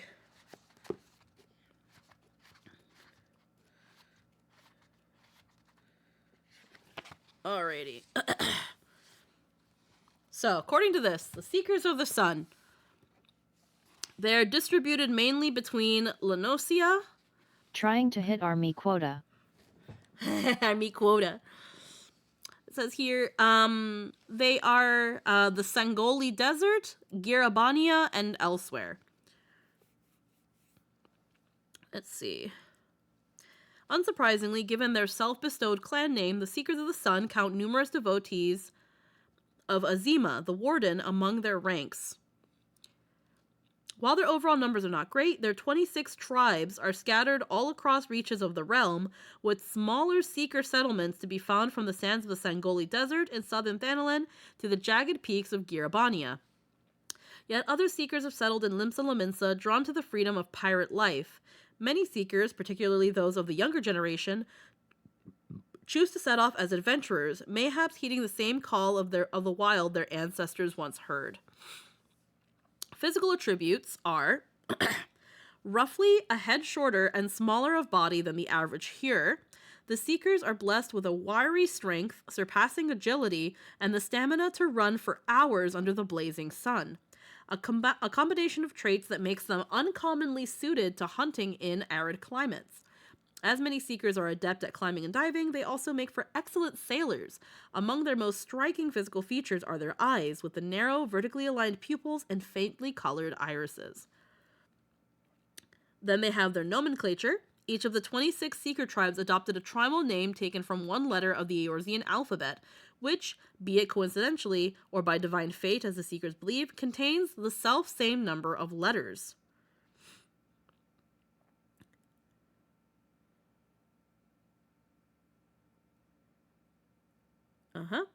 In the female name,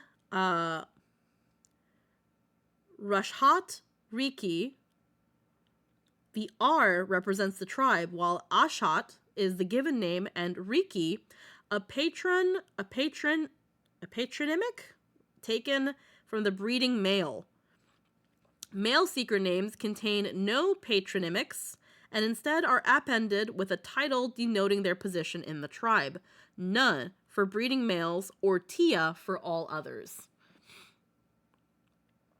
So the girls in the Seeker tribes will be there will be the letter connotating to their tribe, their given name, and then their father's last name or their father's name.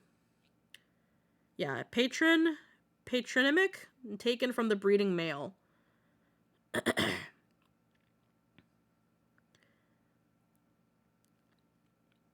While the males are whatever they are, and then Nuh. The Seekers of the Sun are a highly patriarchal culture, with each tribe centered around a strong breeding male, Nuh, whose duty it is to form a harem and lead his people to glory and prosperity. Young males are born and raised as Tia and must either assume the position of Nuh by challenging and defeating an existing Nuh in single combat, or leave the community to find a harem of his own. In particularly large tribes, multiple Nuh may coexist in the same community, although such cases are rare.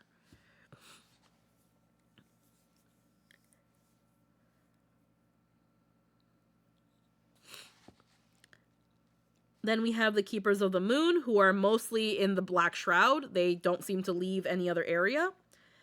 Save for their longer tail, the Keepers are nearly identical to their Seeker cousins in physical stature and can be distinguished by their fur, dark as the night fog, and the large pupils of their eyes. Though lacking the physical stamina of the Seekers, they make up for this with a fierce strength of will and unerring instincts. With their keen intuition, Keeper hunters have been known to easily snare even targets concealed in the gloom of night. The Keepers of the Moon are a highly matriarchal society, and this is manifested in their names. In the female name Okhi Nabolo, Okhi is the given name, to which is attached the mother's surname, Nabolo. Female and male names show little distinction from each other, with both composed of short, powerful syllables. The matriarchal tendencies can also be seen in male names, which replace the given name with a matronymic to which is appended a suffix indicating birth order. A for the first son, To for the second, Li, Sai, Ra, Ir, Wo, Ya, Zi, and Tan for the 10th. Though these suffixes number 10, rarely are more than 2 or 3 sons to even born to even the largest keeper families.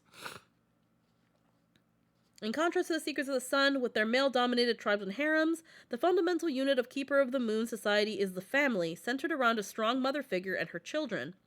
Keepers are known to form small communities composed of 2 to 3 families who hunt together. They are also known for decorating their faces with war paint before going on the hunt, a tradition symbolizing their readiness and resolve to stain their hands with blood. As well, sending a message to their gods that they are prepared to serve them as warriors in the afterlife should they fall. As might be surmised from their self-chosen name, the majority of the Keepers of the Moon are devout followers of Menfina. They reside and hunt freely in the Shroud, where for many years they come in conflict with the people of Gridania, who saw the Keepers as little more than poachers. In recent years, however, the two sides have reconciled their differences, with Gridania staying very, very racist. And today, many keepers hunt in accordance with rules set by the Trappers League, bartering the furs and meats to procure for agricultural goods and essential commodities. Others, however, refuse to bend to those rules, poaching the woods and laying waste to the natural environment as they see fit. And that's pretty much it. I decided to read all that because I wanted to. Excuse me. Good reason. But yeah. That was a lot. It is a lot. That's why, obviously, when you're making your character, they only tell you, like, a small little bit. But the encyclopedia goes a lot more into it, obviously. Like, the Mikote have a dedicated page. So you're not going to find a lot of Keepers of the Moon outside of the Shroud unless they, for whatever reason, decided to leave home. Or they're a player character. Or a player. What did you make Trin anyway? But you repeat yourself. Yeah. But I repeat myself? Yeah, no, I have a problem with repeating myself, which is my bad. Trin is a seeker. Yeah. No. Huh? No what? I'm saying anyone who is a player character also left home, obviously. Oh, yeah.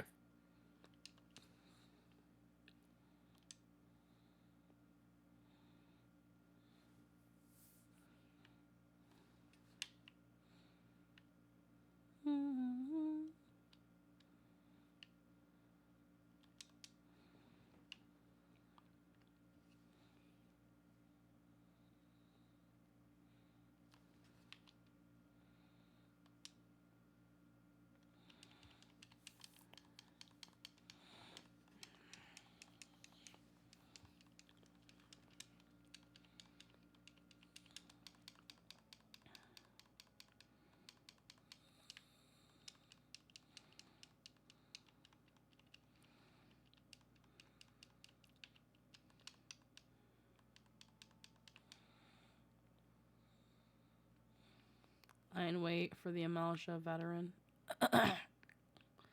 Present the necklace.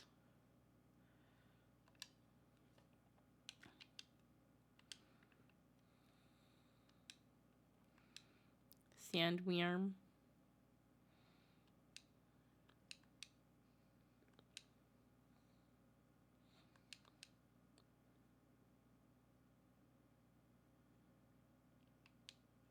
Ba ba ba ba ba ba ba ba.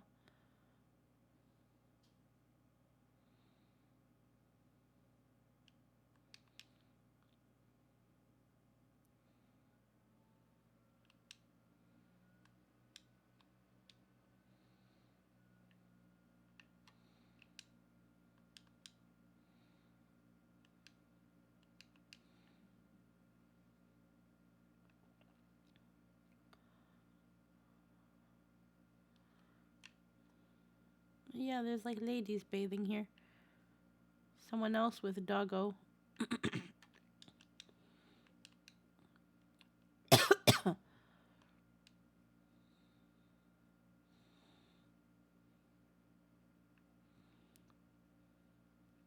Yeah, there's mostly women in here. This place is mostly all run by women.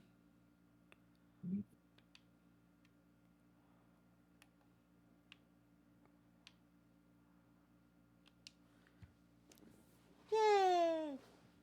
Welcome back, Scylla. Tell me, adventurers, our old nemesis dead? Yeah, I got it. It's a fine necklace, as befits a veteran of countless battles. It will make an excellent trophy. The spear, it belonged to one of his brothers. I knew when he spied it from afar, he would be unable to resist venturing outside the encampment to see for himself. Did you discern my intent, or was it dumb luck, I wonder? Either way, you impress me, adventurer. I shall tell you of the ingredient you seek. I don't need any of this. A shame we did not meet when I was still in the company of heroes. You would have made a fine recruit. But no point dwelling on what cannot be. You have a Welwick worm to hunt. Sandworms slither brazenly across the desert dunes, but Welwick worms are far fewer in number. Rarity breeds demand, and so their meat is highly prized as a delicacy. The only way to catch your quarry is to entice it with something it cannot resist. These worms prey on the smaller creatures as a sangoli. A freshly slaughtered angler carcass would be my choice of bait. There is an area teeming with anglers to the east. I will mark it upon your map, along with the location where Welwick worms are most frequently sighted.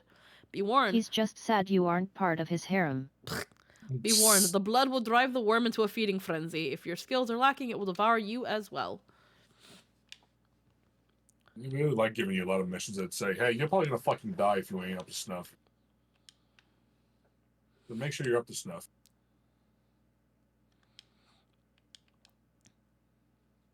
Oh, let's go.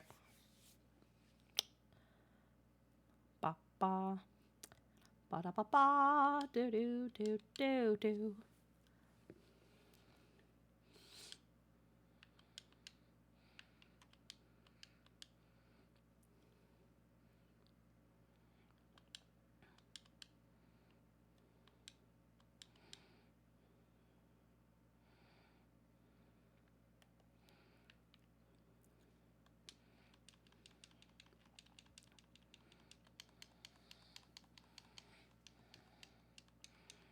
Slay an angler and collect its carcass. So just one should be enough, right?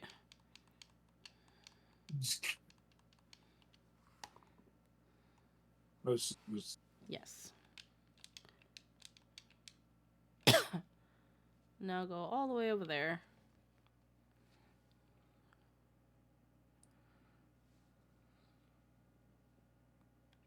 Oh, 1 second.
So earlier today, my papa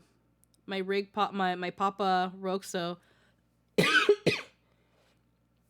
was talking about he was asking about if anyone could recommend anyone who's using like an XLR, if they can recommend any sort of like mixer interface or anything. To which I'm like, and like what he used to have. And I'm looking in the comments and people are like, oh, the Scarlett, the Focusrite this and this and this. And it's just like, I'm looking at these interfaces and I'm like, are y'all doing VO? Are y'all doing audio work? You don't need these if you're just streaming. So I answered and I was like, okay, so as someone who does VO, and someone that also does streaming and owns a Scarlet interface, you don't need it. Unless if you're doing XLR and it is only for streaming, you don't need an actual like bona fide mixer. They are expensive. They can be pretty intimidating if you don't know what all those bells and whistles and knobs do, even the more simpler ones. While the more simpler ones are a lot less intimidating, it's still a thing of like, what is this? And the Wave XLR is so simple in that it's got one big knob that you just press and do whatever you need to do with it. It's got a thing for your microphone, a headphone jack, and a plug. And a plug for its own power. You need nothing else. Hi, Presto Changeo, how we doing? So, like, if you're streaming and that's all you're doing, you don't need a fancy XLR interface. You really don't. Everything else can be handled with, like, Stream Deck and things like that. If you want to turn it into, like, if you want to turn something into an interface, you can get a Stream Deck for that and get the additional benefits that come with it. By getting like a fancy Stream Deck or getting just a basic one or a big one. But you don't need a whole ass interface. Save yourself the table space. Unless you're going to venture into voiceover and that sort of stuff, it's like, yeah.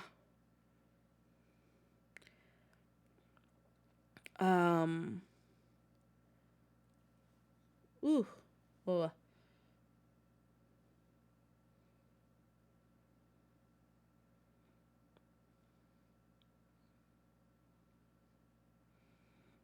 But yeah, I just wanted to, like, take a look at that.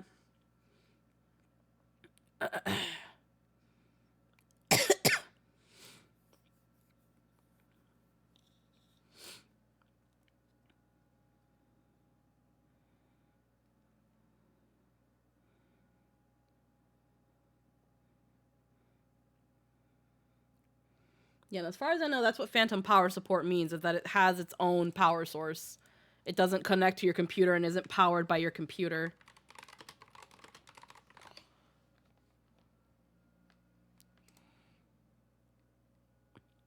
Phantom circuit where direct current is applied directly to the two signal lanes, blah, blah, blah. Both pins 2 and XLR.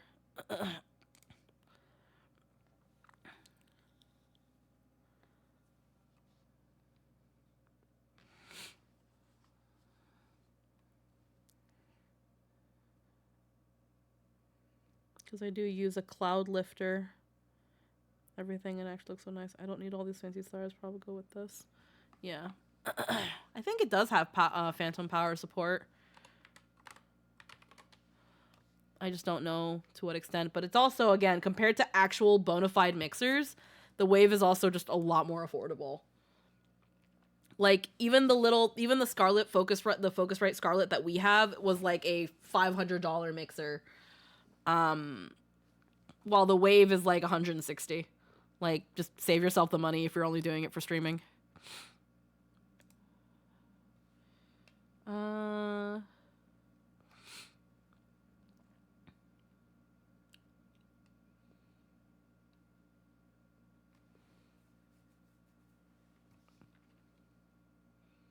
Just trying to look here and I'm like...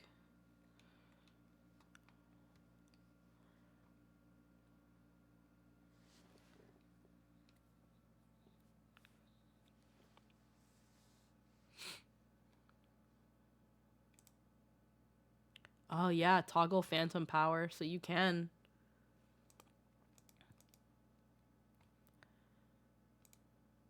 Crossfade between mic and PC mic. Input gain. Volume. Multifunctional control dial. And then yeah, you can toggle phantom power.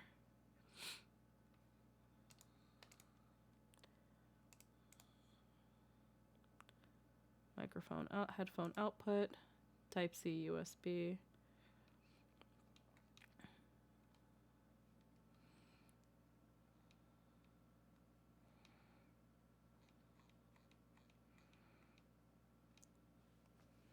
Actually, I have no idea how you toggle phantom power on this, but I know I have the little light on.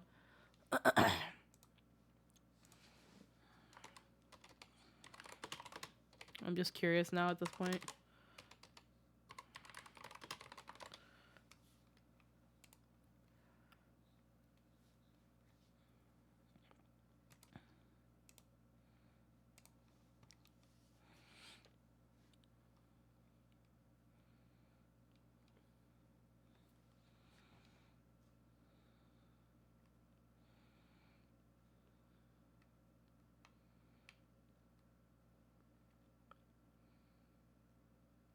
Okay, it pretty much just means you have to essentially plugging it directly, giving it its own power source, if I'm looking at this properly.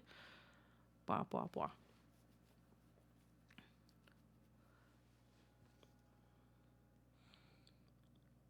Yeah, provided by the preamp mixer and delivered to the condenser microphone via the mic cable. This method is referred to as phantom power. Yeah. It's neat. Anywho. Making my way downtown.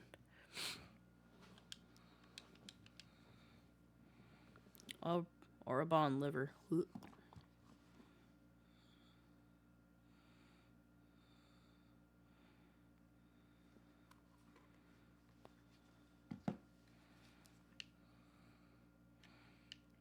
I don't want to fight that worm. I want to fight this worm.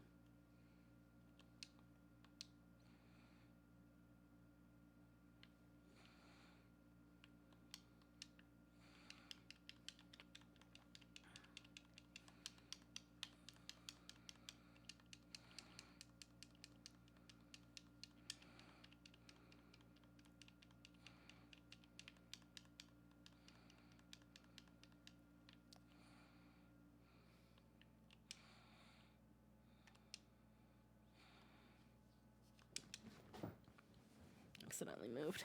Bah. Oh, there it is.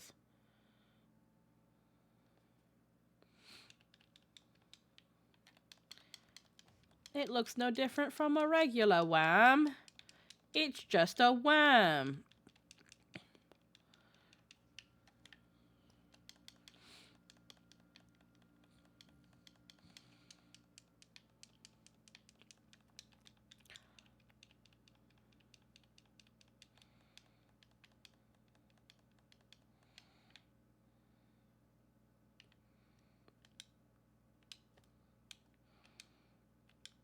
Bleh.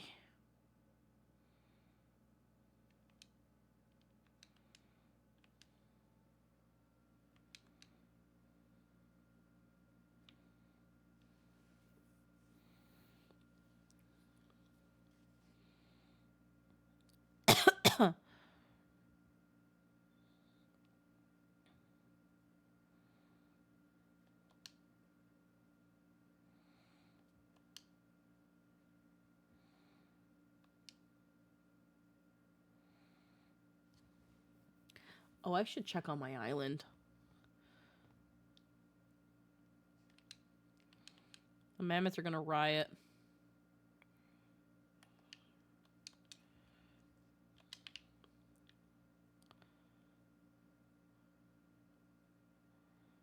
I should probably really check on my island. I completely forgot.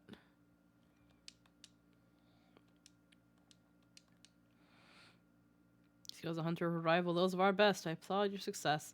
The meat will need to be heavily smoked before I ship it to Wisket. Sorry not. Worry not, you'll have my word that you'll receive the items in time for the banquet. You must be eager to obtain the third ingredient. I request to say that I know not of its location. For the nonce, you should return to Costa del Sol and see his council. Deliver something for me. Yeah, I'll take the gauntlets. Hector was always fond of this brand wine. I'm grateful if you can deliver it on my behalf. Alrighty. Deliver the Onyx brand wine to what's-his-face.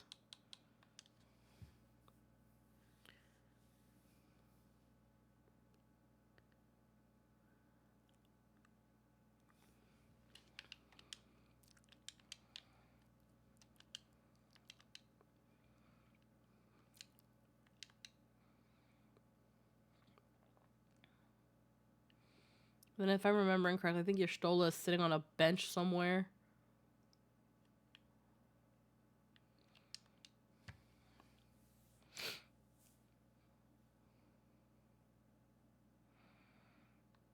At least 30 summers. Holy moly.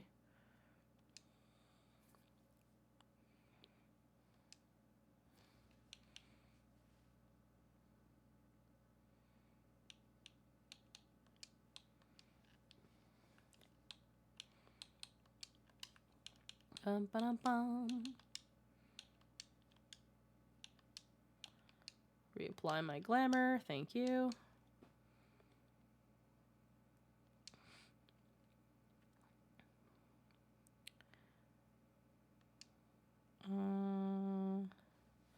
The long stop and the delivery. She told me, this sounds like a dungeon. Sounds like potentially a dungeon.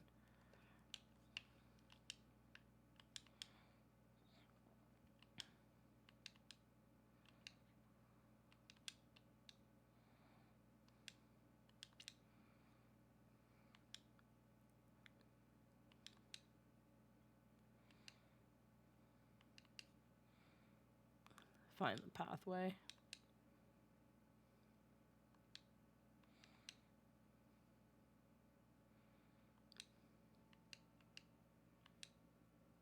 I'm not on the pathway. This is the pathway.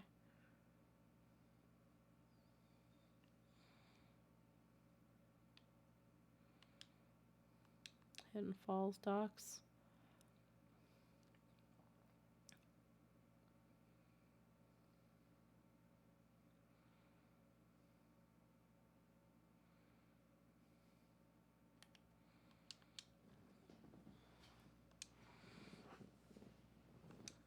Catcher Gully. Is that on the other side? Yeah, it is.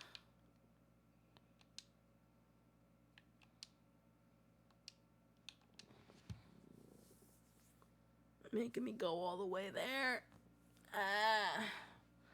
Oh, my head's starting to hurt again. I really think I am getting sick.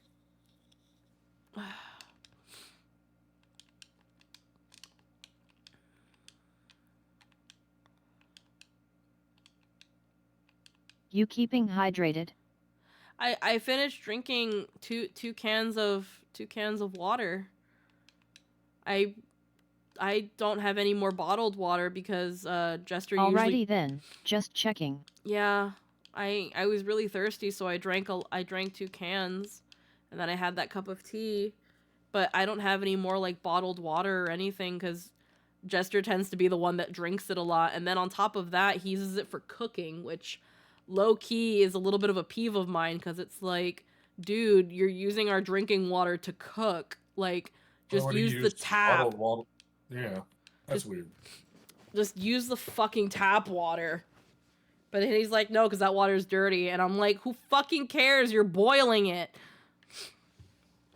But that's something that me and him just don't super agree on. And like, I'll look at him and I'm like, every time you've eaten my rice, that water's from the tap. Does it taste any different? But no, he will use drinking water to cook, and I can't stand it.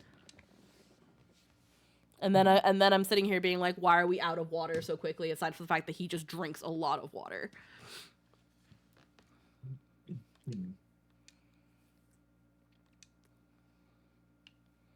Dungeon time. Damn, Jay. Okay, let me really quickly. Oh, God, I have to wait to log out. I'm gonna really quickly hop on to Polo. But bottled water and tap water are the same water. Oh yeah, they kind of pretty much are. Sometimes it's pretty rare, but sometimes it'll happen that when the snow melt is really, really, like, when the snow melt is really quick, we'll get notices where they'll be like, we'll have a boil water advisory. We don't have lead pipes. This is an all new building. There's no way the pipes have lead. But it is kind of hard water, but yeah.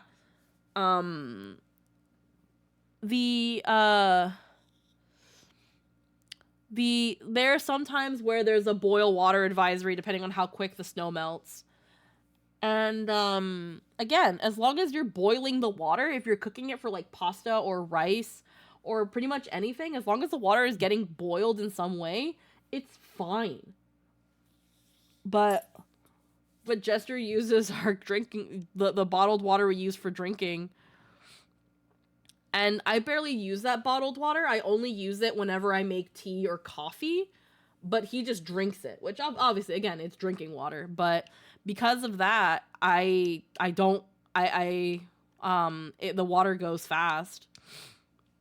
And then whenever I need water, there's like almost none. And it's just like, oh, cool. Freaking Jester, can you get more goddamn water? Because you drank it all again.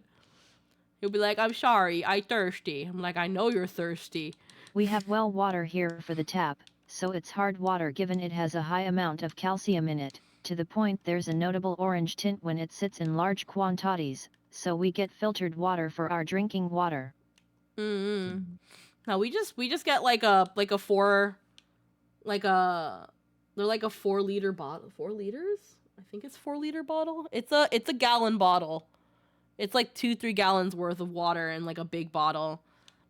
But it goes pretty quick. That's why whenever I do grocery shopping, I grab like 2. Whenever Jester goes and picks up more water, he only gets like 1 bottle. And I get that because he's carrying it up, but at the same time I'm like, dude, you're going to go through that within the week.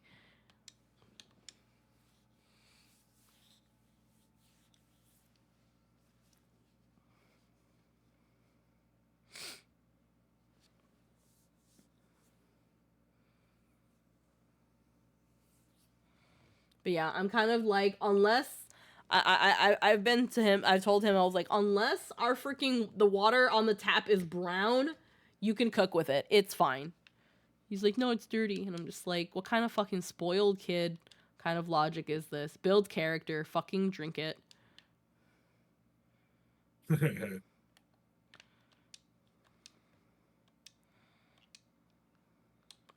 Compared to me, at least, Jester grew up a pretty more well off than I did. His mom was able to buy GMO organic free food and be like, yeah. I just use water from our fridge dispenser for my cooking needs. Yeah, I remember when I was younger, our fridge had like a little water thing.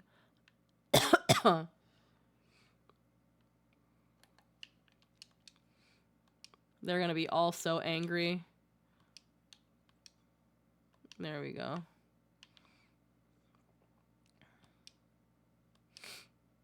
View status of crops. And there we go. Care halted.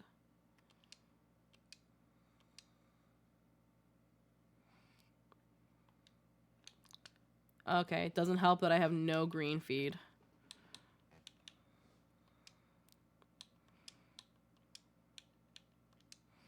They go through it so quickly. What do I have a fuck ton of?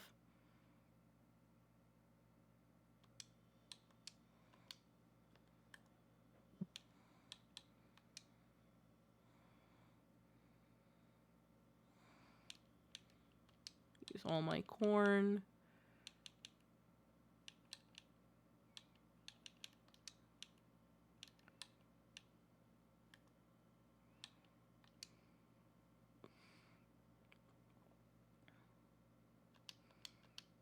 Is that enough for you?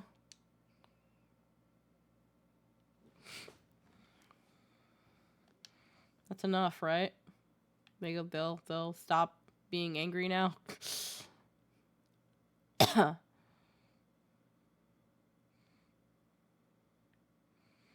see, that's 50. That's 50,000. Wow, that means that one bit of economic stuff went actually very well. Which means I can get another mount. I already have this one. That's the alligator. That's the buffalo. I can get the buffalo. I already have the mandragoras. I have them all. The alligator and the buffalo. Which, I mean, wait, do you boil it before you use it or just while it's cooking? So, if I cook with tap water, most of the time, like for example with pasta, it has to boil first anyway. So there's that. And then with rice, it's kind of the same thing. The rice can't cook in cold water, so it's just gonna boil in there. I use a rice cooker. And again, our water's not dirty or anything. It's fine. This is a 4-year-old building. We were the first people that have lived here. I'll get the buffalo. Probably do some exports.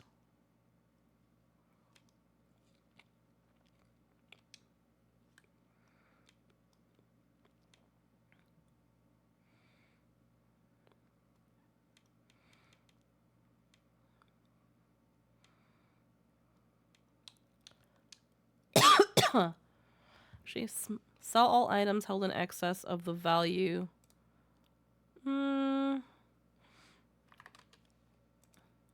Bulk shipment.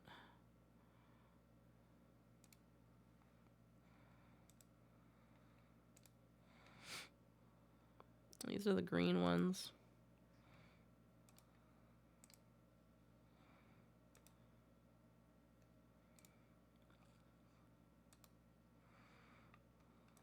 Leavings. Yeah, I already did that. Alrighty. Just bam. Now let me get out of here and go back on trend.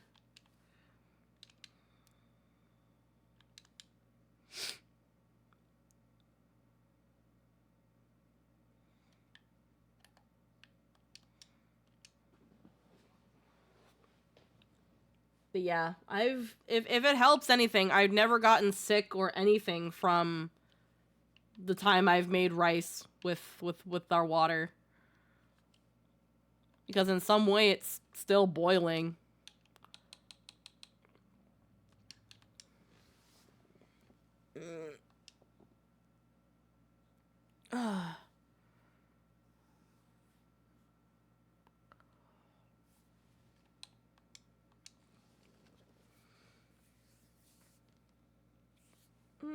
I can probably go for like 1 more hour. This headache sucks though. It's definitely another migraine. It's definitely in like the lower side of my head and kind of behind my eyes.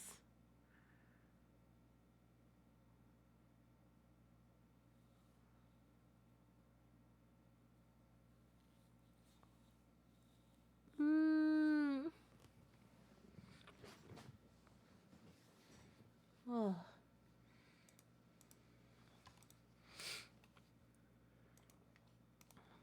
Alrighty.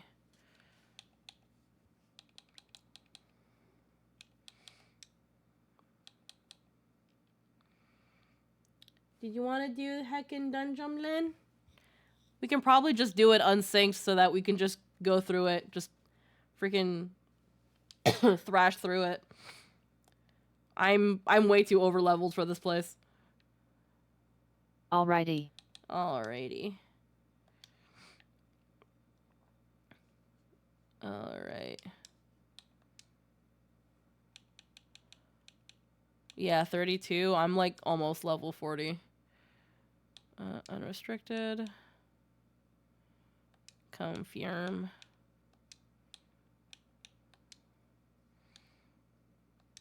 Just get us in and get it done.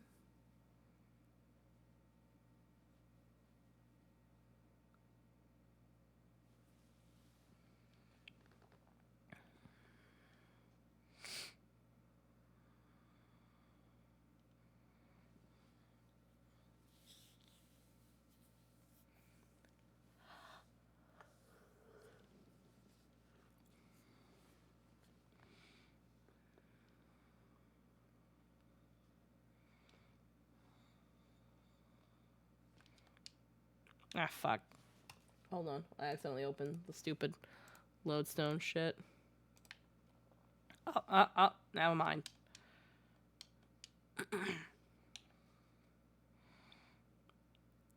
Okay, okay. Okay. I just fucking see Kijo being like, I'm gonna get fucking killing everything. It's like, wait, hold on. It's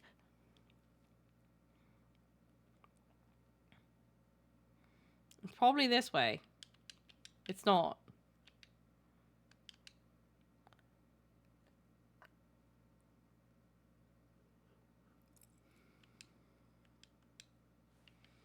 Class is Kijo. She's a samurai. She is samurai.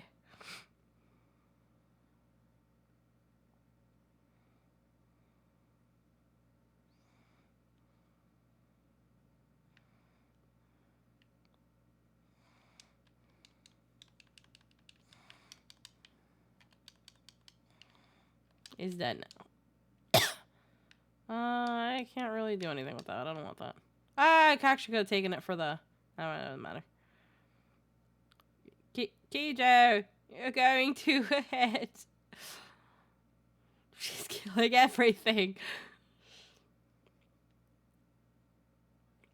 Sounds about right. Kijo, wait!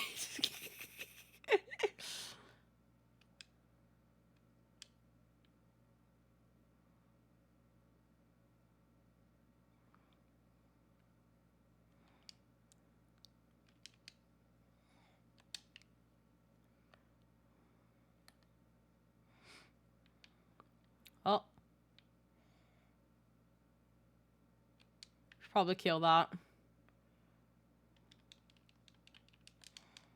I got it. I got it. I got it.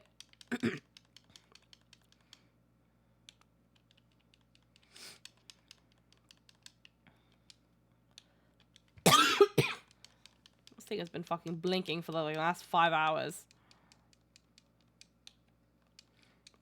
My oath bar has never been more full.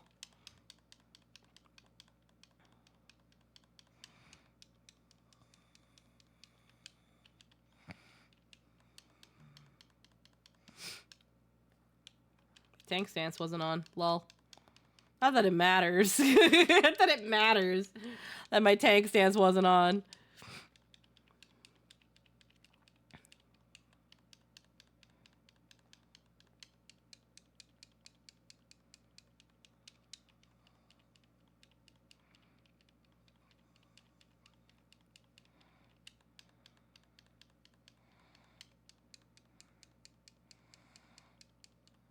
There we go.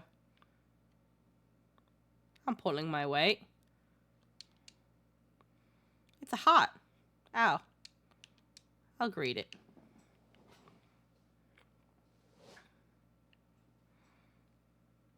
Oh, there she goes again. Killing. It's actually quite the endearing trait, you know, when you're not on the other end.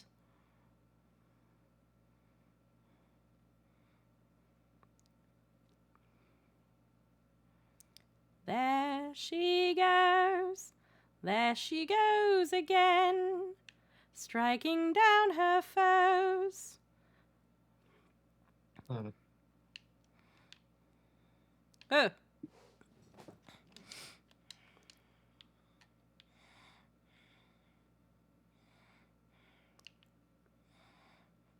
And I fall back in kind. Oh, wait. And I'm falling behind as she slays monster kind. There she goes. There she goes. Oh, Kiwi. what's wrong, Kijo? A doll.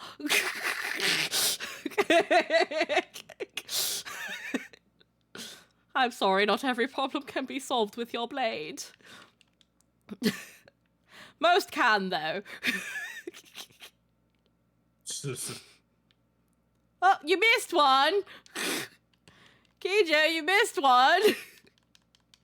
Don't worry, I've got it. You keep going. I've got it. I'll just take it with me. Don't worry. Ah.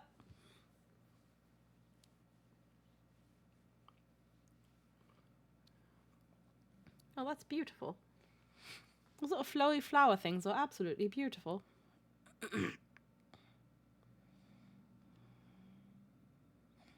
Oh, and it's dead. It's gone. Bleh. I hate that burping is affecting my... Oh. Well, we did it.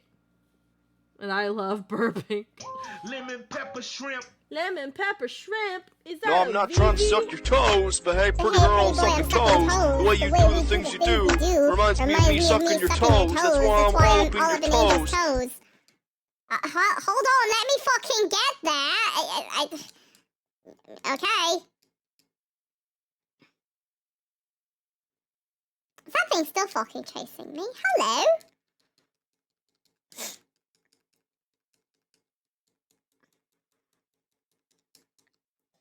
Oh, where am I? Hold on. Wow. There we go. Hello, baby. How you doing today?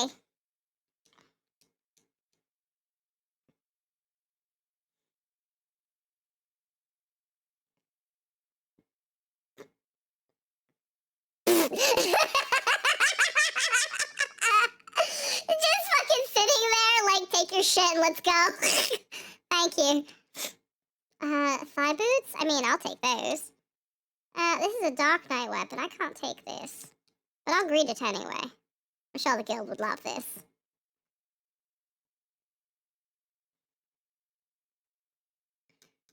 Da, da, da, da, da. God, every time I see Trailblazer, I remember how much I love the design. Hat is 10 out of 10. It's very nice. Din did a really good job. Hold on.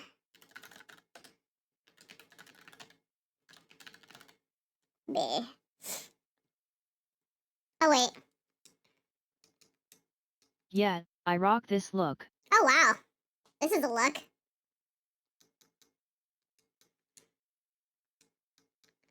Yeah, these are actually some nice pants. These are some nice boots. Well, this is this is cavalry from, like, before. Or maybe, I don't know. This is a pretty sick fit. Oh, yeah, I might get used to this one. I like this one. This is nice. I like this. I'm gonna see how I feel. I like that set. I'm gonna see how I feel about this for a little bit. Gives a bit of regality and intimidation. Yeah, sure. Look, I didn't ask for your opinion, Marlis. I appreciate it, but I didn't fucking ask for it. No. I give it freely, like I know you want. Fucking charity case. Shouldn't be styling up. Goody Uplander has thanks of Gooby folk. Flighty Beast was tricksy foe, but Uplander outwitted with plans making. Uplander has goodly head for fighty think. I fucking love how these dum-dums freaking talk. Brave Flock's happy gives tasty fresh gobby treats to clever Uplander. Goblin speech in this game is my favorite. I love it. Cheese is stinky sweet gobby treat, special make with secret gobby arts. No party complete without gobby gouda, brave flocks ever say. Stinky cheese whiz, Double D.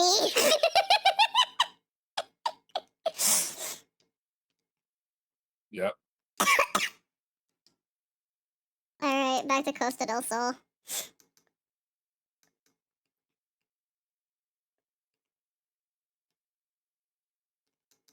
This stink is going to be in my trousers for like the next couple moons. My favorite part of 14 lore is the cheese war.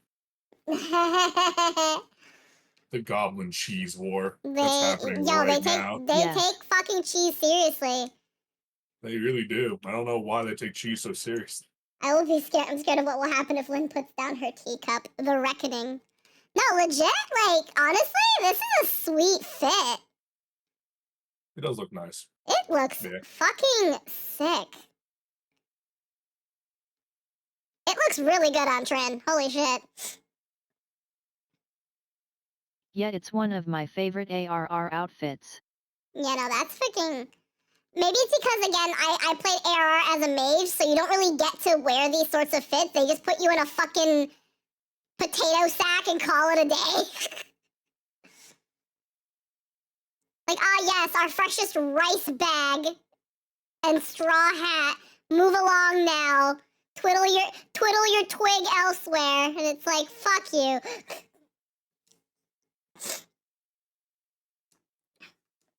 Goblin cheese. Not that shrimple. By the gods, that unholy stench. This is, definitely goblin cheese. Judging from the smell, this should be quite flavorful.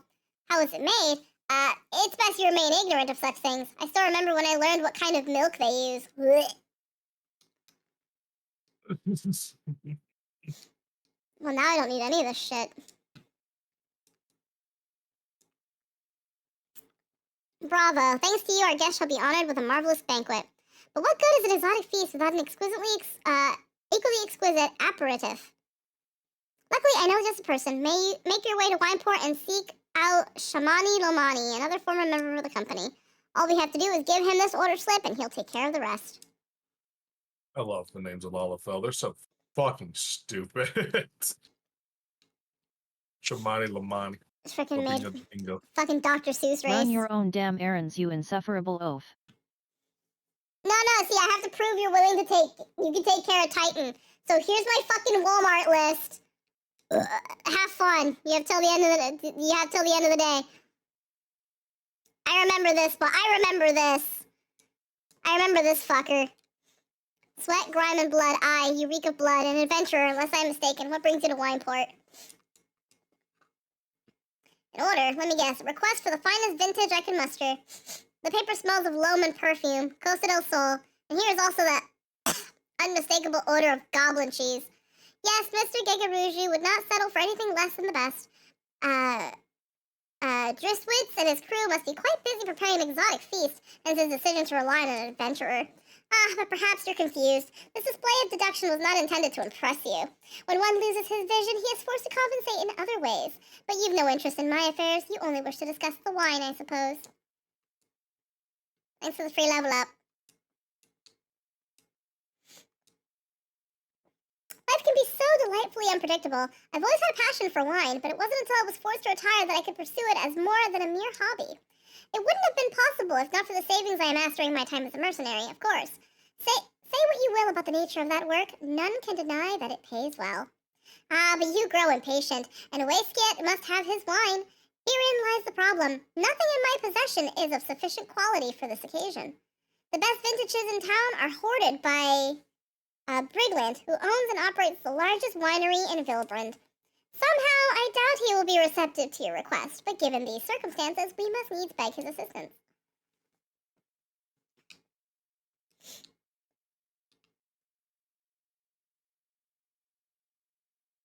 Alrighty.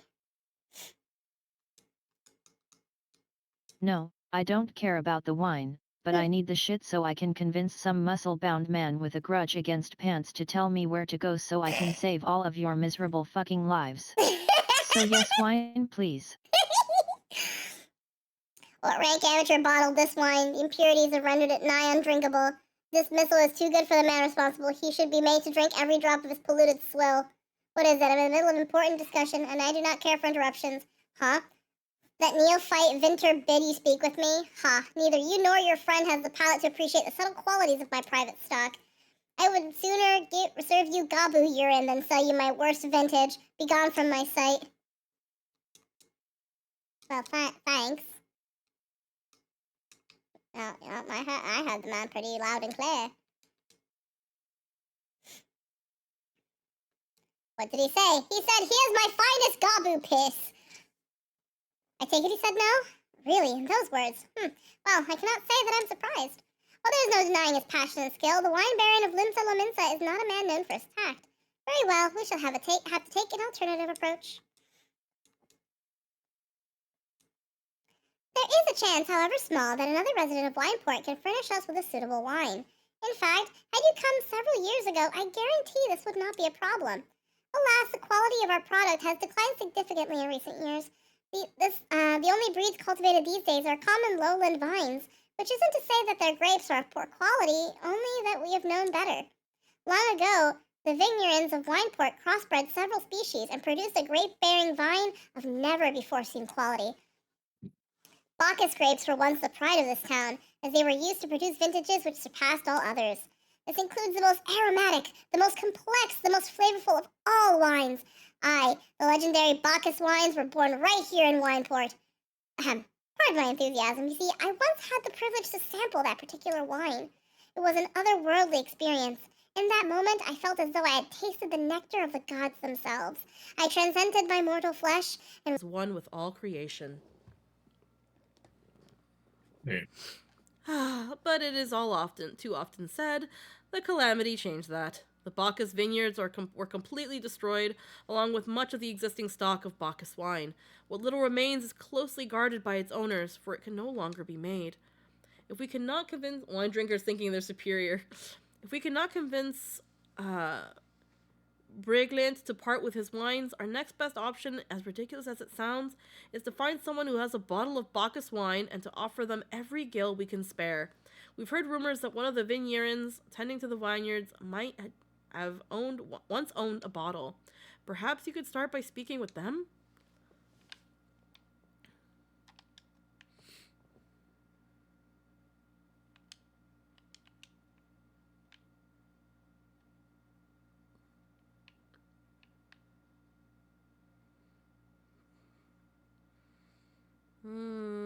Yep.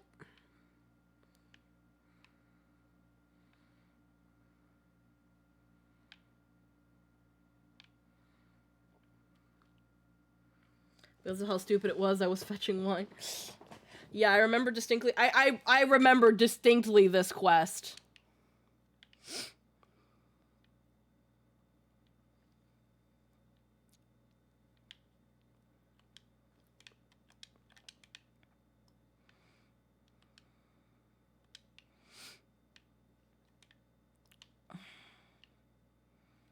No entry.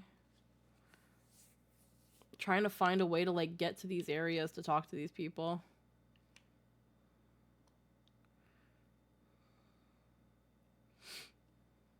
Yeah.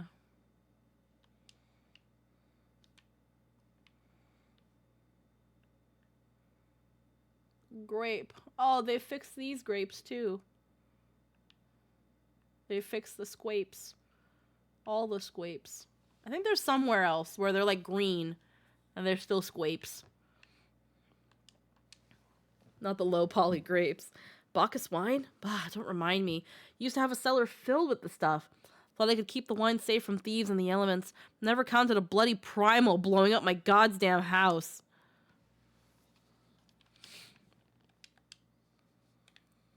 Yikes.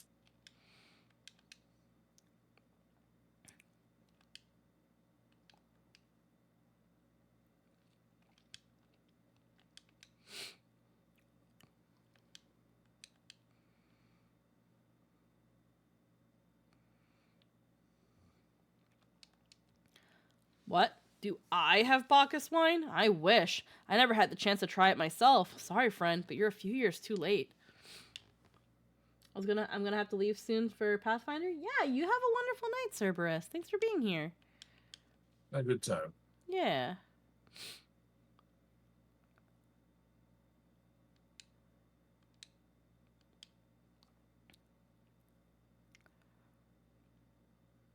Bip. No luck. Most regrettable, but we had to try. Ah, but Bacchus wine would have been perfect for the occasion. Though I must confess, my certitude would be due in part to my personal history with the beverage. It is, after all, the very reason I decided to become a Vinter. After Titan blinded me in our battle beneath Ogamoro, I fell into a deep depression. It wasn't until I tasted Bacchus wine for the first time that I realized that there was still so much I could experience, even in my condition. It helped me find a new direction in life. Oh, it breaks my heart to think that wondrous ambrosia, which once filled me with hope, may be forever lost to us. Potion of strength. Big rip. Yeah.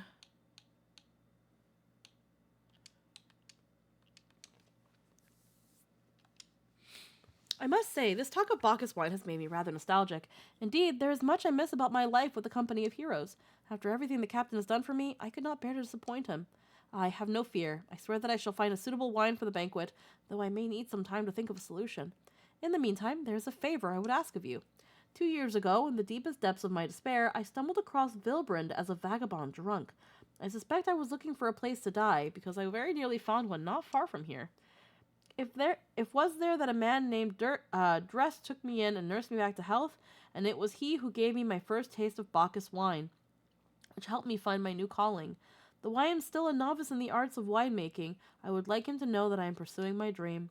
The wine is my own original creation, and I would be most grateful if you delivered it to him in my stead. Dress sometimes works at the Raincatcher Gully docks, so perhaps Ritzgild can tell you where to find him. Now we're back to playing little errand girl.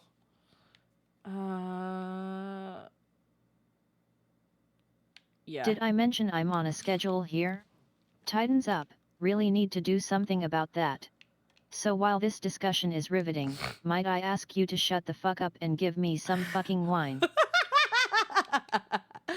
Yeah, that's that thing of like, Y'shtola is like, we don't have time. And it's like, you sure? Because no one seems to understand the urgency of this situation. No one seems to give a flying fuck, and that's really bad. No one cares that the kobolds are gonna summon a primal and it's gonna probably fucking destroy Limsa. Like,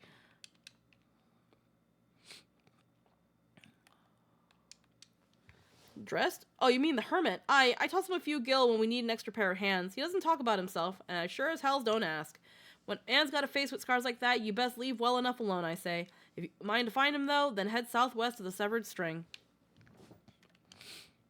All the way over there.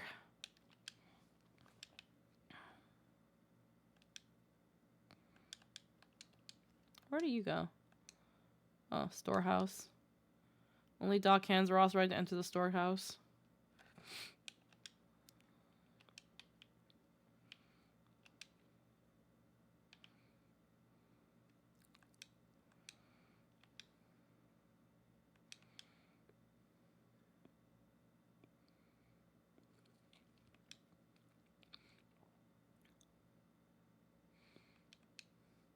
Like, the sights are pretty and I love this game, but at the same time, it's like, guys, I'm trying to, like, relay to y'all the sense of urgency, and you're having me freaking... You fucking sent me on an Instacart order. Like...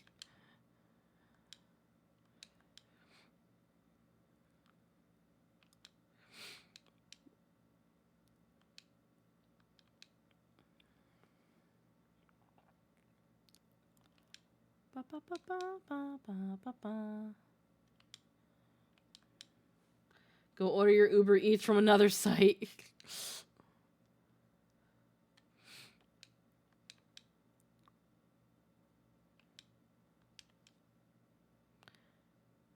Yeah, I remember this area too. And I think he has like an empty bottle and then you just decide to fill it with bullshit because they're not going to know what Bacchus wine is. Yeah. Yeah, Durst. What do you want? Rough attempt at winemaking. At least the name sounds legitimate. Wine? I didn't ask for this. Who sent you? Suffering from extreme duress. Can't sleep. They won't let me sleep. The midges, the buzzing, it keeps me awake. I'm not... I never wanted to hurt anyone. I won't fight. I don't want to fight. Please make the buzzing stop. Make the midges go away. I think this one, out of all... Like, I know you're, like, visiting, like, all the former company of heroes. This one is definitely the most sad one. Yeah. Like, the He's dude... completely lost his fucking mind. Well, the dude just lives in a fucking hut in the middle of nowhere in relative poverty. Yeah. Like, one of them went to be a winemaker, one's a fucking thing, one's a miller. Like, they're all kind of doing their own little thing. Oh, hey, I remember him. Thank you. I think you come back to him later on. I think you can. This is the most tragic.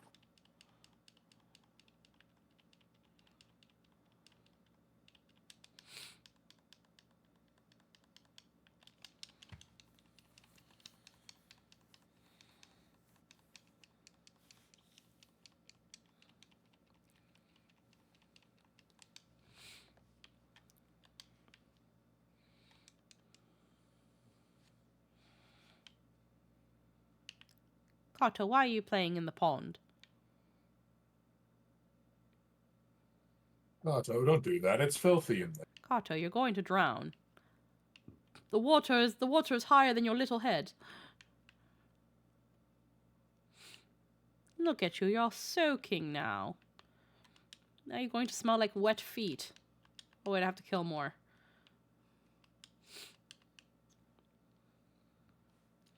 He going for swim. He wants swim.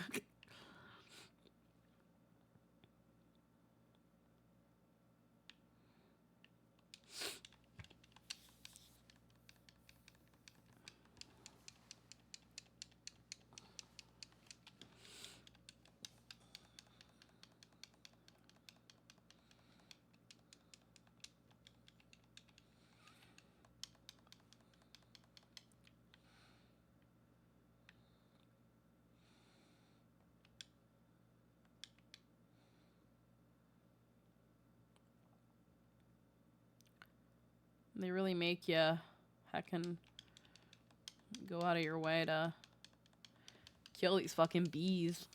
Like, these bees are nowhere near your house, or how you hear them. Maybe it's less that he hears them and more he thinks he hears them. Ill dude, Gaboo.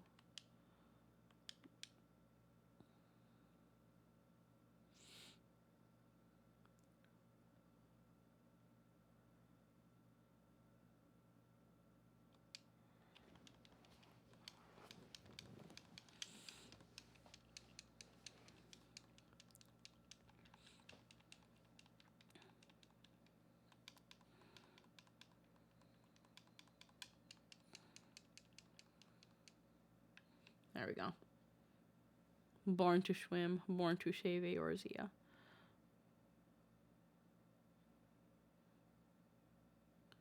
guess he's just really sat alone in his thoughts and overly aware of his surroundings. Yeah, there's that.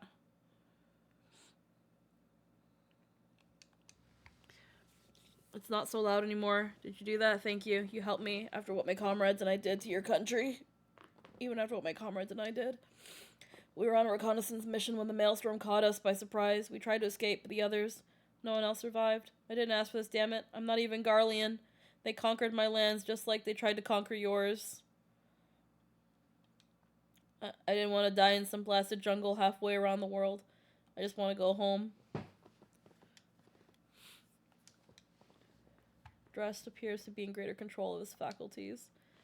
I wish to thank Shamani for the wine. That was an overly kind. Would you bear a gift back to him? Last night in the Red Mantis Falls, I collected the sap from nearby palm trees. If placed in coconut shells and stored for a few bells' time, it makes for a fine wine, see? It should be ready by now. I left 3 shells out there. Please take them to Shamani for me. I'm glad he's moved on with his life. I hope to one day do the same.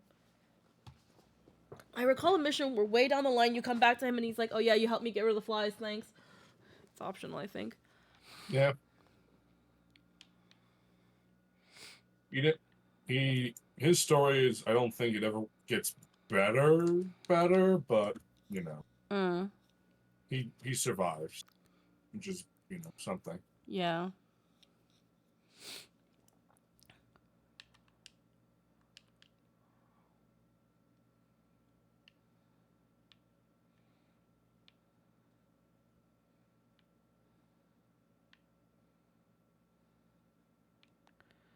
Alrighty. What am I killing?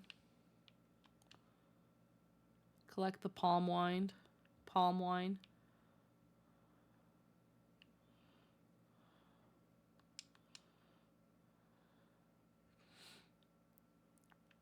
I wonder what leaving them in the river does.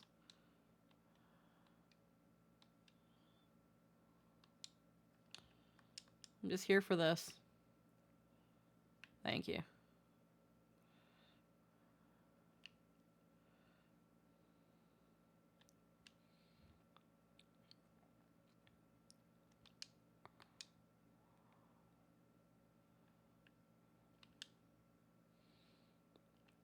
The palm wine to Shamani Lamani.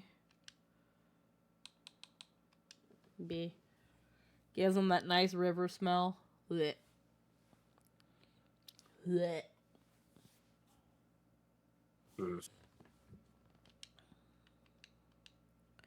Free company invite.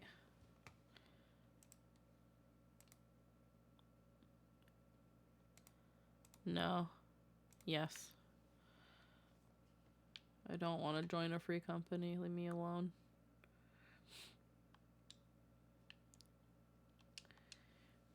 It's been some time. What news do you have of Durst?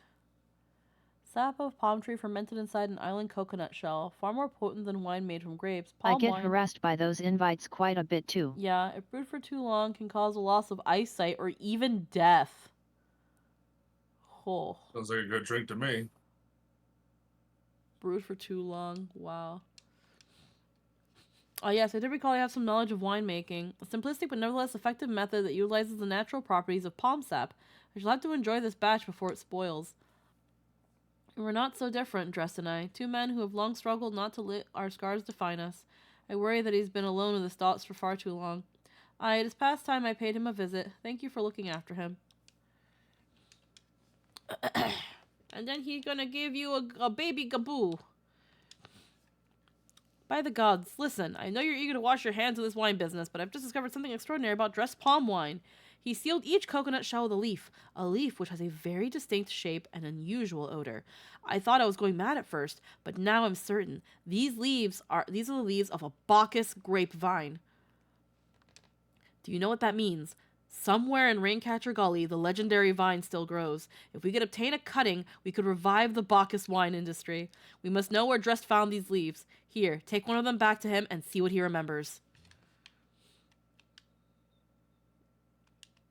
Gotta go all the way back. Meh. Why don't you do it? You're his fucking friend. You said you were gonna go visit him! You said you were gonna go visit him. Why do I gotta do it? Just give me a bottle of wine! What am I going to do? I'm some cat he can barely see for all the flies apparently. God damn it. Just give me a... Can we just, like... Can you just give me a bottle of your best wine and we just call it a day there? Just... Goodness me.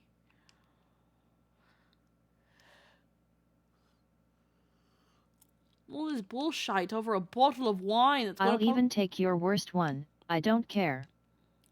Like, I don't even know how many people are going to be at this banquet. It doesn't matter. If it's only one bottle of wine, there's only going to be like 2 people drinking it. Here I am. Or one din. Or one din. Or one Mimi. I can drink that whole bottle of wine with no qualms. Just down in one gulp. Hello again, what is it? Bacchus grape leaf. Soon thought to be extinct Bacchus grapevine. It's just a leaf, isn't it? I only chose it because it was pretty. Didn't know it was rare. I found them near the Juggernaut to the south, but I didn't see any grapevines. I saw fresh gaboo tracks, though. Maybe the leaves came from vines growing on the back of such a beast? If you go looking for it, please be careful. Some gaboos are more territorial than others. You may have to defend yourself. Fan of the voice you're doing? Yeah, just Trin. It's just Trin. Oh, it could be. Fuck. Well, there we go. Let's fucking go, I guess.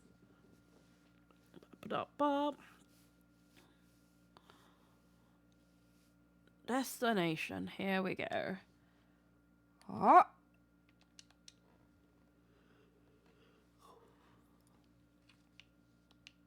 Huh? Where is it? Oh, there you are. Shesmu. Alright, let's go. Oh my god, do I need to take a nap? Holy shit. Blimey. Bugger me.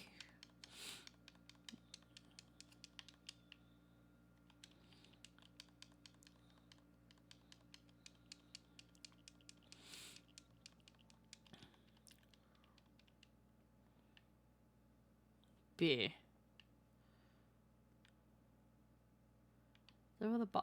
Deliver the Bacchus cutting to Shamani Lomani.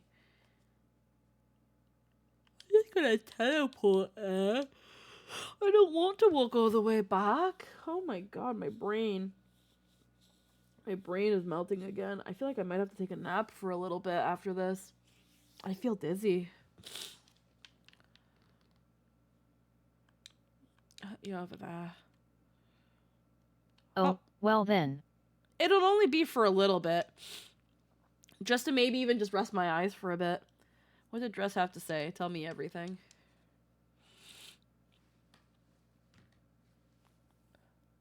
I was right. The smell, the texture. I hold in my hands a Bacchus grapevine cutting. Come now, enough of this nonsense. I've heard talk of your discovery, and I refuse to believe that a common adventurer and a novice vintner could... 12 is my witness. It is a Bacchus grapevine. Where did you ever find this fantastic specimen? What? You would offer this to me? But why? This is none better positioned to reconstruct the Bacchus vineyards that you, there is no one better positioned to reconstruct the Bacchus vineyards than you, Master, Birglint. I can never say his name right. You have the resources and the knowledge and the passion to do so. It would be selfish of me to keep this cutting. I never knew you cared so deeply about your craft. Thank you, good sir. I will not squander this gift. In just a few years' time, I swear that every tavern across Eorzea will once again be clamoring for a cask of Wineport's legendary Bacchus wine. Sir, you needn't... Wait, the shape of this bottle, the scent of this label. This couldn't possibly be. A 1547 Bacchus! But that's impossible. This vintage has not been seen since years before the calamity. It was the crown jewel of my personal collection. For years I debated opening it, wondering if today or tomorrow would be the ideal time. But now I realize it was never meant for me. It should be savored by the saviors of Wineport, I say. He has made us an offer we cannot refuse. Master Gegaruju will find no finer wine. You have forever changed Wineport. Trinia, thank you for your kindness and your generosity. But do not permit me to lay you any longer. Pray deliver the wine to Captain Bleh. This is very touching. Give me the bottle. Yes, I would very much like to...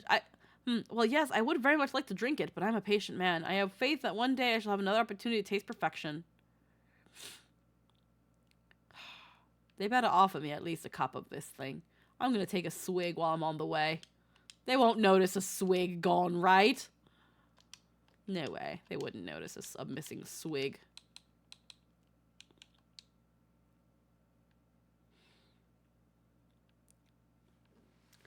Just in the most uncouth way, just corks it,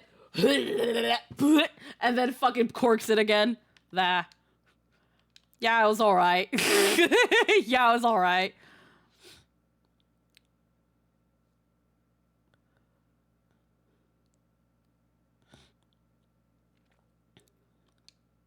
Hi. Your prolonged absence is beginning to concern me. So what of the wine I asked you to bring? Vintage wine from 1547 of the 6th Astral Era. Don't forget the gross burp. Yeah, just a... Ugh. Is that 7 hells? A 1547 Bacchus. Even I know how rare that is. I have to admit, I didn't think you had it in you, but congratulations, Altrania. Thanks to you, this will be the most luxurious feast Costa del Sol has seen in years. Considering the length you two went to, I hope our guests appreciate it. Speaking of which, your associate arrived a short while ago. She appears to be growing somewhat impatient. At a certain point, you start asking yourself, should I just go kill kobolds until they sick titan on me? I feel like that would be faster. Perhaps you could tell her the banquet is about to begin. Yeah, there she is. She was there the whole time, and I'm just like, yeah, Y'shtola, I'm sorry. Like, I don't fucking know, man. He's not letting me. He's really particular about this fucking banquet, and he won't leave me alone. Company of heroes. You have the look of a woman who has been to the 7th hell and back. That a guest should be expected to supply the victuals for a banquet held in her own honor. And this while the shadow of Titan looms over us all, it beggars belief. I can only applaud your stoicism. Had I been asked to endure such ignominy, I fear I would have accepted my lot with less grace. It's just like, this whole banquet's kind of low-key for you. You're a guest to this banquet, and you're being told to fetch everything. Grace. Sorry, You make Stola, I'm every about to talk, guest but I gotta get the fetch their fucking own groceries for shit. this guy. Lady Stola, Lady Akabane. 1,000 pardons for this extreme discourtesy. I was wholly unaware of your true identity, madam. Had I known, I would never have permitted my man to subject you to such unspeakable ordeals. Fucking excuse me? Come now, she must have sensed something was amiss. Excuse me? You didn't seriously think I would send you to running the length and breadth of Eorzea for a banquet, did you? You fucking didn't? Spare her your mockery, Captain. Your intent was unclear to me until this moment, and unlike me, Altrinia has no knowledge of your traditions. Mayhap you would be so good as to enlighten her? Aye, aye, fair's fair. There's no sense in hiding it any longer. We find... Wah, wah, wah. Shouldn't be like, you fucking what, mate? The younger bro, hello and welcome, thank you for the follow. Hope you're enjoying your time. We 5 were chosen by our brothers and sisters, and before the company of heroes disbanded, we each swore a solemn oath that any who would follow in our footsteps must be weighed and measured, not by their reputation, but by their deeds. Each man would judge these would-be godslayers by his own criteria. Even if one found her wanting, she would be rejected without a second thought. But she proved herself worthy. We swore that we would do our utmost to support her cause. Koju, hello. I'm going to beat all of you senseless now. Also go help Dreist. He's not here, so he's not in on this, and I hate all of you all the more for that revelation. Did you all just... Have you still not gone to check on Dress? The bloody bloke is going mad over there in that cabin in the over there by the... Do you... He's going mad. He... Men. He thinks he hears minge flies all the time. All the time. Sirs. All the time. Sirs.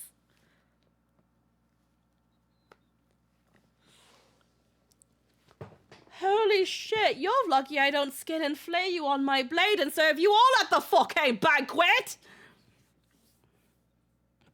The world has never been full of brave souls eager to give their lives for a righteous cause. Your balls are going on that fucking charcoal. I am dipping them in flour, and then I am not going to eat them because that is disgusting.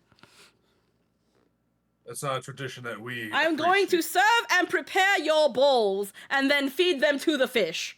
They are not good enough on my palate. I'm a royal, after all. yeah, that's for sure.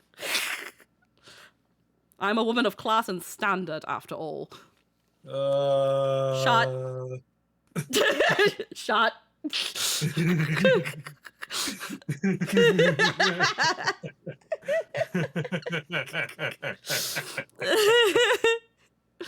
The world has never been full of brave souls eager to give their lives for a righteous cause, but all too few capable of making a difference with their sacrifice. I will let Kijo personally flay you. I think she would love to get a lick in. To send wave after wave of hapless adventurers into the jaws of a foe against whom they have no hope of victory is worse than futile.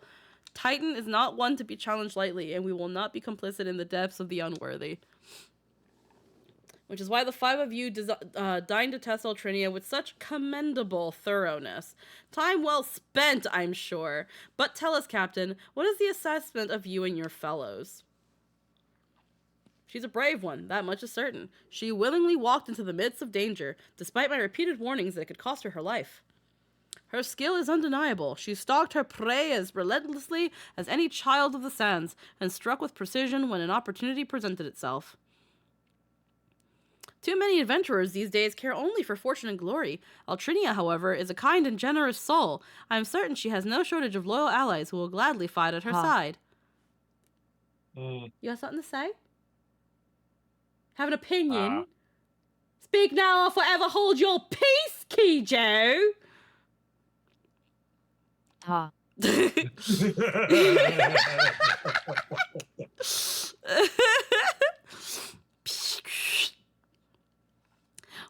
Wily Uplander is talented plansmaker, tricksy foe for mighty Rockman. I don't concur with my colleagues' assessments. We five of the Company of Heroes hereby judge you a worthy challenger. Cast down the Lord of Craigs, Eltrinia, and write a new chapter in the history of Eorzea. Trin sounds like a Xenoblade Chronicles character, and I mean that is a high compliment. With the formalities out of the way, let the festivities begin. Summon the dancers, pour the wine. Eat, drink, and be merry, my friends, for today we celebrate the birth of a new legend. Yay. Made me work for all of this bullshit.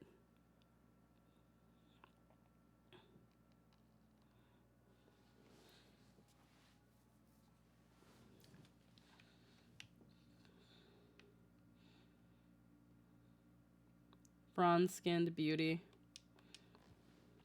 Congratulations, sweetling. Now relax and enjoy the show. It's only just begun. Partake in the feast.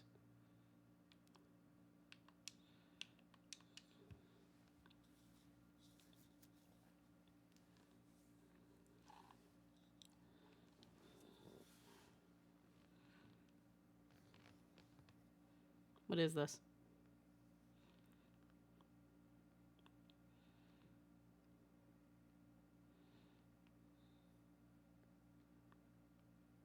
Huh. The Alpine something. Tasting the exotic feast triggers a divine revelation. In that brief, transcendent moment, you glimpse the true form of reality, comprehend its fleeting nature, and cry out to the heavens in celebration. Yeah. Let's see. Bit. When you face the Lord of Crags, think not of Limsa Lominsa, Eorzea, or anything beyond his chamber. Think only of the men and women by your side. Fight for them, and they will fight for you. Remember that no great victory was ever achieved alone. Goody Uplander must be facing mighty Rockman with clever fighty think. Gobby folk cannot be coming to rescue this time. Trinia, you brave fool. Promise me that when we meet Titan, you'll look him in the eye and tell him Landonel sends his regards. There's one more around here. He's up there. There we go. I hate all of you. I hate all of you. You're a veteran of countless battles, but this is one more. Trust in your experiences and you will prevail. Go help Dressed. You are blessed with a fortitude Please. to rival the earth itself. Titan will struggle to break you, I think. Also, remember not to fall off. You'd be surprised how easy it is to get knocked off by that rocky bastard. You were kind to indulge them, Iltrinia. Yeah, kind's a word we can put to it. So that's a word. If we can, yeah, we can assign that word to it if we want to. For now. I would never, but you know. This banquet is as much for the company as it is for you, whatever they may claim. I do not deny that they mean well, but now is scarcely the time for celebration. Though they have all but pronounced you the victor, the battle with Titan has yet to begun. The hour has come for the good captain to make good on his promise. We must speak with him again. We wanted to have a fucking frat reunion, so we made the Warrior of Light do it. Called our fucking Warrior of Uber Eats. And didn't invite Dreist. Yup, fuck that guy. You must be eager to face Titan as promised. He will show you the way. Travel to Bronze Lake in Upper Lenosia. There you will meet with Riol and other men who once served with the company. To assure that this knowledge does not fall in the wrong hands, he will remain in hiding until you have given the correct signal. Give me your map. You must whistle loudly in the 3 locations I mark. Only then will he appear to meet you at this 4th location. I realize this may seem excessive now, but you will see that it's more reasonable once you comprehend the tasks inherent in our method.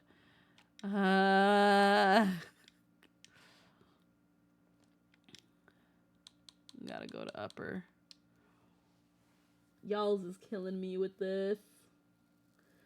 This was around the time I put... Well, no, I came back to this part of the wine. To, like, the now enjoy the banquet. But I remember the wine, like, being around the time I think I put down the game. It was definitely around gathering the ingredients for the banquet that I was like, yeah, no, I'm putting this down. Because it was literally just fucking... There were so many more steps to this before. Yeah, it was just errand girl.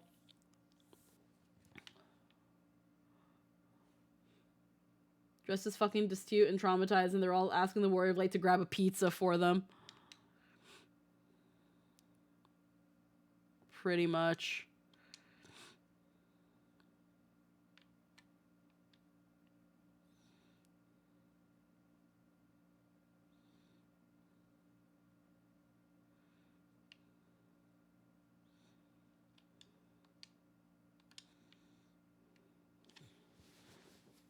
It was so loudly at the designated locations.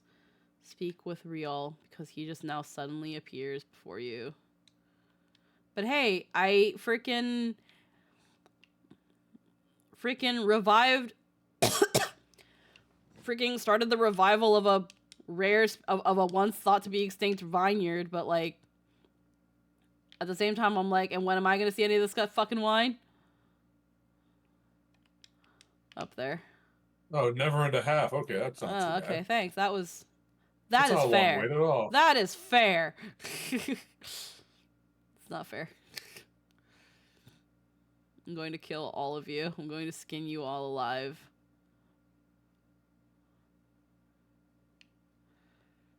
I'm gonna Break your season ass you with like the my fucking. meat. I'm gonna season you like the Ishgardians and throw you over a ledge. Yeah. Greetings, last. Might you be the one the captain said would come calling? I thought so. Pay attention now, because Also, Dreas deserves much of the credit there, but he's back in his hovel yelling at the mayflies in a puddle of sweat. Mm-hmm. Because I ain't explaining myself twice. I just want to kill Titan so I can end stream. Years ago, when I was weighing up on how to get to Titan, one of our scouts stumbled across this beastman aetherite, see? Huh? What's that look for? Not familiar with him? No. He speaks of an amplified aetherite, which has been claimed by a beast tribe. Lest you wonder, there is no fundamental difference between such aetherites and those which you've used on countless occasions. Ah, well, if it ain't the Sharlayan lass, welcome back. Forgive me for interrupting. I had planned to await your report, but I succumbed to I had a stroke. The tunnels beneath Ogamoro form a bewildering labyrinth that no outsider has ever fully explored. How the company of heroes managed to navigate it is a mystery I have long pondered. Ha, give us a bit of credit, love. We weren't daft enough to try going in the front. The kobolds are always digging new tunnels and filling the old ones with traps. One wrong step, and the next thing you know, you got 100 tons of rock in your noggin. Suicide to even try, see? Funny thing was, the kobolds don't seem to have no trouble finding their way around, and it was that as got us thinking. I mean, Gamoro mines are like a bleeding city, aren't they? Getting around in a city that big would be a right pain in the arse if you didn't have an aetherite, wouldn't it? So it stood to reason that the kobolds must have one, didn't it?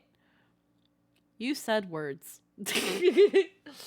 Forgive me, I had a minor stroke.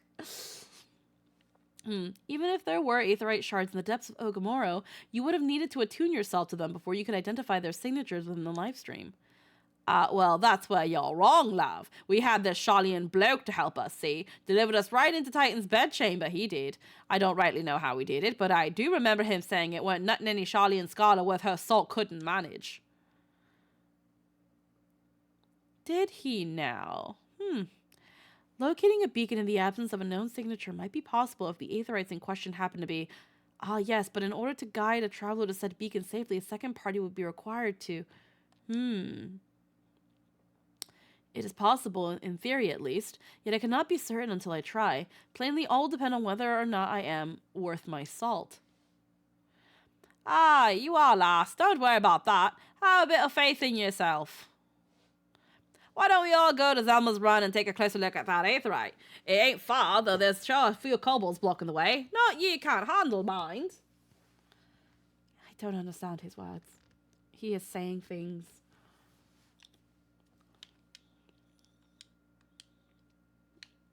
You say things funny. I don't understand it.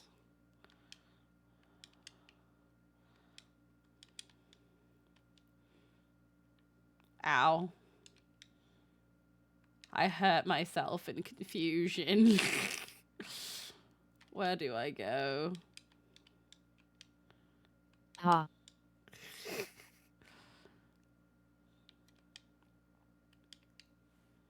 I got so damn sick of these mines. I had to go there so much. Oh, God. Nocia sucks. I hate it. Limsa sucks. You can have your fucking scurvy and your fucking seasickness. I'll just go play Sea of Thieves instead. I should play that again. Yeah, it would be fun.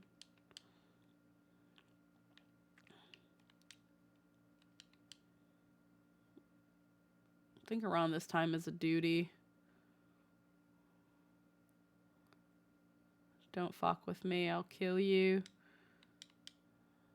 I'll kill all of you. Okay. Hello.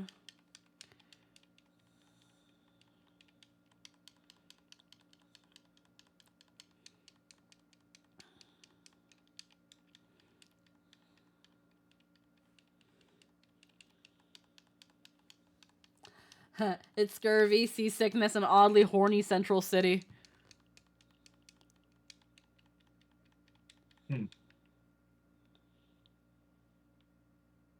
Don't mind me. No, stand right behind this.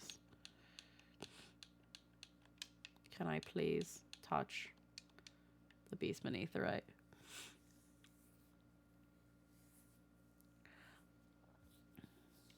It sure is a glowing rock. So this is the aetheryte the company of heroes used to gain access to Titan's sanctuary. It is Papalimo speculated. In its present state, the aetheryte signal will not be strong enough for our purposes. I may, however, be able to use my own energies to amplify it. Alas, the task will monopolize my attention for the duration. It seems you have to proceed without me. I must needs remain here and supplement this beacon's power, lest you be denied your only path of escape. Fear not, I will summon the Maelstrom forces stationed hereby to protect us. With effort, it is possible that I may be able to stabilize the aetheryte signal and thereby join you, albeit belatedly. Until such a time as I do, you will be on your own. Now let us see if I am worth my salt.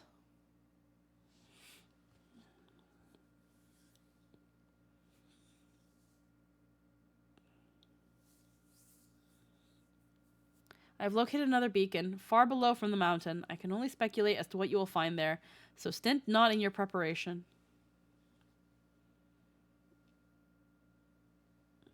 Ah, finally. It's time to attack titties. No. You don't get to come. You can go away.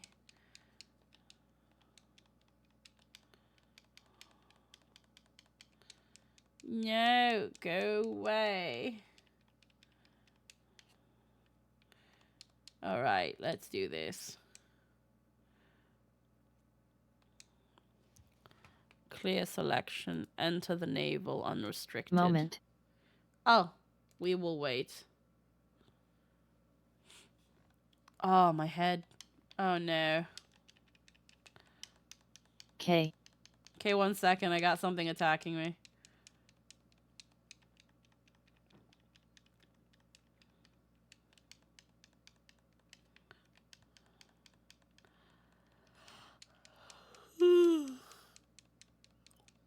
Ugh. Alrighty.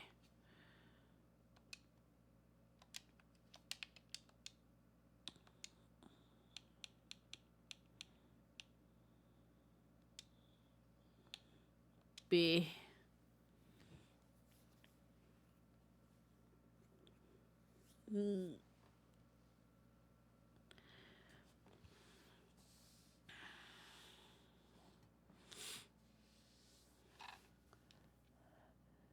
Overdweller, and I vary from above. He iterates against us. She has defiled Titan's sacred sanctuary. Trespass, violated, defiled. Overdwellers must leave. Overdwellers must fly. Brothers and sisters, fear her not. Her fate shall be decided by the Lord of Crags. Hear me, Overdweller. You and your treacherous brethren must be held to account for the breaking of the covenant. You shall be first to face judgment, then Lim Solominsa and her oathbreakers, liars, betrayers, oathbreakers. They're gonna summon titties. Something I love about watching 14 streams is different approaches people have to their wall. I like the vibes y'all have here.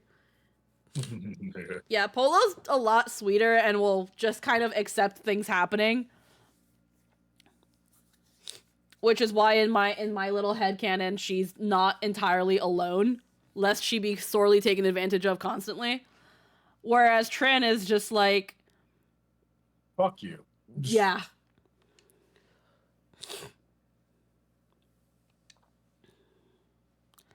The vile kind coveth over the blessings of the land and murdered thy children by all score, only in service of greed. Only rock.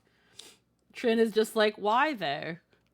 I am but not the first to suffer thy defiance. I'll just bring it, lift for it low. Godless overdweller, thy myriad heresies shall not go unpunished. Upon thee I shall wreak a terrible vengeance. K. Okay. Kijo, kill.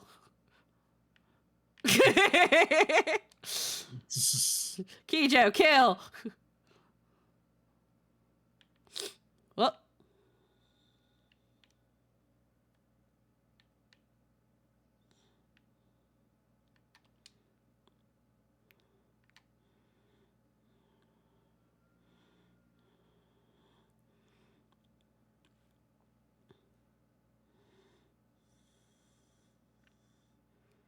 Father Titan has fallen.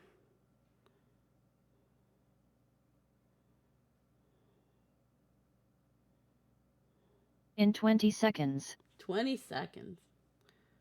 My wall is kind of a silly little guy energy, but he changes a lot through the game. This rock god appears before you immensely indifferent to them.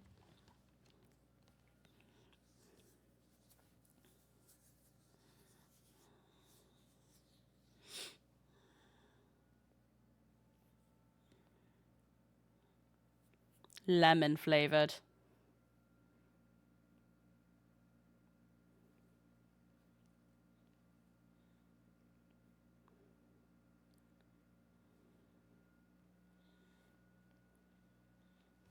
Crimes of the Overdweller should never be forgiven. One of my favorite lines. I'll kill your god if I have to. Maybe even if I don't. Eh. It really is telling about the Warrior of Light. Yeah. Only in To defense be of our fair, oath. Cease your aggression, and never will there be peace. Until our dying breaths, we shall defy you.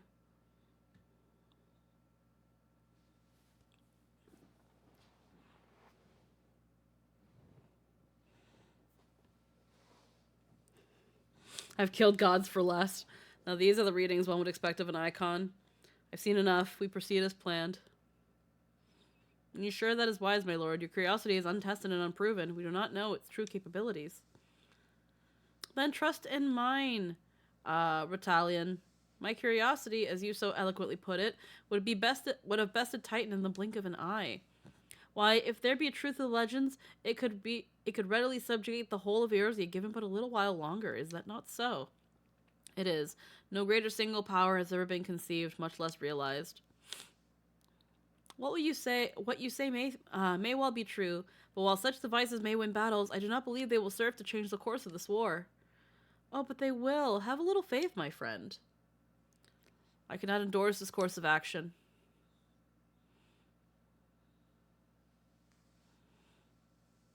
Fool. Hey, you three. Having fun? I can see you.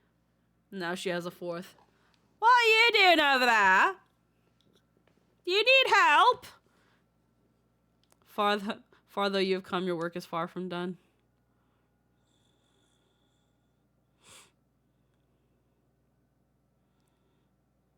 And naught remain to mark his passing. While the Asians are nothing if not elusive, it is a little wonder that they should cast advanced teleportation magics at will, but that they would choose to consort with the Empire. What common goal could they possibly share? Well, I'm leaving.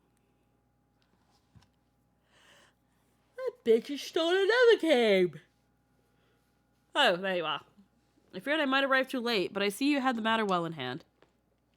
I have taken measures to ensure that we were not pursued, yet I cannot say how long they will hold. Take your leave while the kobolds are still in disarray. I will follow anon. There is something I must investigate before I depart. I will teleport you to the Aetheryte and Zelma's ruin, and we will rendezvous at Camp Bronze Lake. Agreed?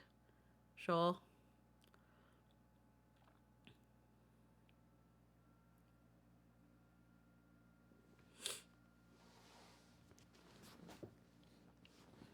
Beep, bop, beep, doo.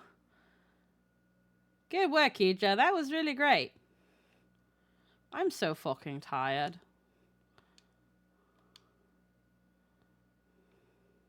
I'm sure. I'm so tired. That took so much effort and energy out of me. Camp Bronze Lake. God damn it. I'm tired. I was busy killing your god and by telling somebody else to do it for me. Can't you lot have even just a shred of sympathy that I am tired? Goodness me. To be fair, you did run around the entirety of Lenosa for no real reason. These fuckers wanted a frat boy party.